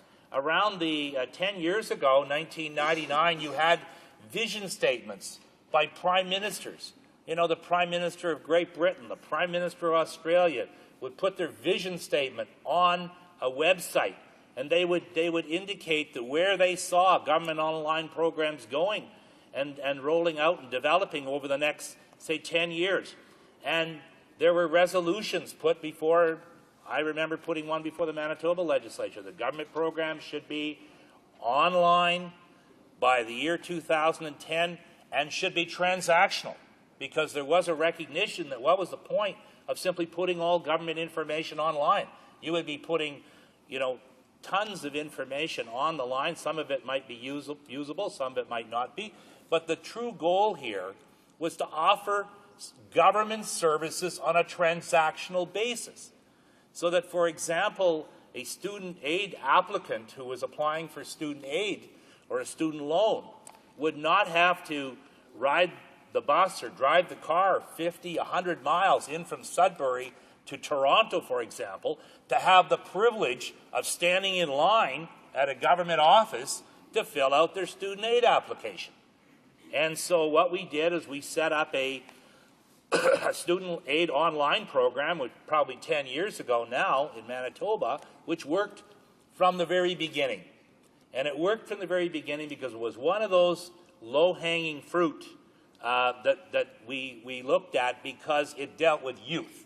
Perhaps if it was a program for senior citizens who were less inclined to use computers, it might not have worked so well. But it worked very, very well because we were dealing with people who understand computers, people who were working with computers in their daily lives, in their school settings since they were, grade 1, since they started school. And so it was natural for the government to put the student aid online. That was an example of a program that worked very, very well. Well, these sort of programs should have been replicated right across all jurisdictions. We should not be offering it in one province and not in another. And so the provinces had to get together and start talking about whether they could share these programs. I've always said that the medical system in Canada should develop, the national government should pay for one national computer program to be used in all the hospitals across the country, rather than individual governments.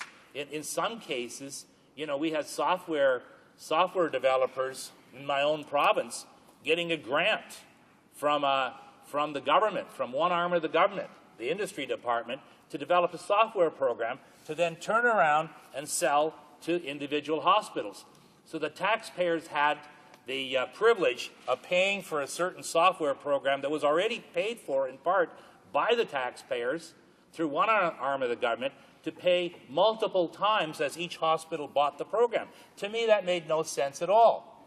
But where was the direction of the government? Where was the leadership in the government? And there was some signs under the latter part of the Paul Martin government that they were showing some interest in fact, doing that they might, in fact, consider developing programs that could be, in fact, used on a national basis. Now, provincially, we did encourage the provinces to get together and exchange programs. And that did work to a certain extent. But, it fell down because of the silo effect. Because people in their own little silos in their own parts of the government refused to cooperate with anybody else. And so we would hear arguments like, well, it's contrary to our legislation. We would have to change it and alter it to our to our legislation in our jurisdiction, or it's doesn't meet our capacities. And yet there was these off-the-shelf programs. For example, the Securities Commission in Alberta had a program that Manitoba could simply adopt because it was exactly what they needed. But, we did find a lot of local silo thinking where people would say, no, that was for Alberta. That's specialized for Alberta. We have to have our own made in Manitoba. So, in many ways, we find ourselves, working against ourselves, and perhaps maybe that's why the system isn't as advanced as it should. I also want to point out, too, that a number of years ago, and my colleague just mentioned a few minutes ago talking about consumer legislation, we put together Bill 31 in Manitoba, I believe it was 2002, and I was asked to be the coordinator of this, and we had to pull in all the people from the various departments, 4 or 5 departments, and we had that typical silo problem. Before we actually got them together in one room, we heard all the reasons why it couldn't be done, or it could never be done. And when we called them in a room and said, okay, we want to hear what your problems are, and in a group environment, they didn't have a problem. And so we proceeded with this very big omnibus bill. As a matter of fact, it was designed and crafted under the Uniform Law Conference suggested wordings, and it was the most comprehensive of its type in Canada at the time. And there were a lot of different components to it. I'm not certain how much time I have here to explain all of this, but certainly I would tell you that one of the things that got it moving a lot quicker was the idea of putting in some consumer legislation. We discovered that there were between 1 and 4 states in the United States that had laws that said that if you didn't receive your product or service that you ordered online, that the credit card companies would be held responsible to reimburse you. And that sounded very intriguing because don't forget, that was 10 years ago. That was at a time when internet commerce was still in the infancy. And we were trying to encourage it. We wanted to encourage it in Manitoba. But we didn't want people to be afraid of it and think that somehow if they bought something online and they didn't get it, they were going to be out their money. How would they retrieve their money? So we put in that bill, Bill 31, it's still in there. Anybody want to check? We made the credit card companies responsible for any Manitoban's purchased online, and if they didn't receive the product or they didn't receive the service, the credit card company would be responsible. Well, guess what? We went to committee and we did hear from the credit card companies, and some of them were not too happy about this, but guess what? I mean, Visa's a very big organization, and I don't think they really put up that much of a fight. But we put in that particular piece of consumer-friendly legislation. We put in other pieces of consumer legislation. But reality was that the reason we brought in this legislation in the first place was to streamline the government, was to make the government more efficient. And we were trying to use the Common Business Identifier. In the old days, what we had was the federal government was using the Common Business Identifier, its own business number.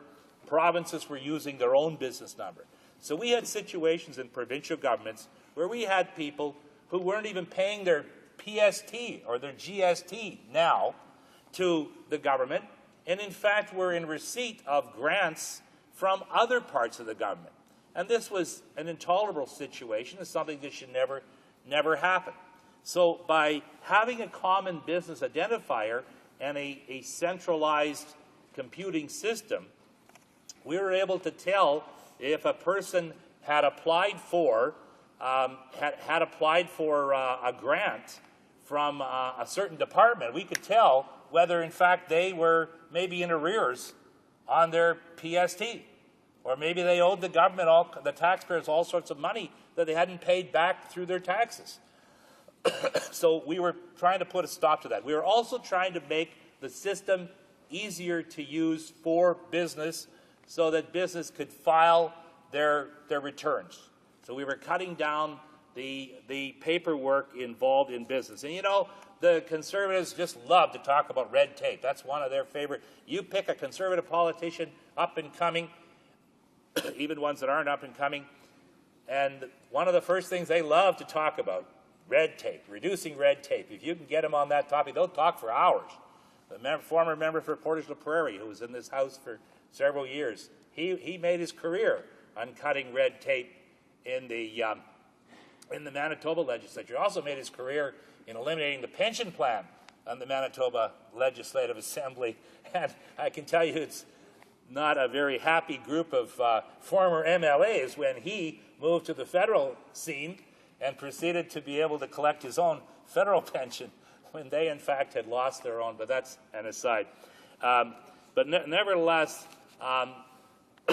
what we have here is a piece of legislation that is long, long overdue, that this government, as a matter of fact, we have a danger here that this legislation will, in fact, have to be retweaked, because that I mentioned just at the beginning of my speech in response to some comments by the member for Timmins James Bay, is that nothing in this bill involves any criminality.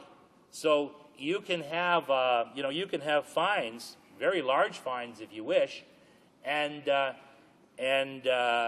we had a case just recently where a lawsuit in the last 2 weeks was decided, I believe, against Facebook, got a judgment against a Canadian, for $1 billion, who did a huge amount of spamming on the Facebook system, and he's made a hero out of himself by getting all kinds of free publicity around the world. And thank you, Mr. Speaker. And in fact, what's he done? He simply declared bankruptcy. So we could go to all this trouble of finally passing this bill after all these years and find out it's totally ineffective when we have people running huge spamming operations in this country right under the noses of the authorities. And then when they finally do end up in court, when they do get sued, they just simply declare bankruptcy and they're gone. Or they simply change countries. You know, so clearly if we're passing legislation now, we should make sure there's enough penalties in here that are going to make the people responsible and try to correct the behaviors that we're seeing. But as we'd indicated, there's bigger issues. This is an important issue. We have to deal with it. But the member for Timmins James Bay talked about the other areas, the broadband strategy that's lacking from this government, the vision in broadband, very vital to this country, and especially the survival and development of rural Manitoba, rural Canada, and also the whole issue of government online programs, which we hear nothing about from this government. Thank you, Mr. Speaker. It is my duty, pursuant to Standing Order 38, to inform the House that the question to be raised tonight at the time of adjournment is as follows. The Honourable Member for the Yukon on offshore drilling. Questions and comments? The Honourable Member for Sudbury. Thank you, Mr. Speaker. I'd like to thank my honourable colleague for his impassioned speech on this subject. One of the things that he was talking about in his speech was, of course, consumer protection. And it is important to note that there is some good electronic commerce that does take place on the Internet. And businesses can use it effectively for advertising their services, and consumers want to use the electronic commerce medium and will continue to do so. And he talked about that history that when he was around in Manitoba as an MLA and what they did to implement it there. But currently under this bill, I know there's going to be some regulations that could take away some of the offensive aspects, the offensive issues about electronic commerce. But individuals would be penalized, and private action could take place as well, which is another strong point of this bill. But when we're looking at the consumer protection piece that we've talked about, do you feel, or does the Honourable Member feel, Mr. Speaker, that there is enough protection in place for the consumers? And what type of penalties do you think would be fair, with your experience, to ensure that we can protect Canadians? The Honourable Member for Elmwood Transcona. Well, thank you, Mr. Speaker, and I want to thank the member for his question. I've never, always been amazed that governments don't see open opportunities to bring in consumer legislation, particularly when governments are looking to be relevant to their voters and their populace. And consumer legislation is a type of legislation that costs the government nothing. Matter of fact, you can't get better results than bringing in consumer legislation that costs you, the government, nothing. Makes you look good, and actually not only protects the consumers, but also protects business. Because I can tell you that business organizations will tell you that they want to see regulation. Businesses, they want to compete with one another, but they want to compete on a reasonable level playing field, and they want some rules in place. They want to know what the rules are before they spend a lot of money developing their business plans. And so if you're going to allow spammers to come in and simply do whatever they want anytime they want without any sort of penalties, then even business are not going to be agreeable to that. So whatever we do, we have to have a sort of the same rules for everybody. But consumer legislation is something that this government doesn't seem to pay a lot of attention. And I know the member has introduced a lot of legislation dealing with consumer-type activities, and I want to encourage him to continue doing that. But expecting results from this government is something that maybe we shouldn't be having too high hopes about. Questions and comments? The Honourable Member for Timmins, James Bay. Mr. Speaker, my honourable colleague gave an excellent overview, and he has a very long history in dealing with consumer rights issues. And I think the issue of consumer rights go to the very heart of the need for a digital strategy in this country, because more and more consumers and businesses, it's all online. It's in a digital realm where we need broadband, we need certain levels and standards. And we see this government with their very retrograde, are there no workhouses for the poor approach to government, when what we're hearing from small businesses, we need standards on broadband. We have none from this government. We're hearing we need a plan for net neutrality to ensure that the data that's being transmitted from small business to small business, from consumer to consumer across this country and around the world, that there are protections in place to make sure that people who are paying for service aren't being ripped off. And I'd like to ask my honourable colleague why he thinks it is that this government seems so stuck, not even in the 20th century, but in the 19th century with so many of their attitudes.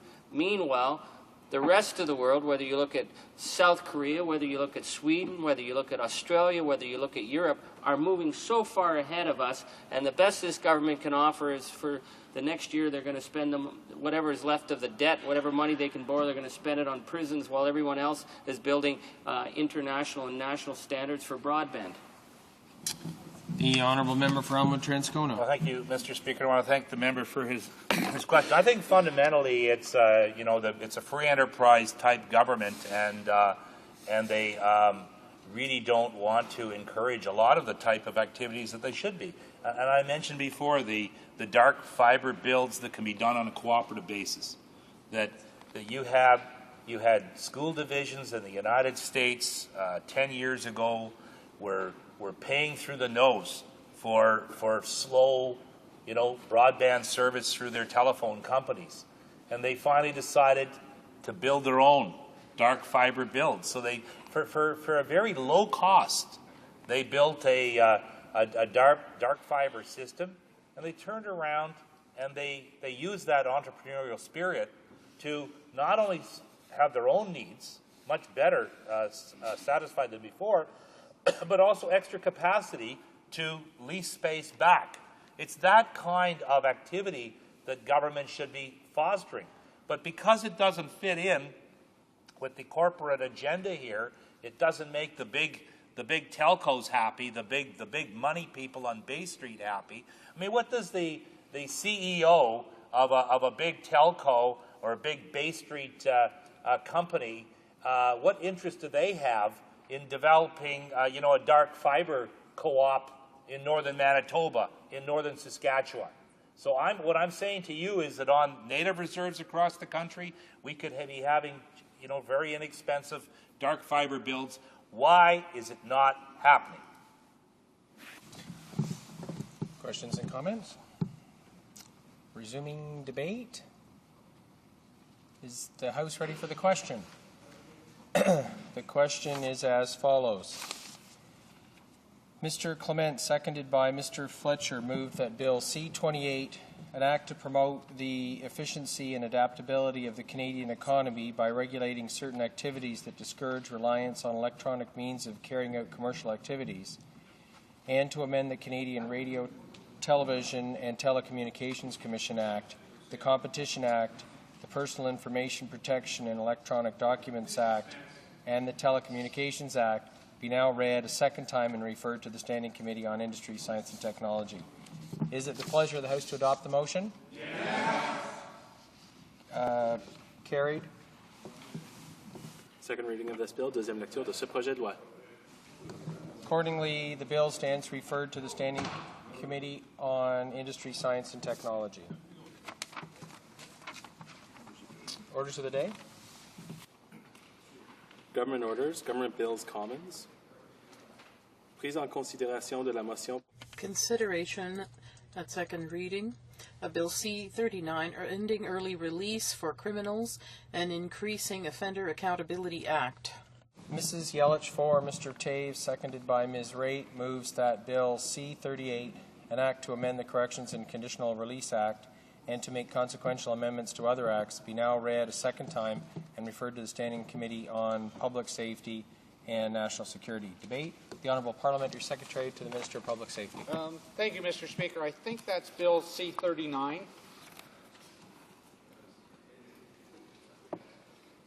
It's a pleasure to rise today in support of Bill C-39, an act to amend the Corrections and Conditional Release Act. Our Conservative government has been hard at work delivering on our commitment to make our streets and communities safer for all Canadians and ensure that victims have a say in the justice system. Today, I am grateful for the chance to continue in those efforts. Our government told Canadians when it was first elected that we would do things differently.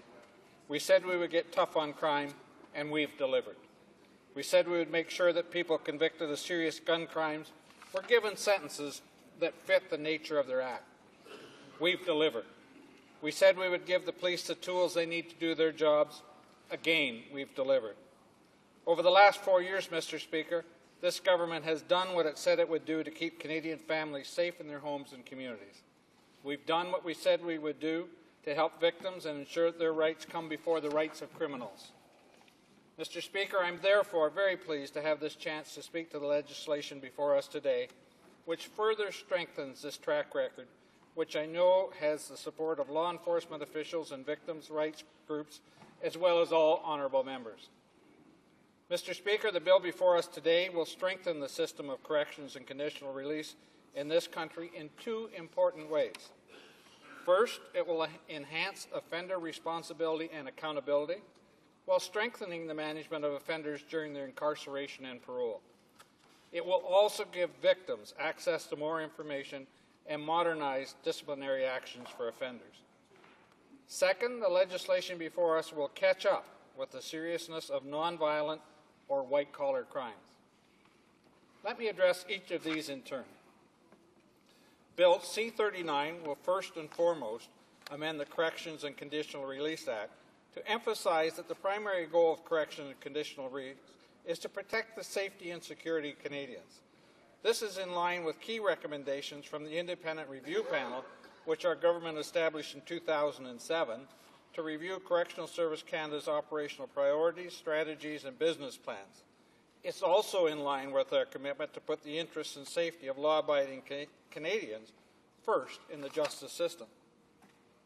The amendments before us today, Mr. Speaker, will specifically require offenders to conduct themselves in a way that demonstrates respect for other people and property. As well, they will specifically require all offenders to obey all penitentiary rules and release conditions, while also actively participating in the setting and achieving of objectives in their correctional plans. Since rehabilitation is a two-way commitment, Bill C-39 proposes amendments to ensure that a correctional plan is completed for each offender that sets out objectives for behavior, program participation, and the meeting of their court-ordered obligations, such as restitution to victims. As well, Mr. Speaker, Bill C-39 will modernize the system of discipline in federal penitentiaries by, for example, specifically addressing disrespectful, intimidating, and assaultive behavior by inmates. Bill C-39, Mr. Speaker, also proposes to strengthen the management of offenders and their reintegration into society by allowing police officers to arrest an offender who appears to be in violation of their parole without having to wait for a warrant to be issued. Police and other criminal justice partners have asked for these changes, and our government is delivering on them. Victims, of course, have also long requested access to more information on offenders and a greater say in the justice system. Bill C-39 delivers on this in a number of ways. The bill will allow victims to get information on the reasons for a temporary absence and an offender transfer, offender program participation, and any offender convictions for serious disciplinary offenses. A victim's right to attend and make statements at Parole Board of Canada hearings will also be enshrined in law, and offenders will be prevented in most cases from withdrawing their parole applications 14 days or less before a hearing date. Mr. Speaker, these proposed amendments are balanced and fair. They respond to the needs of victims as well as those of offenders who want to rejoin society as law-abiding citizens and lead useful and productive lives. They respond to the needs of staff in correctional facilities who have a right to expect a safe and secure work environment. They also respond to the needs of all Canadians who have a fundamental right to expect that the correction system will work the way it should work and that their safety and security is important. The second set of fundamental reforms proposed by Bill C-39 relate to the current system of accelerated parole review. As Canadians have been made painfully aware over the last few months, not all criminals carry guns. Their weapons of choice may be phony balance sheets or glitzy portfolios designed to deceive honest Canadians into handing over their hard-earned money, often their life savings. Recently, the Minister of Justice introduced legislation to impose mandatory jail time on these so-called white-collar criminals who commit fraud over $1 million. That legislation would also ensure that courts will consider requiring these criminals to make restitution to their victims. This would build on our government's other measures to ensure the punishment fits the crime. But it's one thing to increase sentences, it's another thing to make sure offenders serve a portion of those sentences in custody before they are released back into our communities to finish serving the sentence there.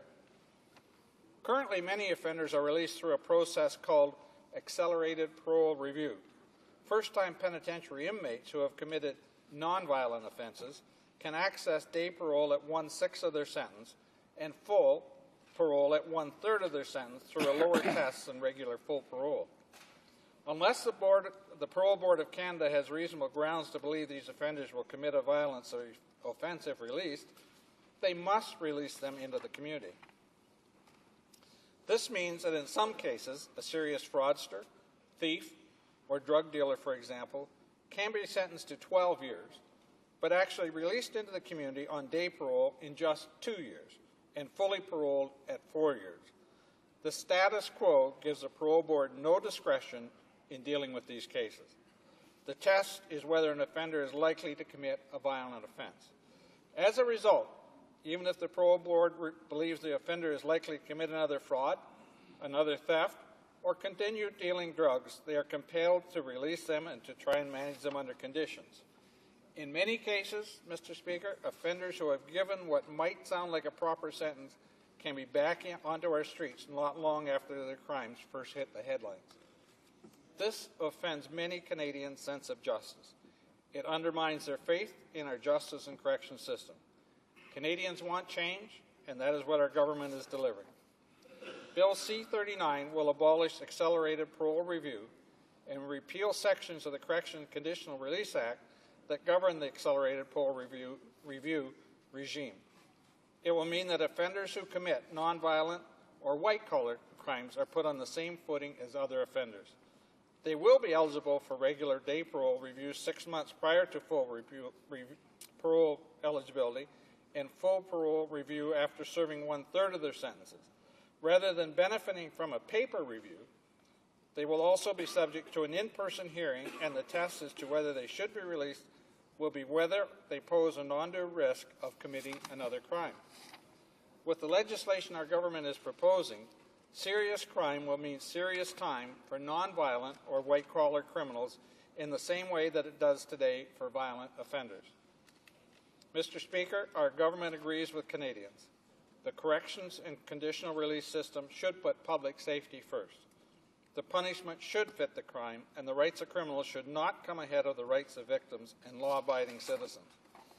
Taken together, the changes proposed by Bill C-39 will bring the Corrections and Conditional Release Act in line with the needs of law-abiding Canadians who have the right to feel safe in their own homes, while helping to ensure that victims can get justice, indeed have a voice in the justice system. Mr. Speaker, I therefore urge all members to work with our government to ensure the legislation before us today receives the speedy passage it deserves. Thank you, Mr. Speaker. Questions and comments? The Honourable Member for Halifax West. Thank you very much, Mr. Speaker. We are, in fact, going to be supporting this bill to send it to committee at second reading, where we think it should be studied. But we do have serious concerns about the government's overall policies in relation to justice matters. And I note we recently had the announcement by the Minister of Finance that the deficit for last year was $2 billion more than previously indicated. It's in the range of $56 billion, the largest deficit in Canadian history. We know part of that, well, actually part of that, but part of what we can see ongoing in the future is that we're going to have huge costs, that the government's spending something in the range of $10 billion on prisons in the coming years, and not spending in areas that will help to prevent crime. So what I want to ask the Honourable Member, my Honourable colleague, is what is the government's forecast for the cost that will result from this bill? The Honourable Parliamentary Secretary. Well, Mr. Speaker, with all due respect to my colleague across the floor, the Liberals are always concerned about what the cost is to keep criminals behind bars. This side of the House, we know that Canadians have to be safe and feel safe, and we understand that there is a cost associated with keeping criminals behind bars. We feel that Canadians are asking for that, and we're willing to pay for it. It's a small amount to pay for safety in our communities. I don't know where my friend would put the cost of criminal acts committed against Canadian citizens on the scale, but this cost will be minimal compared to what the cost is of the damage done to our society. Questions and comments? The Honourable Member for Ottawa Centre. Thank you, Mr. Speaker, and we've been critical of some of the government's policies on criminal justice, and in particular the way they rush things through. And I want to have my friend from the other side explain one of the things that just actually makes no sense at all. And I want him to pay close attention to Section 15.1 in the bill, which I have here. And I have the Act in my hand here. And if you look at 15.1, it's actually just ascribed to Newfoundland.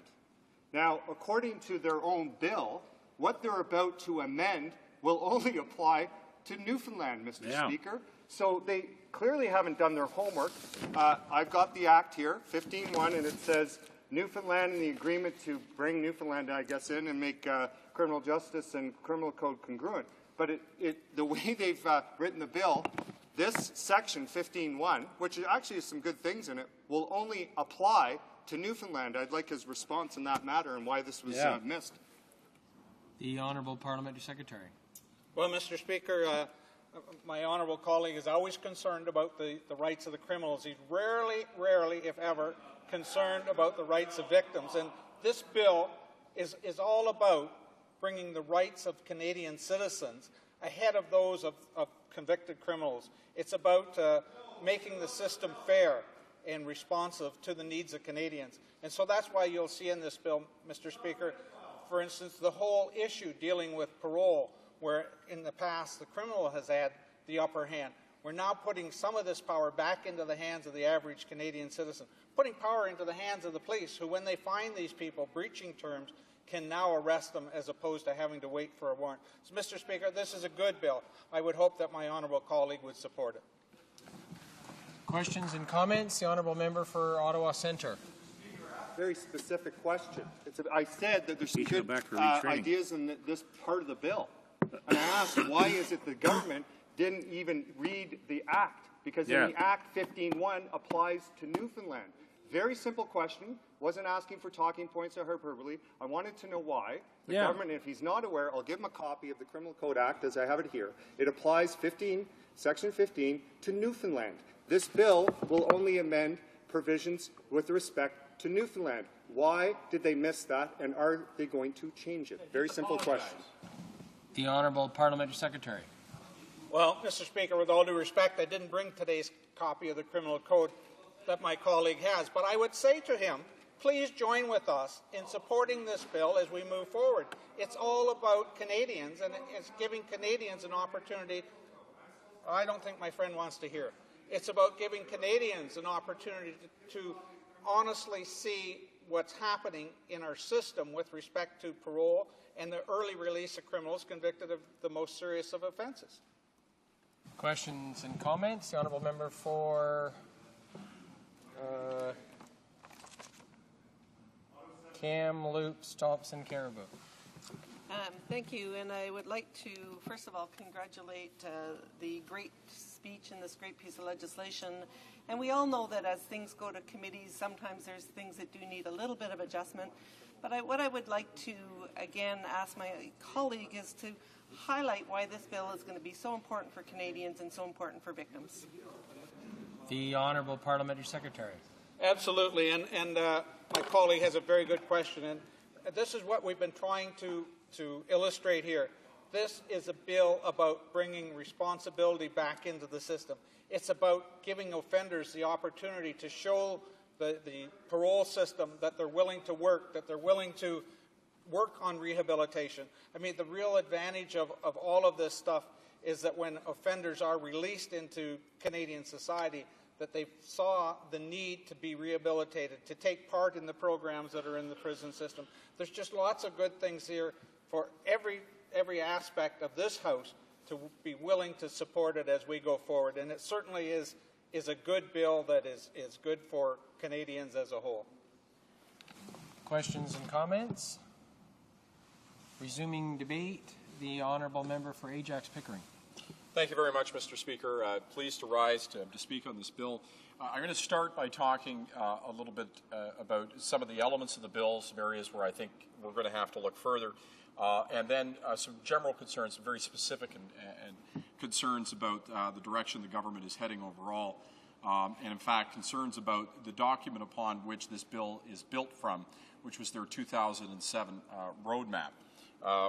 But before I get to that, this bill, in its first clauses and in what it's seeking to do, is to change the nature of the mandate of Correctional Services Canada. Traditionally, its mandate has been rehabilitation. What this bill is seeking to do is to clarify that it's the protection of society.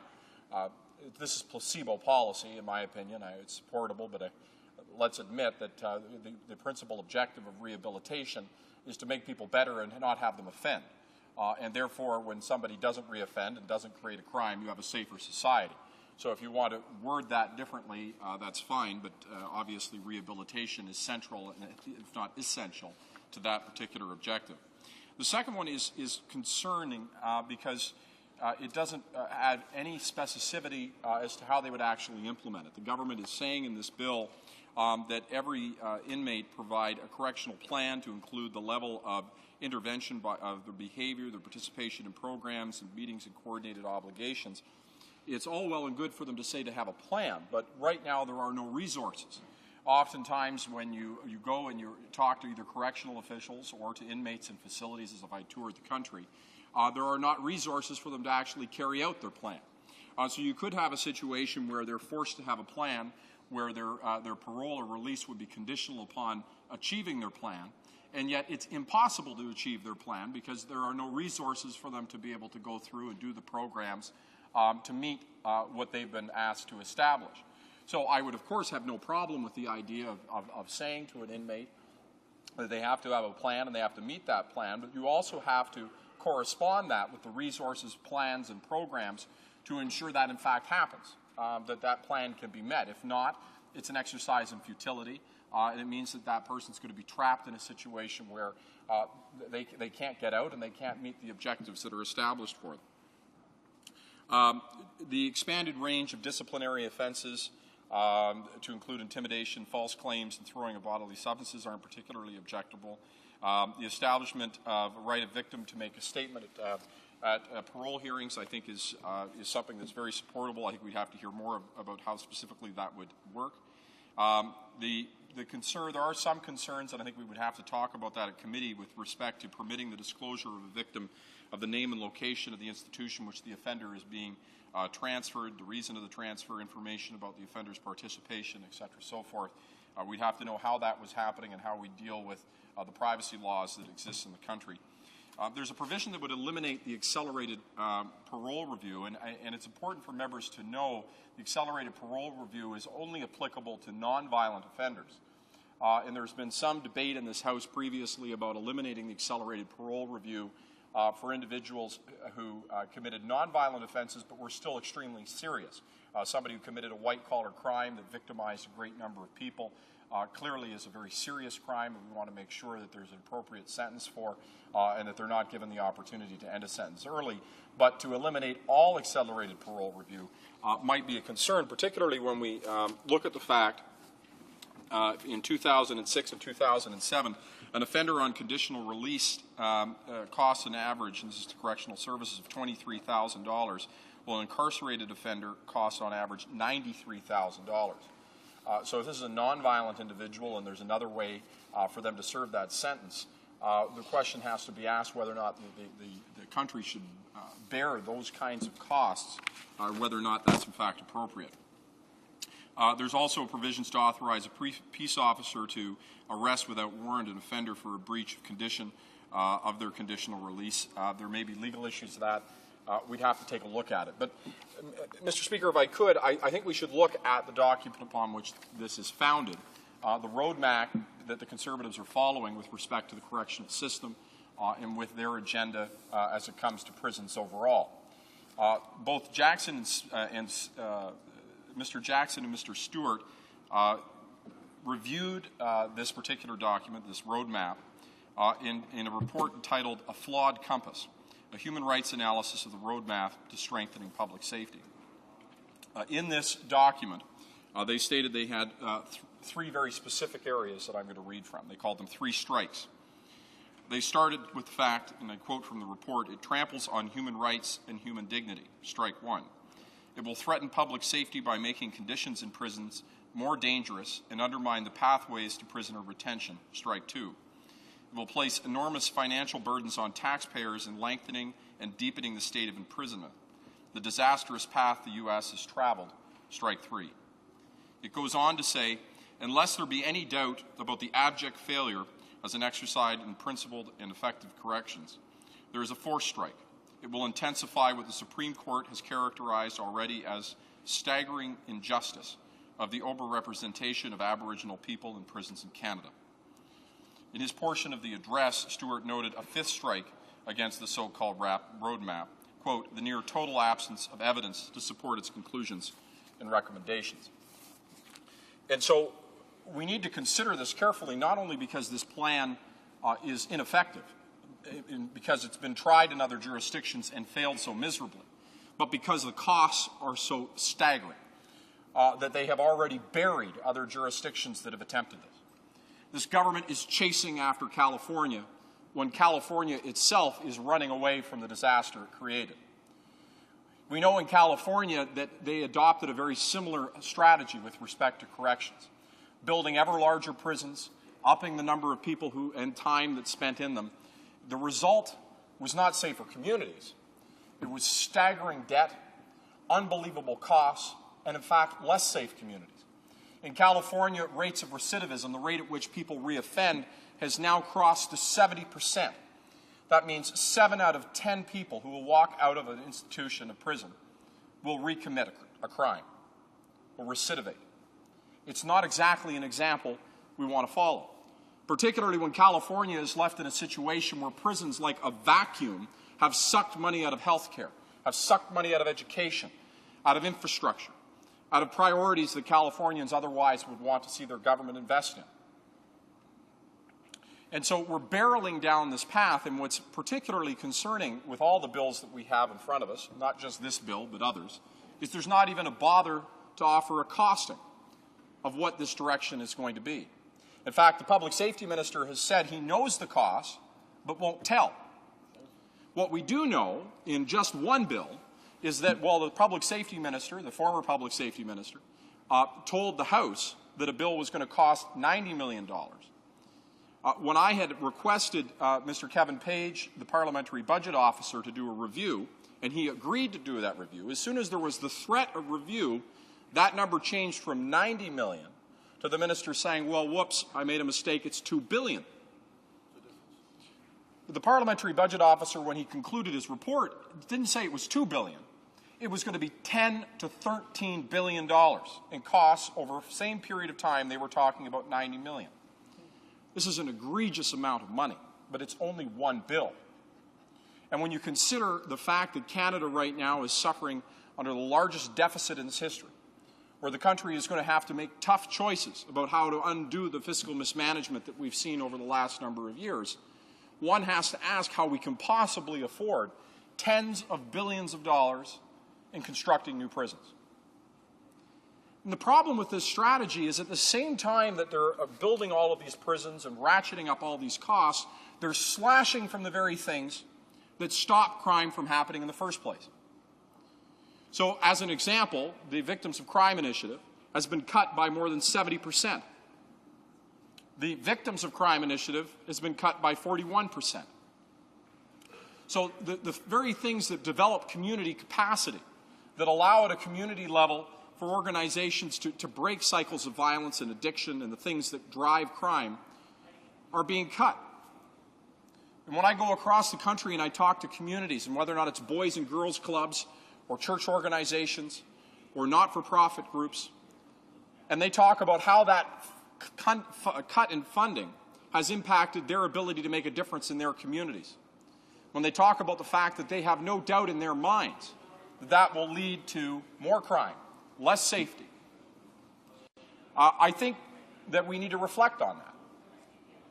Dr. Irving Waller, who's a leading thinker in this country about how we should approach preventing crime and how keeping our communities safe, has, I think, quite clearly proven that for every dollar we invest in prevention, we save 11 in other costs, whether or not it's incarceration or it's probation or parole or all these other things that are related.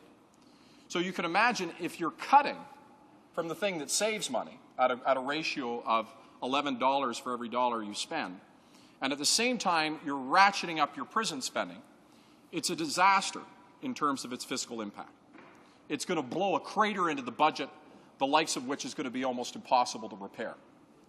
So we're at a critical juncture where we have to make a choice about what path, what roadmap, if you want to use conservative language, we choose and how we deal moving forward.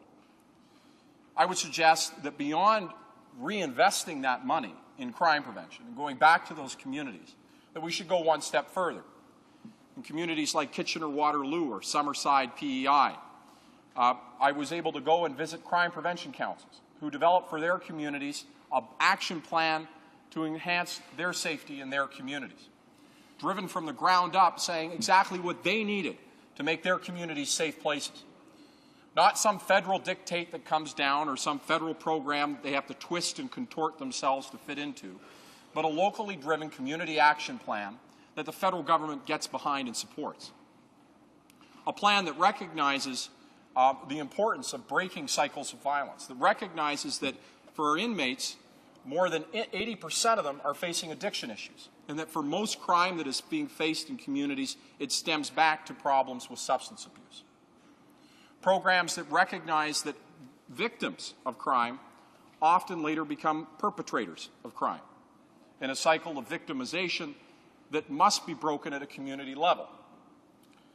They recognize as well that having additional police on the ground, having proactive policing, going out and working and engaging young people in a positive, meaningful way, giving them positive outlets to express themselves, These are all ways of making our communities actually safer, not just using words or trying to play politics with crime. But it doesn't end there. I think we also have to look at what we do in the prisons. At a point at which a young person first has their interaction with the law and makes a mistake, what is the course of action we're going to take? Right now, too many young people, when they're first committing a crime, are stuck in remand, where they're not able to get access to any programs or services to make them better.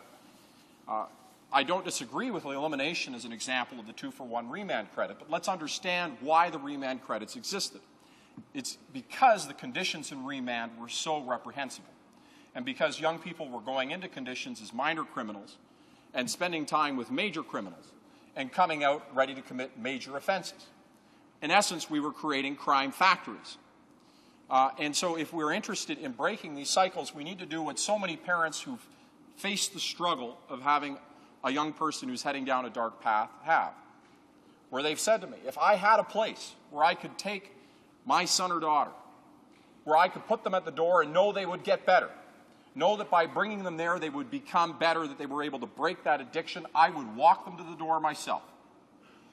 But they know prison isn't that place. They know, in fact, that when they go to prison, their addiction issues get worse, not better. And in fact, we're facing not only addiction issues, but when they get there, often extremely high rates of infectious disease. And I've had some people say to me, well, who cares if, the HIV rate is 4 times or 5 times the rate of the general population, or the hepatitis rate is many more times higher in prison than the general population. Folks, we have to remember that more than 90% of people who walk in a prison door will walk back out. Their health, their rehabilitation is not some criminal-hugging interest. It's a self-interest. It's an interest of every Canadian because it has a direct and deep impact on the community's safety, on public health. So we need to have places where people actually go to get better. And what's disturbing about this path that the Conservatives are choosing to walk down is at the same time that they're cutting from prevention and they're cutting from support for victims, in the prisons themselves they're cutting programs. Mr. Speaker, I had an opportunity to visit every prison farm in the country. I talked with correctional officers who've worked in these facilities, in some cases for longer than 30 years. To a last one, every single one told me it was the best program that we had in corrections. I met with inmates who went through the prison farm program, looked them in their eyes as they talked about the transformation that it caused within them, how working with animals bred empathy and compassion, about how the program placed at their end of their sentence got them ready to reintegrate. Not because agriculture into itself is the solution, although unlike the government, I do believe agriculture is still relevant. Believe it or not, the public safety minister said agriculture is essentially a dead end and there was no purpose to teaching it to people. But it misses a fundamental point, that for these men who are going through the program, who are spending 10 hours a day working on a farm, who, because it's a voluntary program, had to wake up on their own will at 5 or 6 in the morning and go in and put in a full day's work, working with animals, understanding empathy, understanding the value of work, that the dignity of that work, the structure of that work is fundamentally what changed them. And that when they came out, when I talked to employers in the construction industry or elsewhere, were told that they were some of the best inmates they could hope to hire when they came out, because they understood that value of work. So while it's true that not every one of them was hired in agriculture, in fact, the vast majority weren't, they were hired, and they were engaged in meaningful ways. And what correctional officer after correctional officer told me is there wasn't a single rate of recidivism. This program's cut, gone, dead. Its cost, $4 million a year. Now, $4 million is a lot of money. It's 2 fake lakes. But it's not a lot of money relative to the cost benefit that this provides. And I think it's deeply shameful that at the same time you're ballooning prison populations, you're cutting some of the most effective programs at making people better. So you're cutting prevention, you're cutting from victims, and now you're cutting from programs inside of prison. And the argument is, this is going to make us safer. And when I dare to speak out against this agenda, What do we get day in, day out in question period, but members standing up and talking about how I'm a criminal hugger, about how I don't care about public safety, about how somehow I care less about the safety of my children than they do theirs. Now, I believe Conservatives are misguided on these issues. I believe they're taking us down a wrong and perilous path that has proven in every jurisdiction it has been tried to fail. But I would not subscribe to one of them, a motive that didn't care about community safety, and they shouldn't impart it upon any other member. It does a disservice to this chamber. We also have to recognize, Mr. Speaker, and I know my time is limited, but the impact of mental health and the importance of dealing with mental health in our prisons, particularly in female institutions, where serious, and I'm talking about very serious mental health issues, will often make up more than 25% of a prison's population. In the male population, the number's lower, but still startlingly high. And what I hear from police chiefs across the country is more often than not, we're using our prisons as repositories for people with mental illness. We're taking those who are suffering from mental conditions, who have no support and no way of getting off the streets, and waiting for them to commit crimes so police can do something with them. Then they're transferred into prisons, where prisons are woefully underprepared to deal with their mental illness. As a result, they often put them into segregation. And in these segregation cells, their conditions further deteriorate. We're all aware of the story of Ashley Smith. Ashley was a 17-year-old girl whose crime was to throw an apple at a postman and to steal a CD. Ashley had mental challenges, and when she was put into prison, they got much worse. A prison system didn't know how to deal with her, had her in a segregated cell for 11 solid months. And as Ashley tried to kill herself and kill herself and kill herself, there was no interjection until finally Ashley self-asphyxiated and died. Mr. Speaker, we need to do much better than this. We can't allow the mentally ill to languish in prisons with no hope of getting better. Or for people like when I was in Her Majesty's Penitentiary in St. John's, to be locked into a facility where they had no hope of getting out and getting better. There does need to be a roadmap, but it's not this one. We can do a lot better. Thank you, Mr. Speaker. Excuse me. Questions and comments? The Honourable Member from Newmarket Aurora. Thank you, Mr. Speaker. I would like to recommend that honourable member go back and take a look at budgets that this government has introduced over the last 4 years, because in my recollection, it's this government that has increased the budgets for frontline police care or for frontline police assistance, and we've put prevention in as part of that budget. I am a regular volunteer with the York Regional Police in York Region, and our Chief of Police is very, very thankful for the budget allocations that this government has made. And we also have 5 former police officers on this side of the House, and I think that that's important to recognize, that they bring with them great expertise. But I would like to say I do agree with the honourable member that having a rehabilitation program in place is the most important. Before I was elected to this House, I worked in disability management, and we regularly had to put rehabilitation programs in place for injured workers. I can tell you that building a rehabilitation plan for an injured employee is the most cost-effective course of action for both the injured employee and for the employer.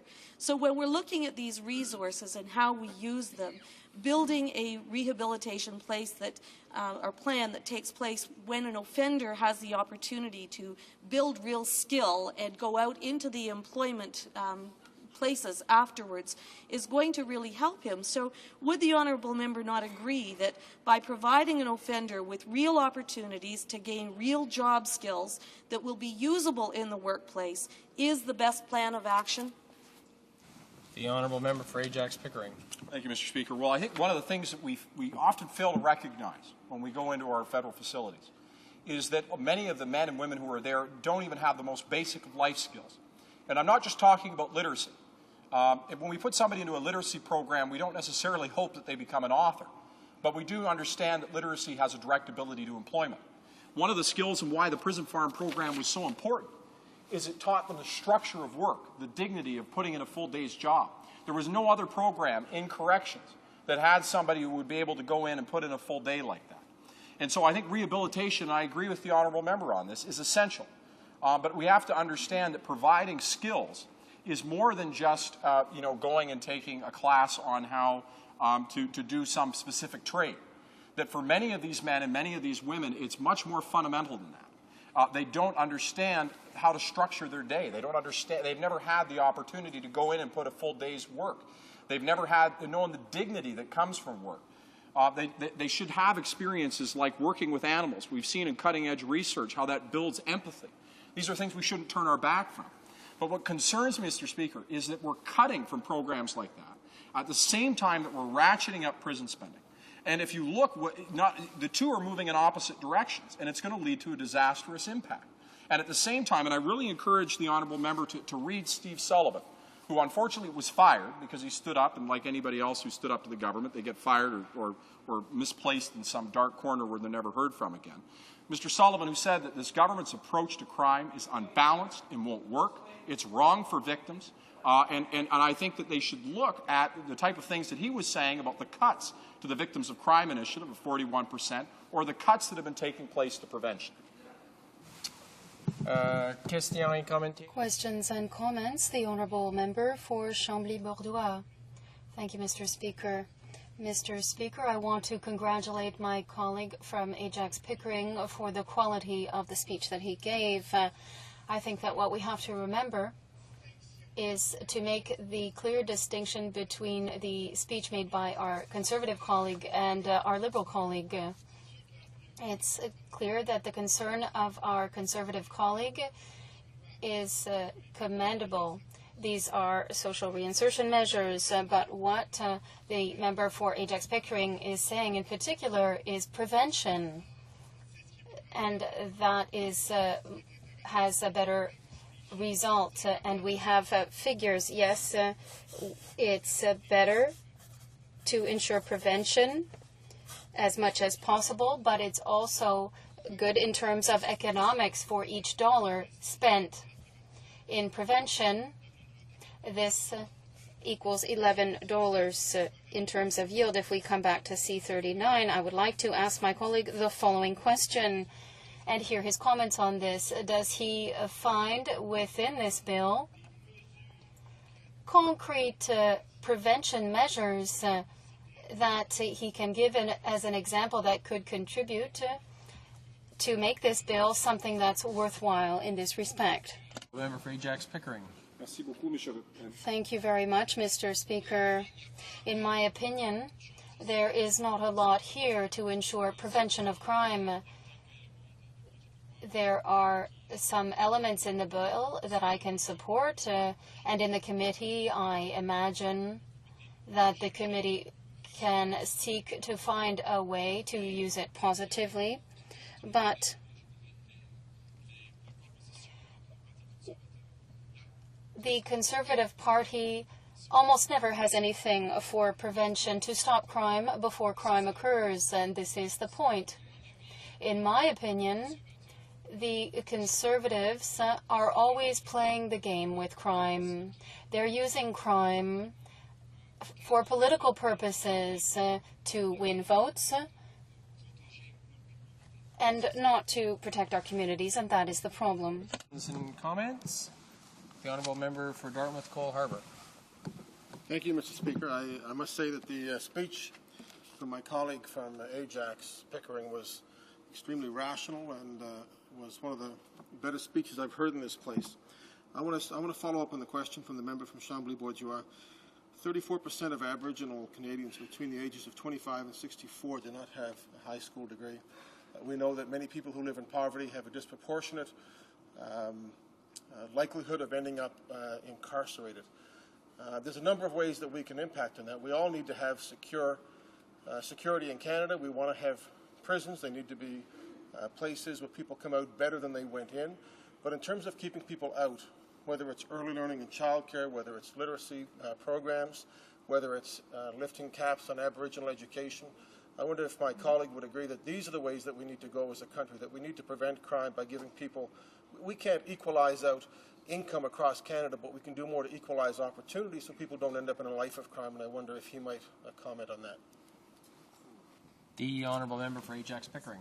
Thank you, Mr. Speaker, and I thank the member for an excellent question. I think he talks about the interconnection of these issues far more broadly than even I was talking, but I think importantly so. And when I had an opportunity, I was in Regina, and I was touring the worst areas of Regina with the former police chief there. And he took me to neighborhoods where children were growing up in homes with no heat. Were growing up in homes where a meal was a scarce thing, where they had to walk through streets that were unbelievably violent, where even when I was there, the police had to call in paddy wagons, and there had been a shooting. And you imagine somebody trying to learn in that environment. No food, no heat. There was another home where the chief told me for 6 months they were trying to find a solution because raw sewage was being dumped into the basement, and they had no solution. And somebody says, well, pick up your bootstraps, kid. Go make a go of it. If we want to look at stopping crime, we can't allow children to live in those kinds of conditions. If we're interested in making our communities safer, then we have to go to the places where crime originates. And my colleague makes an incredibly important point when he talks about how disproportionately represented Aboriginal and First Nations peoples are in our prisons. 10 times more likely than anybody else in the country to be in a prison. I think that's a national disgrace, and we have to look at why that is. And the reason, more often than not, unfortunately, is that for First Nations youth, they don't believe that there's a future for them. They've lost hope. They don't feel that this country has for them the opportunity for them to be successful and for them to have goals and things to strive towards. And so long as they lack that hope, as long as they lack that belief that they can cross through and have a successful future, then we're going to continue to see this kind of disproportionate representation in our prisons. And I think what's so terrible about the debate and the way it's been cast is to make it seem as though criminals are just these bad people over here, and all we have to do is hit them harder with bigger sticks, and all of our problems will go away. But when you look at what underlies these, when you really have an honest conversation about what community safety is about, you get to a real and honest picture of what needs to be done, and remarkably, it can be done at a fraction of the cost. Reprise de débat. Resuming debate, the honourable member for Ahunsik. Thank you, Mr. Speaker. Mr. Speaker, as usual, this government is providing us with what I call a rehashed bill that should have been before the Public Safety Committee a long time ago, had it not been for the abusive prorogation of Parliament by the Prime Minister in December 2009. In fact, because of the Prime Minister, Bill C-39, which was tabled on June 15, 2010, is a synthesis of two bills that died on the order paper, and they are the former Bill C-43, Corrections and Conditional Release Act, and the Criminal Code, tabled in June 2009, and Bill C-53, an act to amend the corrections system and the conditional release program, accelerated parole review, and make consequential amendments to other acts. And the short title of that is Protecting Canadians by Ending Early Release for Criminals Act. So, as usual, this government has gone to adopt great titles that are very dramatic, and there's always a big show when they table the bill. So there's nothing new here, Mr. Speaker, and that is serious because global security, or the security of all, must go before petty politics and instead of shows and the refusal in bad faith of Bloc Québécois bills. And this government should really take action to ensure public safety. Mr. Speaker, in this bill, one of the provisions is that 1/6 of the sentence be abolished. Well, since June 2007, the Bloc Québécois proposed that the 1/6 of the sentence is supposed to be abolished because it undermines the credibility of the justice system. And we think that this kind of abolition would restore public confidence, but it is being rudely tested by the Vincent Lacroix and Earl Jones in this world. we tabled on September 14, 2009, a bill in this sense, exclusively aimed at this provision. This is a measure that has had the consensus of the victims and of the population. Twice we asked for unanimous consent of all the parties to adopt this quickly so that the bill should be rapidly enforced and applied to the Lacroix and Earl Jones of this world. And what did the Conservatives do, Mr. Speaker? Twice, not only once, but twice. We can't say that they didn't understand. I think the second time around they did understand, but they refused to adopt this bill. That, Mr. Speaker, is really a pity, because we presented this provision. It could have been passed in 2007, and now the Earl Jones and the Lacroix wouldn't have a right to get out after the 6th sentence. But we wouldn't. The Earl Jones and the others in the same case will have the right to have 1/6 sentence because they refused to proceed quickly, as we twice asked them to do. Mr. Speaker, this is not our style. Despite the bad faith of the Conservatives who will vote for this bill, because we want to study it in committee, we think that it contains some good points, and I think it's important to give more room to the victims. And we're ready to look at this and make positive steps ahead for the good of the people. We will vote for this bill because some of the provisions that were already proposed by the bloc, as I said, the 1/6 sentence, and this since 2007, and also the idea of the accountability of prisoners or convicts, and the abolishing of the almost automatic access to parole after 2/3 of one sentence. And I've already been a parole officer myself, and I've lived through this. And to be able to keep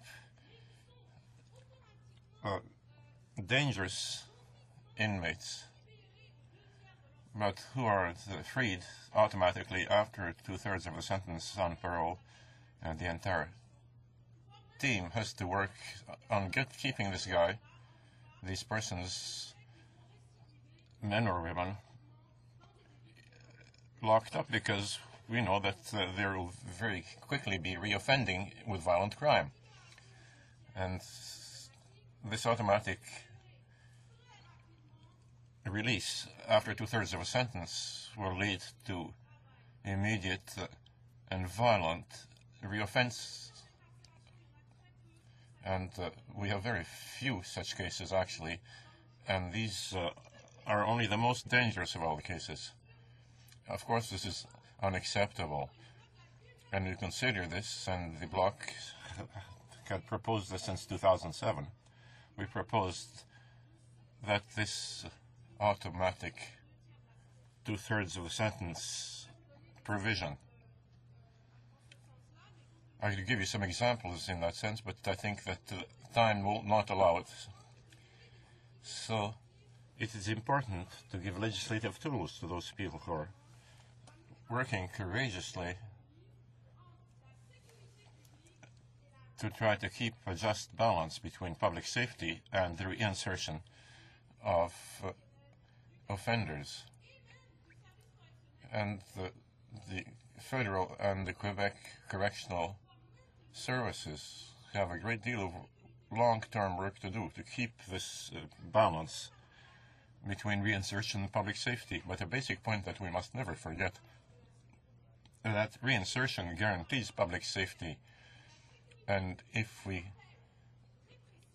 start having a system where public safety is called repression, then we will be in a society where safety and security will be very rudely tested, because we're talking about prevention, we're talking about public safety. As soon as someone is in the correctional system, and let's not forget, Mr. Speaker, contrary to what some demagogues say, prisons and penitentiaries are not vacation resorts. And others call these universities of crimes. Some individuals who have committed more or less criminal acts, and during their personal lives they've become more or less criminalized by spending time in prisons. They'll develop new attitudes that they did not have before, and they'll learn methods and styles that make them more and more criminalized and more efficient in committing their respective crimes. If it's drug trafficking, they'll be even better at it. So, what is the point of rehabilitation? Rehabilitation says, we know that you've committed a crime, we know that you can pose a danger for society, but we want to give you the tools so that you can be less dangerous or not dangerous at all. And not to be dangerous anymore or to be less dangerous are fundamental tools for public safety. So we must understand that safety goes through reinsertion, especially as most of these offenders will get out someday. Someone is 25 years old and has a life sentence, and he will get out someday, rehabilitated or not. And sometimes we have offenders with sentences of 10, 15 years, and after having gone through the correctional system, they're still dangerous, or perhaps a bit less dangerous, but all of these individuals will come out one day. They will be released, and this is why it is important to reinsert them. But unfortunately, the Conservatives don't understand this term. They simply don't believe in reinsertion, because as far as they're concerned, everything has to go through repressive incarceration. Between incarceration and the ultimate consequences in Canada, this is the worst consequence that we can expect for having committed a criminal act. Incarceration is in itself punishment. Unfortunately, this government does not understand this thing. When we're talking about the consequences, there's a difference with punishment. When our children do silly things, we give them consequences or rewards, but incarceration as such is punishment, and the consequence as well. So what more do we want? Why should incarceration be made even more repressive, given that the fact of being behind bars is already punishment in itself? So this vengeful mentality, vindictiveness through law, whereas these laws are supposed to make society more safe. And this goes against our current mission. We want to protect society in a certain way within the risk assessment framework. And I would like to tell you about a few programs that contributed to protecting society. And under the cover of the preponderance of protection, everyone here agrees with that, the government is trying with this bill to change the mandate in a very doubtful manner, insidious, not very clear. We don't know what they're driving at. And we should look very close at this kind of attempt to try to change the mandate, which has exactly to do with this balance between reinsertion and protecting society, all based on the principle that reinsertion equals protection for society. The longer people are locked up, the worse time they have when they come out. But the least serious cases should benefit from reinsertion, because in any case, these individuals are being assessed at every step. The correctional plan is reviewed after 3 months, 6 months, after 1 year, and when the people come before the commissions, they are reviewed, their files are reviewed. And when they're released, because they can be reinserted, they're still followed by the services on the outside. They meet them once a week, either at home or at work, or even in the offices, and they're followed very closely by the correctional services all the way to the end of the mandate. And I must tell you, Mr. Speaker, that the correctional services are doing a good job. But there are some people we must recognize cannot be rehabilitated. They have psychological or psychiatric pathological conditions, and they're very hard to reinsert.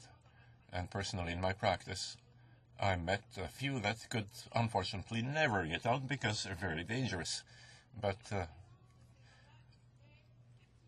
is the presence of these people, is the right place for these people in a jail? Shouldn't they rather be in a mental hospital? Unfortunately, the bill does not answer this question. And we consider these people very dangerous with psychiatric problems, serious problems, and unfortunately they cannot be reinserted into the community. There's another important point in this bill, Mr. Speaker, is the role played by victims in the correctional system, such as the right to intervene during the hearings relative to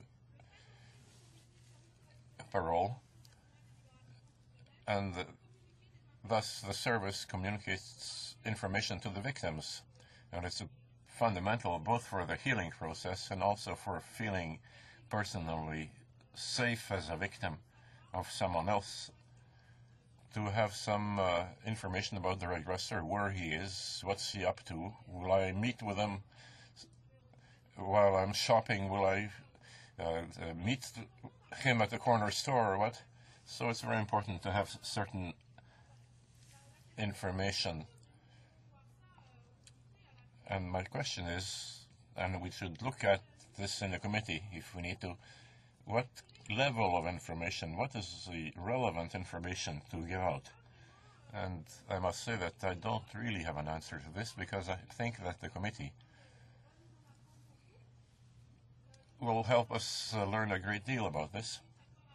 And I hope that the victims will access some kind of training, but what kind of training is still left to be seen, because that training must be relevant to the safety and the healing process of these people. Mr. Speaker, although the Act and the legislation clearly recognizes victims' interests of criminal acts and the role that they can play in the correctional process and in the parole process, the victims' advocates said that many of the current situations were unsatisfactory. And these people, I hope, will be able to bring us more clarifications. However, Mr. Speaker, there is another question.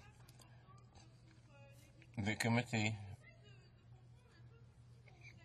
is trying to find an important role for the victims. And now, what has been done so far to enhance the role of the victim?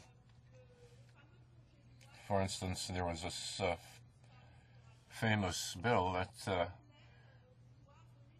was kind of a blip in the radar for a while, that wanted to give tools to the police to fight against computer child pornography. And we are not hearing anything more about this. And then Mr. Sullivan, the ombudsman for the victims of criminal acts, who was royally replaced. And in fact, around mid-August, about 3.5 months later, he said in a letter sent to the minister that we had found funds to guarantee prisons, whereas we were stingy with the budgets for the victims.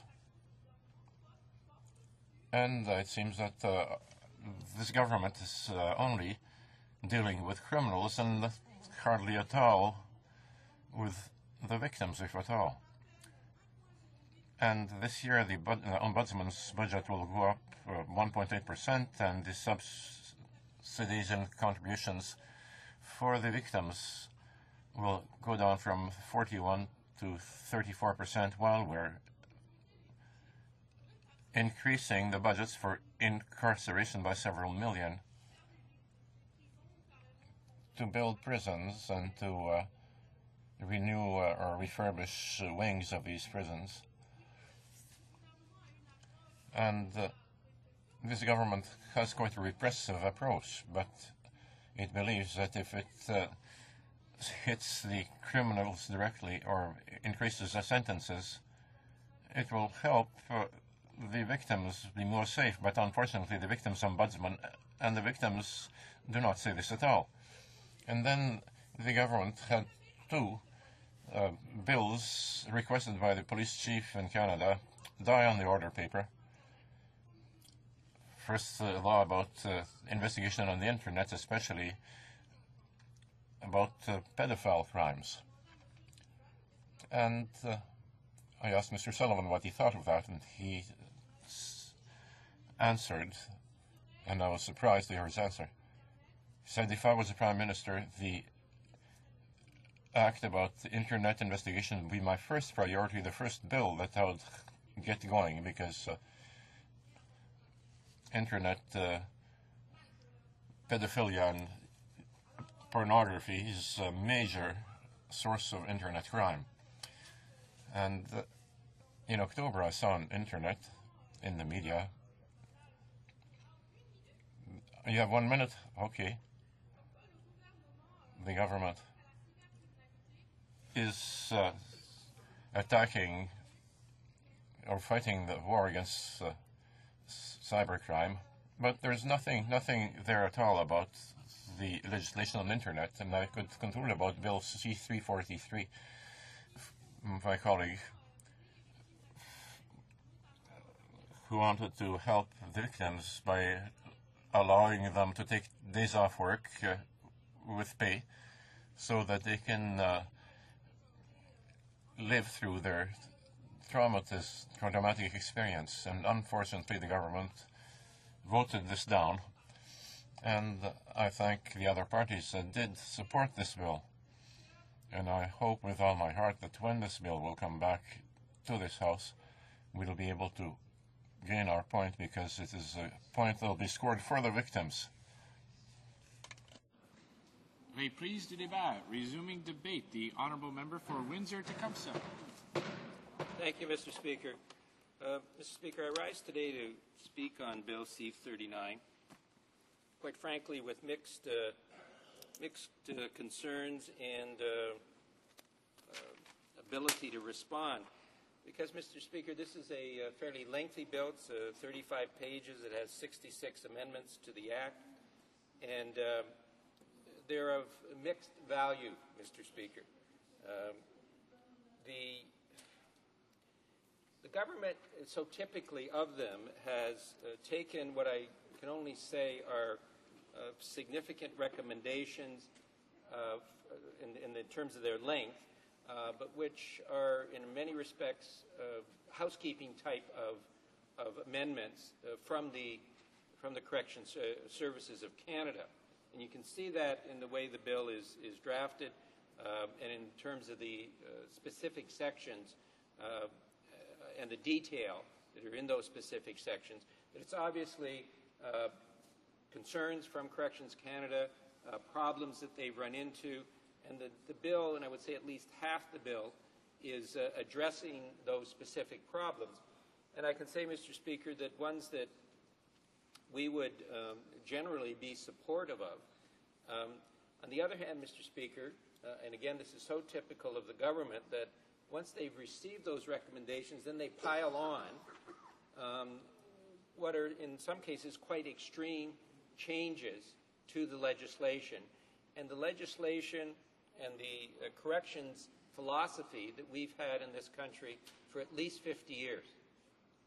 And they are attacking some of the fundamental beliefs that we have and that we have used to establish what is the best way to deal with those people who commit, whether they be violent acts or criminal acts, nonviolent criminal acts, who are incarcerated at the federal level in our federal penitentiaries,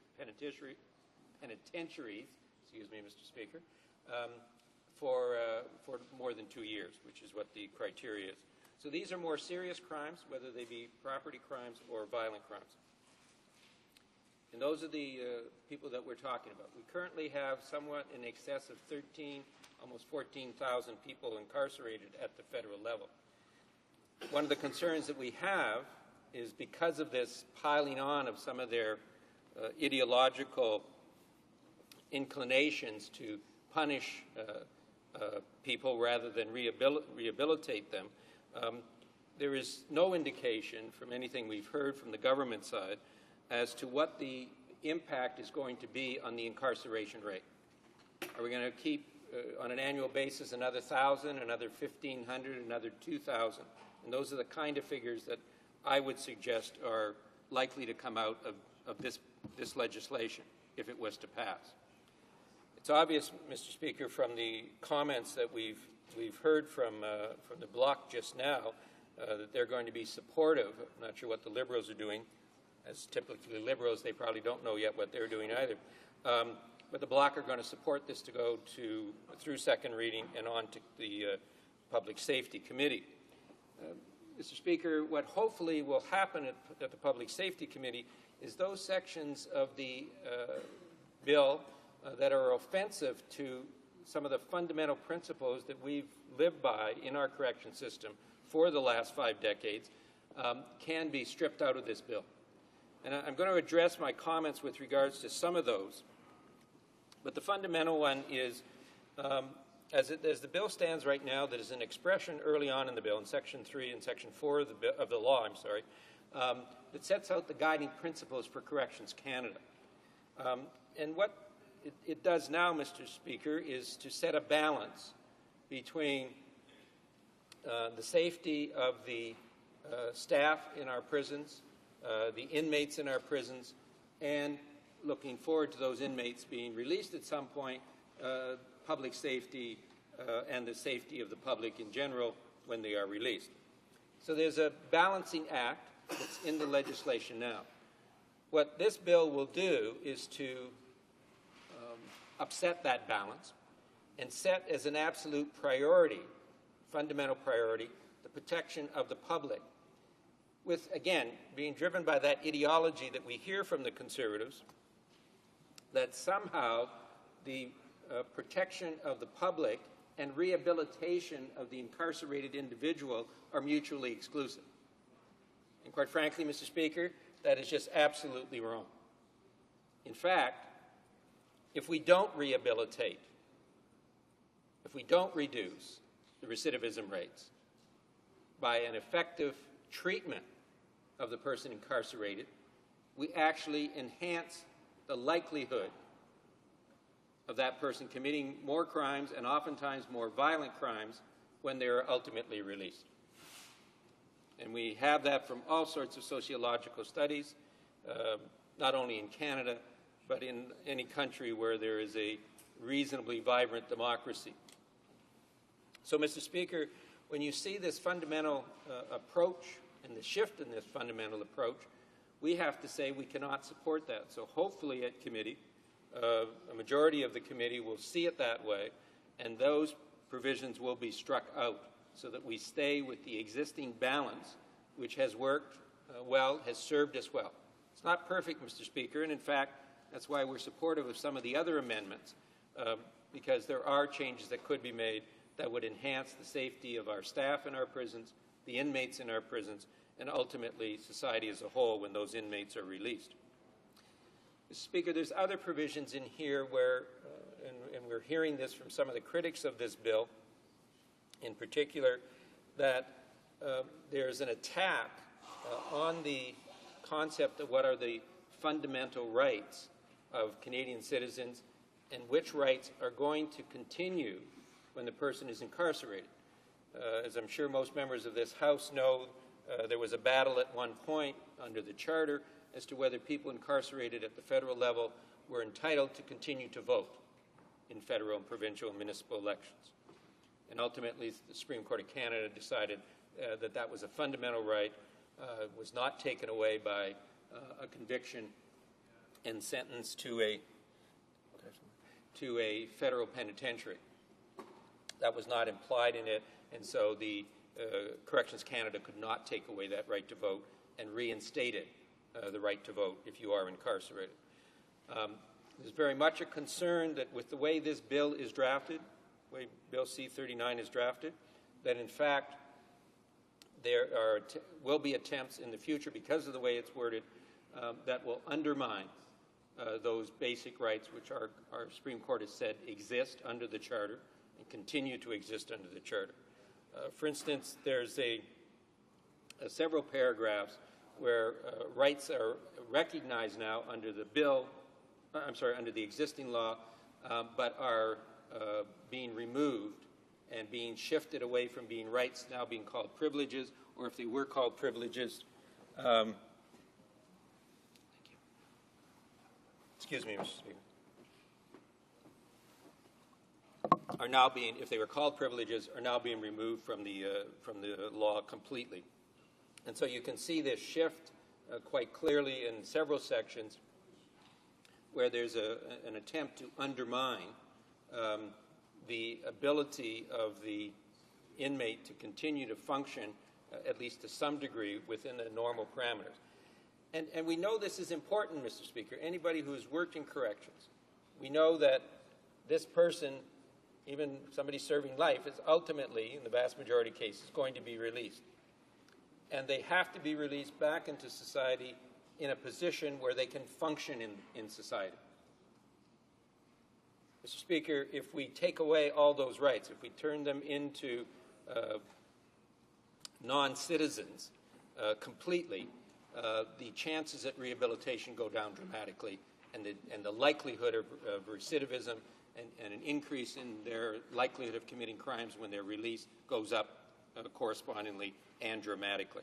So, Mr. Speaker, it's very important to maintain that balance. There is a very clear attempt on the part of this government to undermine that balance at this time in this bill.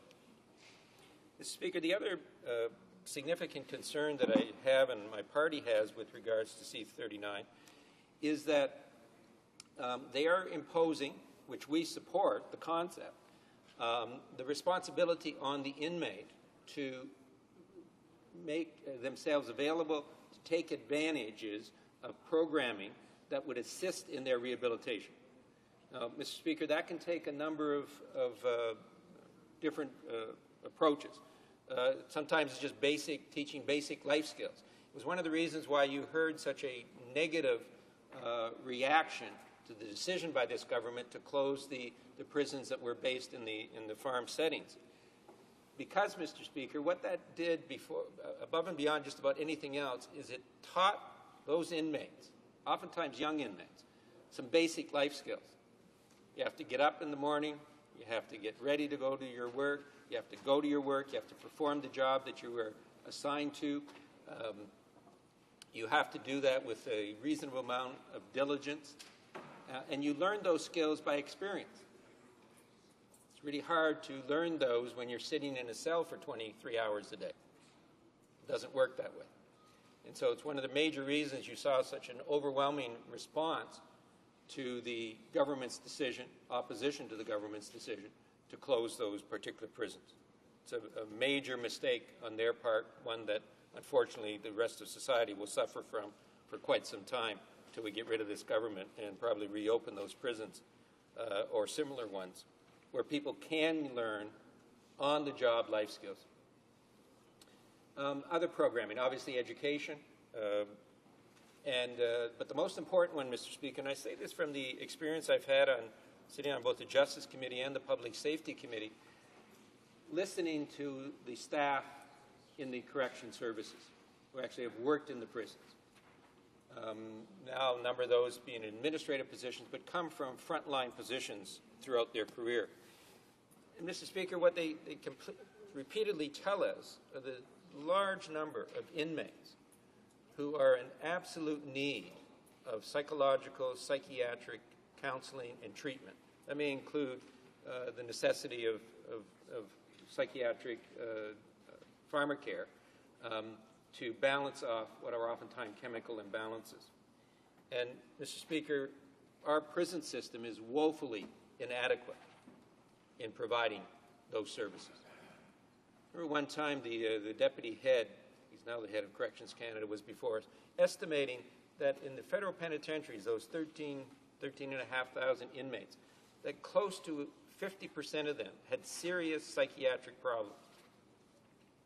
That, quite frankly, if they were out in the general public with those problems, could be confined to a psychiatric institution, the majority of them at least, of that 50%. And that the sad part, as he told us those figures and that story, was his admission that they were getting nowhere near the treatment that they were required to have. It was an absolute necessity if they were going to be rehabilitated. The other point that he made at that time, Mr. Speaker, was that not only those programs, but education and lifestyle-type programs, all too many of our inmates have access to those programs only late in the period of time that they're serving. And a large number of them are released before they can complete those programs, whether it's psychiatric treatment, whether it's an educational program, whether it's a lifestyle program. They never get to finish them because they're not available to them. They're put on a priority list, but as they come in, those who are already there are ahead of them. They get first shot at them. As they move their way up that list, they're also spending more time. By the time they get to the top of the list and maybe into the programs, they're about to be released. And, Mr. Speaker, in effect, the programs benefit all too few of them because there's all too little of it available. And we know, Mr. Speaker, from, I guess now, admissions from the government, they're going to spend somewhere around $9 billion on concrete and glass and steel to build new prisons. There is no corresponding increase. Repeat that. There is no corresponding increase whatsoever in funding for programming. None whatsoever. It was interesting, Mr. Speaker, to listen to the staff who were out picketing the minister at one of those announcements when he was running around the country making announcements of new prisons being opened and the amount of money, how many new beds there were going to be. And the people who are in those institutions now, working with those inmates, our professional staff, saying to them, in effect, this is crazy. We don't need more cells, we need more programs. And we need more staff. We don't have enough staff. We have a huge number because of the stress levels amongst our staff because we don't have enough in the prisons. A very large percentage who are regularly off on stress leave, which of course only places additional burdens on the remaining staff. And so we have a real morale problem in our prisons with regards to our staff. And it does come down to two fundamental things. We don't have enough staff, and we don't have enough of the programming that we need to actually deal with the problems that the inmates are confronted with. Mr. Speaker, what that says to me is we've got a government that's quite prepared to spend taxpayers' dollars to follow their theme that, you know, they're going to punish people. They're going to make people accountable. That's all about punishment. But they're not going to spend any money on what is really necessary, and that is to rehabilitate these inmates while we've got them incarcerated. You know, it just boggles the mind. You can imagine historians, 50 years, 100 years from now, looking back at this period of time and saying, what were they doing? Couldn't they see? And this government can't. Couldn't they see that you've got a rare opportunity here? This person's been convicted of a crime, been incarcerated for an extended period of time. You've got, maybe for the first time and the only time in this person's life, this inmate's life, you've got the opportunity to actually make them turn their lives around, to make them responsible citizens so they no longer will prey on the rest of their citizens in their country. And you blow the opportunity, because it's all about, from that side of this chamber, is all about punishment. And they can't get their head wrapped around the fact that you need to rehabilitate. If you're going to have an effective correction program, whether it's at the provincial level or at the federal level, the thrust has to be, while you've got that person in your care, in your control, you turn, and I'm being quite serious here, you force them to turn their lives around, because you provide them with the necessary support to be able to do that. Mr. Speaker, this fundamental approach is a real problem in this bill, because all it does is perpetuate that mindset. All we have to do is build more prisons, more beds, incarcerate more people, and that'll solve our crime problem. All we have to do is look across the border in the United States to see it doesn't work. It's quite interesting to see what's happening there, Mr. Speaker, the number of states, including Michigan, which is adjacent to my hometown, the number of prisons that they've had to build and that they no longer can afford in order to punish people. Mr. Speaker, what's happening now, and has been so the Conservatives should know this, at least for the last half decade, if not the last decade, you've seen more and more states closing prisons, reducing their prison population because they can't afford it.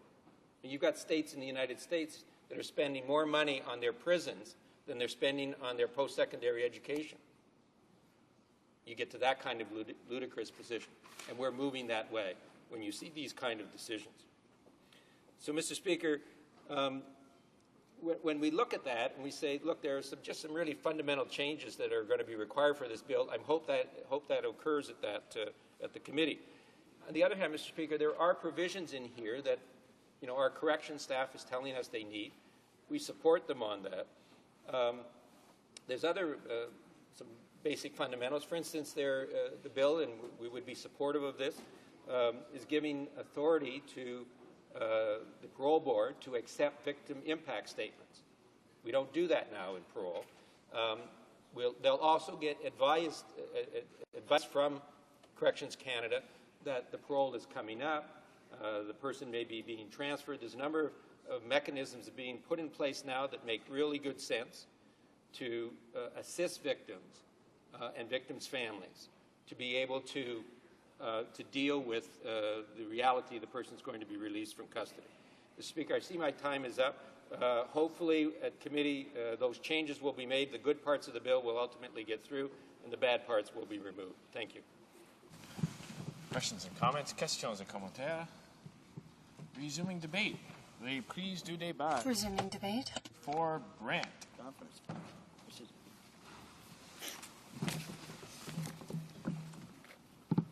Thank you, Mr. Speaker. I appreciate this opportunity to rise in support of Bill C-39. This legislation before us today strengthens our correctional system and sets the stage for implementing a number of fundamental reforms identified by the Correction Service of Canada's 2007 Independent Review Panel Report, a roadmap to strengthening public safety policy. The panel made 109 recommendations under 5 themes: offender accountability, eliminating drugs from prison, physical infrastructure, employability and employment, as well as eliminating statutory release and moving to earned parole. Its recommendations also specifically address the concerns of victims.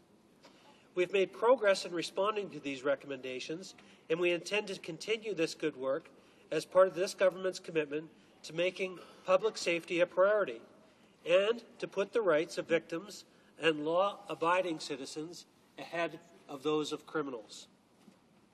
The legislation before us today will help ensure that the system of corrections better meets the needs of victims while also improving offender accountability. And it will also ensure that so-called white-collar offenders serve appropriate time in custody. The current Corrections and Conditional Release Act recognizes the interests of victims of crime and the role they play in the correctional and conditional release process. However, victims and victims' advocates have voiced dissatisfaction with the current provisions and have called for enhancements. That is why Bill C-39 proposes to enshrine in law a victim's right to attend and make statements at Parole Board of Canada hearings. Additionally, the Corrections and Conditional Release Act will be amended to expand the information that may be disclosed to victims by Correctional Services Canada and the Parole Board of Canada. This will include providing information on the reason or reasons for offender transfers with, whenever possible, advance notice of transfer to minimum security institutions. Secondly, disclosing information on offender program participation and any convictions for serious disciplinary offenses. Third, sharing the reasons for a temporary absence from a correctional facility. And fourth, providing victims or caregivers of dependents of victims who are deceased, ill or otherwise incapacitated, with the same information that the victims themselves can receive. As well, when offenders withdraw their participation 14 days or less before a parole hearing date, the board will now be able to proceed with the review and the decision in their case. This ensures that victims will no longer travel long distances to attend a parole hearing, which is then cancelled at the last minute. Victims will also be able to request information on the reasons for a waiver of a parole hearing. In addition to the proposed reforms to maximize the knowledge and access to services offered to victims of a crime, a National Advisory Committee on Victims Issues, co-chaired by the Departments of Justice and Public Safety, has been created. This committee will give victims the opportunity to provide input into the policies and procedures that impact victims and victim services. Such changes, Mr. Speaker, will help ensure the interests of victims are front and center. In line with recommendations from the 2007 Independent Review Panel on Corrections that our government established, Bill C-39 proposes to make offender rehabilitation as well as reintegration into the community a shared responsibility between offenders and Correctional Services Canada. Offenders will therefore be specifically required to, number one, conduct themselves in a manner that demonstrates respect for other persons and property. Two, obey all penitentiary rules and conditions governing release. And three, actively participate in the setting and achieving of the objectives in their correctional plan. Furthermore, to underscore the importance of managing an offender's sentence, when Correctional Services Canada is completing a correctional plan for each offender, components of that plan will be required by the legislation. These include expectations for behavior, program participation and fulfillment of any court-ordered financial obligations, such as restitution to victims. And as well, Mr. Speaker, Bill C-39 will modernize the system of discipline in federal penitentiaries by, for example, specifically addressing disrespectful, intimidating, and assaultive behavior by inmates. This legislation will also respond to police concerns by authorizing police officers to arrest, without warrant, an offender who appears to be in breach of a condition of any conditional release. Mr. Speaker, as we have heard, the legislation before us today will also do away with a system of parole in this country that lets some offenders spend very little time behind bars. It will mean that stiffer sentences handed out for nonviolent or white-collar crimes are actually served in custody for longer, and that victims of fraud can see justice done. It will mean that offenders can no longer hide behind a veneer of fancy suits to evade the full consequence of their actions. The proposed amendments abolish accelerated parole review, which currently provides these offenders with day parole after serving as little as 1/6 of their sentence, and full day parole after serving 1/3 of their sentence. Under the reforms our government is proposing, individuals who commit crimes such as fraud will be treated the same way as violent offenders. They will be eligible for regular day parole review 6 months prior to full parole eligibility and full parole review after serving 1/3 of their sentence. What's more, the test for parole will no longer be whether they are likely to commit a violent offense as it is today. Like other offenders, they will only qualify for parole if the Parole Board of Canada is convinced during a face-to-face hearing that they do not pose an undue risk of committing any type of crime, any type, including fraud. Together with reforms recently proposed by the Justice Minister, the reforms which the government is proposing today will mean that fraudsters and scam artists will now get the time in custody that their crimes deserve. This change also sets the stage for earned parole, a cornerstone of many reforms suggested by the review panel. In order to better protect society, this legislation will also ensure that the Parole Board of Canada has the capacity and power it needs to do its job. Recognizing the weight of the decisions that the Parole Board of Canada must make on an ongoing basis, the CCRA will be amended to, number one, increase the number of full-time board members from 45 to 60 to reduce the reliance on part-time members, and to allow for the direct appointment of part-time members to the Appeal Division. Further, to clarify that parole board decisions are consistent with the protection of society and are necessary and proportionate to support conditional release, and to provide that parole or statutory release of offenders who receive a new custodial sentence is automatically suspended. Mr. Speaker, we are taking this stand on behalf of all Canadians who want the rights of law-abiding people properly balanced with the rights of offenders. We're taking this stand on behalf of everyone who wants action on crime now. And that is what we intend to deliver, now and in the coming days and weeks, as we introduce legislation on other matters affecting the safety and security of Canadians. That is what our government was elected to do, and we intend to do it. Thank you, Mr. Speaker. Any comments? Questions et commentaires? Questions and comments. Resuming debate. A prise du débat. The Honourable Member for Don Valley East. That's right. No, we were moving on to resuming debate, but... No, I thought we were having questions. Well, I wouldn't want my honourable member to just be so disappointed that he didn't get a single question. You didn't get a single... Sorry, addressing you. We are on to resuming debate. Yes. You have 20 minutes. 20 minutes? Okay. Mr. Speaker, I am pleased to rise to speak on Bill C-39, an act to amend the Corrections and Conditional Release Act.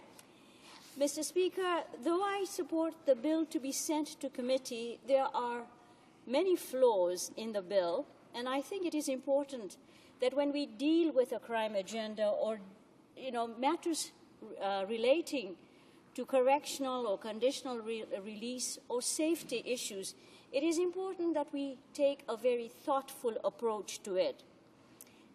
I have been here in Parliament since 2004, and in 2006, when the government took over, it has introduced crime bills upon crime bills talked about getting tough on crime, prorogues Parliament, reintroduces similar bills under a different name, prorogues Parliament again, and now introduces it for the third time. And I think Canadians are getting tired of this game of chicken. If the government is really concerned about the safety of Canadians, then it should have attended to the bills. The normal modus operandi of the government is to blame the opposition, and I don't think that is a good idea because the opposition did get all those bills through in the previous Parliament. So, Mr. Speaker, I hope this time, when we are doing this, that the bills will go, Bill C-39 will go off to committee and be addressed there. The issue of tough on crime does not necessarily result in the safety of citizens. And why do I say that? Statistics and experts have proven that it is not the super jails that keep citizens safe. It is the approach, the deterrent or prevention of crime, which is the better approach.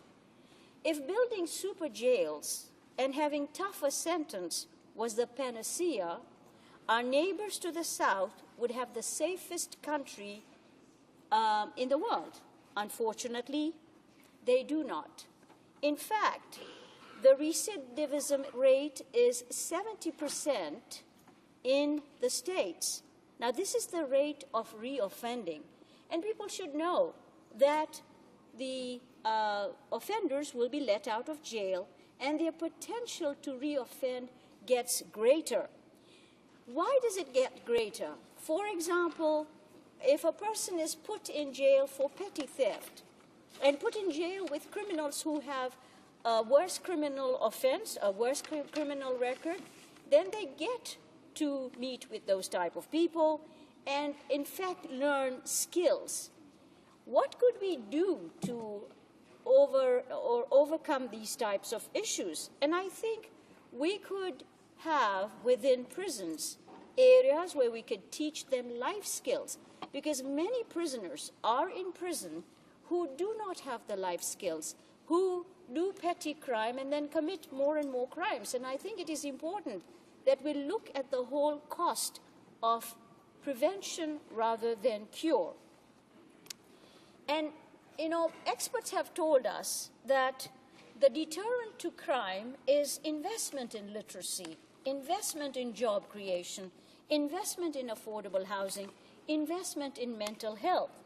And why do I talk about literacy? Because, as I mentioned, people who have been in jails have been there, you know, they're not functioning at the level that they have to function at.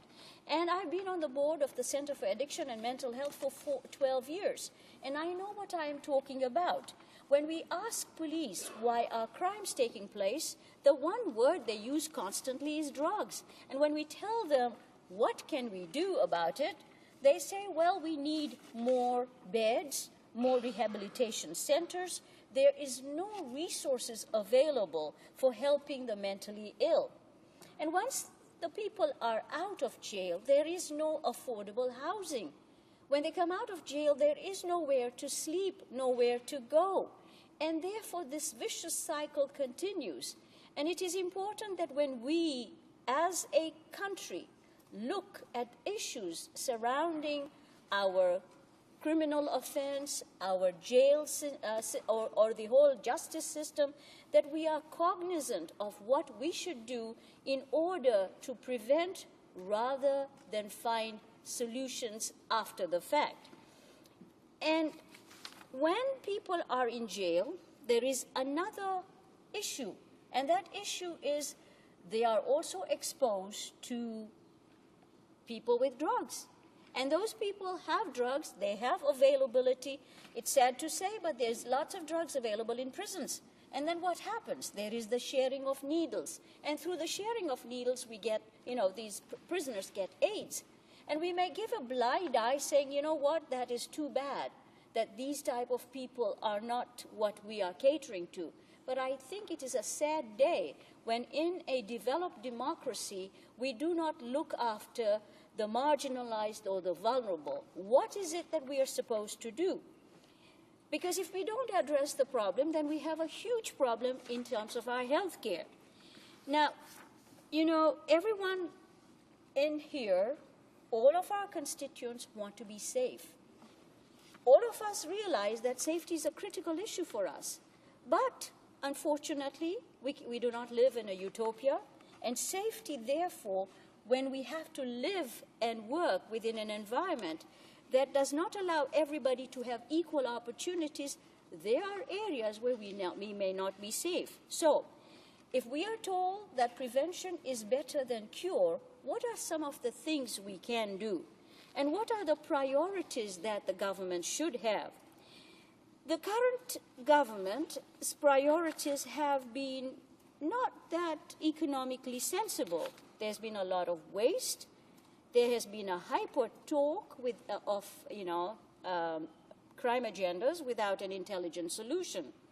The government wants to spend $9 billion on building super jails for unreported crimes. But that is a little, tedious for anyone to understand as to why you would put in so much money when statistics show that the crime rates are on decline. In fact, what are some of the opportunity costs lost? We know, and I repeat, we know that a lot of prisoners cannot function. And for them to be able to function, we need to invest in literacy.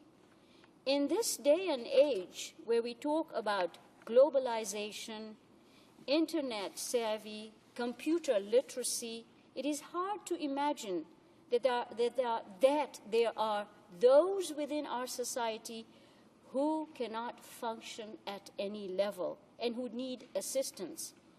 People suffer from many forms of mental illness.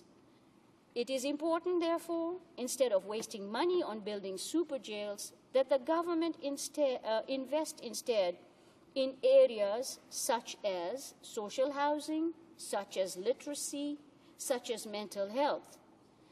What is also of a great concern is that, despite repeated demands, the government still has not revealed the cost of the so-called roadmap, the tough on crime agenda. And they have frustrated the efforts of the parliamentary budget officer, who is trying to do his job to get the accurate figures. Now, we in Parliament need to operate on accurate figures. We need to know how much anything costs so that we can do the necessary choices, whether it is this opportunity or that opportunity. And the Parliamentary Budget Officer was established as part of the Accountability Act. And it is a shame that the government that brought in the Accountability Act plays games with the accountability. It does not want to be accountable.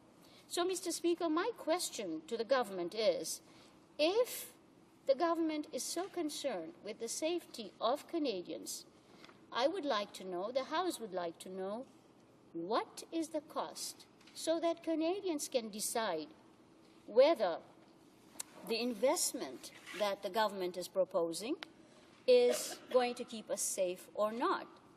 You know, when we talk about the roadmap to strengthening public safety, there was an assertion that the government made, and the assertion was that crimes were on the rise, but they have been challenged by experts. And so I think we need to ensure that the bill provides proper provision. The bill's provisions should be the establishment of the right of a victim to make a statement at parole hearings, etc. It authorizes police officers to arrest without warrant an offender for a breach or condition of their conditional release. Now, we can say that some of these issues are important, but we have had experts like the UBC Professor Michael Jackson and Graham Stewart, the former director of the John Howard Society, who released a scathing human rights analysis of the government's correction policy. And I think it is important that as we move forward with any agenda, that we give it a thoughtful process. And I would strongly recommend that once this bill goes to committee, that we have the proper hearings, that we come up with a proper solution, and that we collectively work for the safety of all Canadians, and that we use intelligent, smart solutions and not hype up the talk, because I do not think there is anybody in the House who would like to have criminals roaming around the street, who would not want the safety of Canadians. Thank you, Mr. Speaker. Questions and comments? Questions et commentaires? Resuming debate. Reprise du débat. Is the House ready for the question? Debate. Is this on debate? Debate. The Honourable Member for Elmwood-Transcona. Well, thank you, Mr. Speaker, and I'm very pleased to rise today to speak on Bill C-39. And once again, we have an example of the government having different bills coming in under different numbers at different times, and we're back to seeing that happen again. As a matter of fact, just last year we were speaking to this bill, and it was called C-43 at that time. And now, because the Prime Minister once again prorogued the House and shifted us back to having to start over again, we are in a situation where once again we are having to go through all of the procedures that we have to do in this House, and of course we have no choice but to go through that process once again. But nevertheless, as previous speakers have addressed this bill today, we have observed that there are some parts of the bill that we support, that we have no problem with, but we have some other issues with parts of the bill, and as has been indicated by the bloc speaker, that they will be supporting the bill to go to committee, and that one would hope that we will be able to resolve differences on these issues at the committee stage. Now, Mr. Speaker, Bill C-39 now is an act to amend the Corrections and Conditional Release Act and the Criminal Code, and the short title to the bill is Strengthening Canada's Correction System Act. It was introduced and received first reading in the House on originally under the original bill of C-43 was June 2009. So you can see how long we have been dealing with this bill. This particular bill is designed to improve public safety in a number of ways. Number one, stating explicitly that the active participation of offenders in attaining the objectives of the correctional plan is an essential requirement for their conditional release or any other privilege.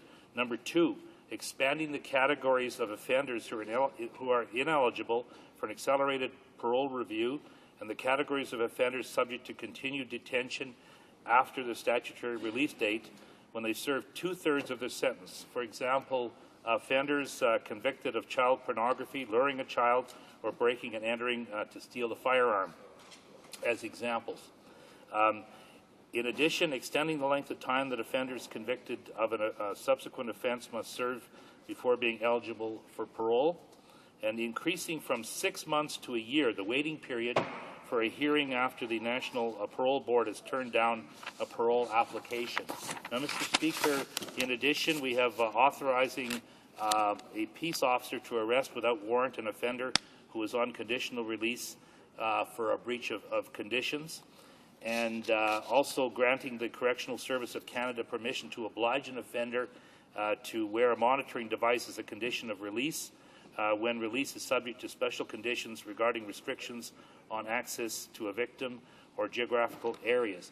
And as the previous member from our critic for our party pointed out, this is a very lengthy bill, and there are many changes and improvements to the and amendments to this particular bill. Also, Mr. Speaker, increasing the number of reasons for the search of vehicles at a penitentiary to prevent the entry of contraband or the commission of an offense. And the bill also focuses specifically on the interests of victims, and that's been dealt with by several of the previous speakers, that there are improvements here to the interests of victims. And for example, initially, the bill will be expanding the definition of the victim to anyone who has custody of or is responsible for a dependent of the main victim if the main victim is either dead, ill, or otherwise incapacitated.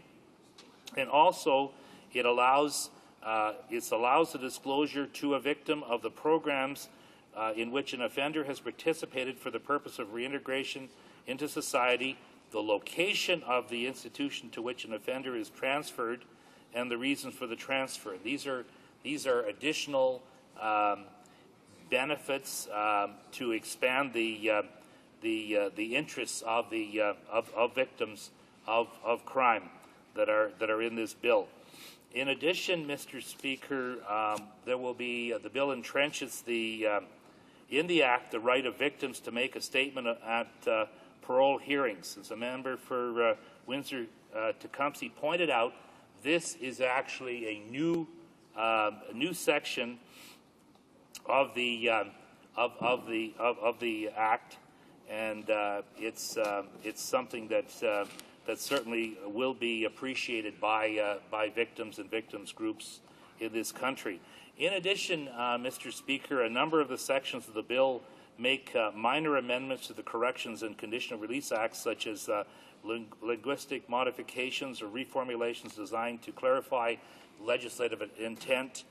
Some sections are also designed to make the administration of sentences more effective. For example, increasing the maximum number of members that may sit on the National Parole Board. One of the members, the government member just previous to me, talked about the number of parole board members being increased from the current 45, I believe he said, to 60, and the difference would be that they would be full-time members rather than having part-time members. And that is something that, thank you, Mr. Speaker, that is something that we would not see a problem with. So, Mr. Speaker, I understand that my time is up for today, and I will have further time tomorrow to complete my remarks on this bill. Thank you very much. Yes, the honourable member will have 13 minutes to conclude his remarks the next time this bill is before the House. But now, in accordance with Standing Order 38, a motion to adjourn the House is deemed to have been made and seconded at this time. Therefore, the question is that this House do now adjourn. The honourable member for Yukon. Thank you, Mr. Speaker. Mr. Speaker, as a result of a question I asked on May 26 in question period, the private member's office has assigned this late show forum tonight for asking the government to act to ensure that Arctic waters will be protected from environmental catastrophe should drilling activity result in a well blowout. In some responses, the Minister of Parliamentary Secretary indicated there is no drilling activity in Arctic waters, which is true today. But let me tell them that there certainly is an interest in drilling. In August, the Parliamentary Secretary's government gave Chevron a license to explore for oil in the Beaufort Sea off the coast of Northwest Territories and Yukon after winning the bidding process with a $103 million bid. And in the last few weeks, Greenland has found oil drilling in waters adjacent to Canadian waters. The Parliamentary Secretary may not be aware, but this Wednesday marks the 6-month anniversary since the BP Gulf of Mexico blowout unleashed the biggest offshore oil spill in history. Although I've been raising concerns for over a year, it's not just me. Now it's the media, too, asking hard questions of the government. And I quote from Post Media News yesterday. As the United States imposes strict new drilling standards, critics say the attitude of oil companies and regulators in Canada remains essentially the same. Trust us. William Amos, the director of the University of Ottawa Eco-Justice Environmental Law Clinic, a nonprofit environmental law organization, is quoted in various media saying, "In the U.S., there's a new era that has dawned in the offshore oil development, and in Canada, we're still asleep." The Obama administration unveiled sweeping reforms that will tighten rules on everything from environmental assessments to drilling permits, safeguards against blowouts, and spill response procedures. Under the new rules, companies will have to install specific types of equipment to prevent blowouts, such as a dead man system that will automatically shears the drill pipe and seals the well when the signal to the rig is lost. In Canada, the government quietly enacted regulations last December that loosened the requirements for operators to install specific safeguards. We couldn't meet the drilling standards of Greenland, and now the United States is beating us. Does the parliamentary secretary still support the minister's claim that we have the strongest drilling requirements in the world? We know that the NEB is doing a review of drilling regs in the Arctic, but what is the Government of Canada doing to prepare for spills from Greenland and Alaska? As mentioned, companies are lining up to drill in the Arctic, and many expect to get a green light from the NEB for drilling in the near future. From opposition questions raised during question period, the government has had 12 times to reassure Canadians that it understands the complexity of the North, the pristine environment, and the drastic impact an oil spill could have anywhere in the region. Unfortunately, the government has said nothing about the number of ships, harbors, boom disbursements, nothing about preparedness should oil from neighboring countries make its way into Arctic waters. This government has been warned about the seriousness of the issue and has failed to act accordingly. Tonight, the government has a 13th chance to actually demonstrate that it has a plan and is prepared. The Honourable Parliamentary Secretary, the Minister of Natural Resources.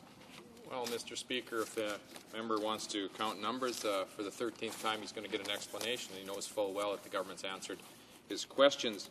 He knows as well that response to oil spills in Canada are always a combined effort with industry, federal, provincial, municipal, territorial governments, regulators, non-government organizations. He knows that beyond the high standards for offshore training, for safety, for equipment in Canada, oil and gas companies here are also required to maintain environmental protection and spill response plans. He knows that the regulator would be the government's lead agency in the response in the situation. He knows that federal oil and gas legislation dictates the industry is responsible for cleaning up its own spills, and operators are liable for the costs and expenses related to that. He also knows that Environment Canada is the federal government's expert in the detection of spills, and it uses things like aerial surveillance, satellite imagery for detection and tracking. It can provide advice about spill trajectory, weather and sea state forecasts, and those kinds of things, Mr. Speaker.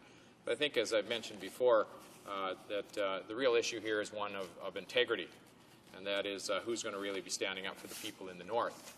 The member opposite would want us, I guess, to believe that he might do that, but Mr. Speaker, we've got some evidence that he won't do that, and he doesn't do that. We'll come back to an issue that was very important to his constituents. I think it was something like 88% of his constituents took a strong position on an issue. He knew that, and yet when it came to voting in the House on that issue, he chose to vote against his constituents because his leader told him he had to. He was willing to basically sell out his constituents in order to get the approval of his leader in Ottawa here. And Mr. Speaker, we all know what that issue was. It didn't happen that long ago. It was the gun registry. And it pained me to have to sit here and watch him stand up and to vote against the interests of his constituents. Almost 100% of them who agreed with the position of the government on this side. In the past, he'd agreed with the government of the position on this side, but for his own political reasons, Mr. Speaker, he chose to turn his back on the people of the North and to support the position from Ottawa from his leader, who hasn't spent, as everyone knows, the majority of his life even in Canada. And so, Mr. Speaker, the question really is, if this member opposite would abandon his constituents on an issue like that, why would they have any confidence that he would be representing their interests on this issue? So really the key for Yukoners, I think, Mr. Speaker, is to ask, who do they want to represent them? Do they want a member of Parliament who's going to stand up for their interests?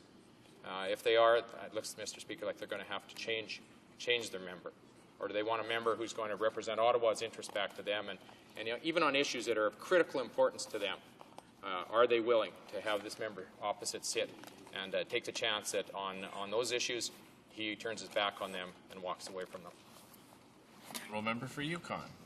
Mr. Speaker, the Parliamentary Secretary has just condemned himself and his minister and his government for the 15th time. Canadians all across Canada saw the biggest environmental disaster in North America, with black ooze destroying their beaches and waters, and are aghast that for the 15th time in a year they hear their government and Parliament has no plan to clean up a similar spill in Canadian waters. The member suggested it's industry's responsibility, and if they can do that, that's great, but it really worked in the Gulf, didn't it?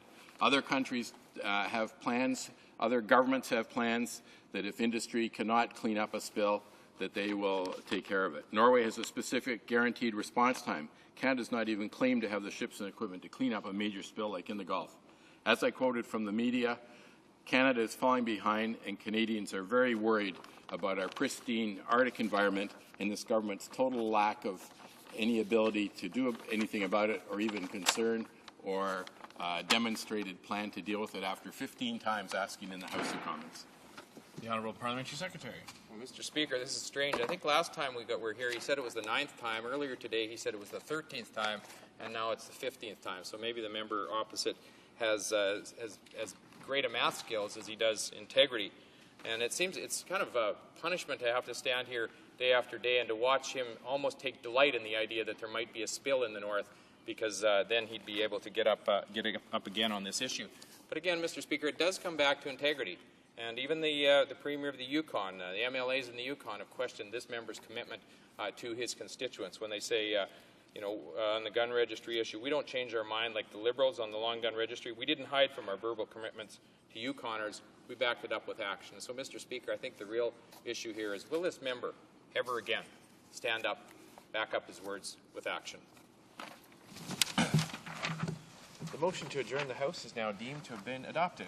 Accordingly, this House stands adjourned until tomorrow at 10 a.m. pursuant to Standing Order 24.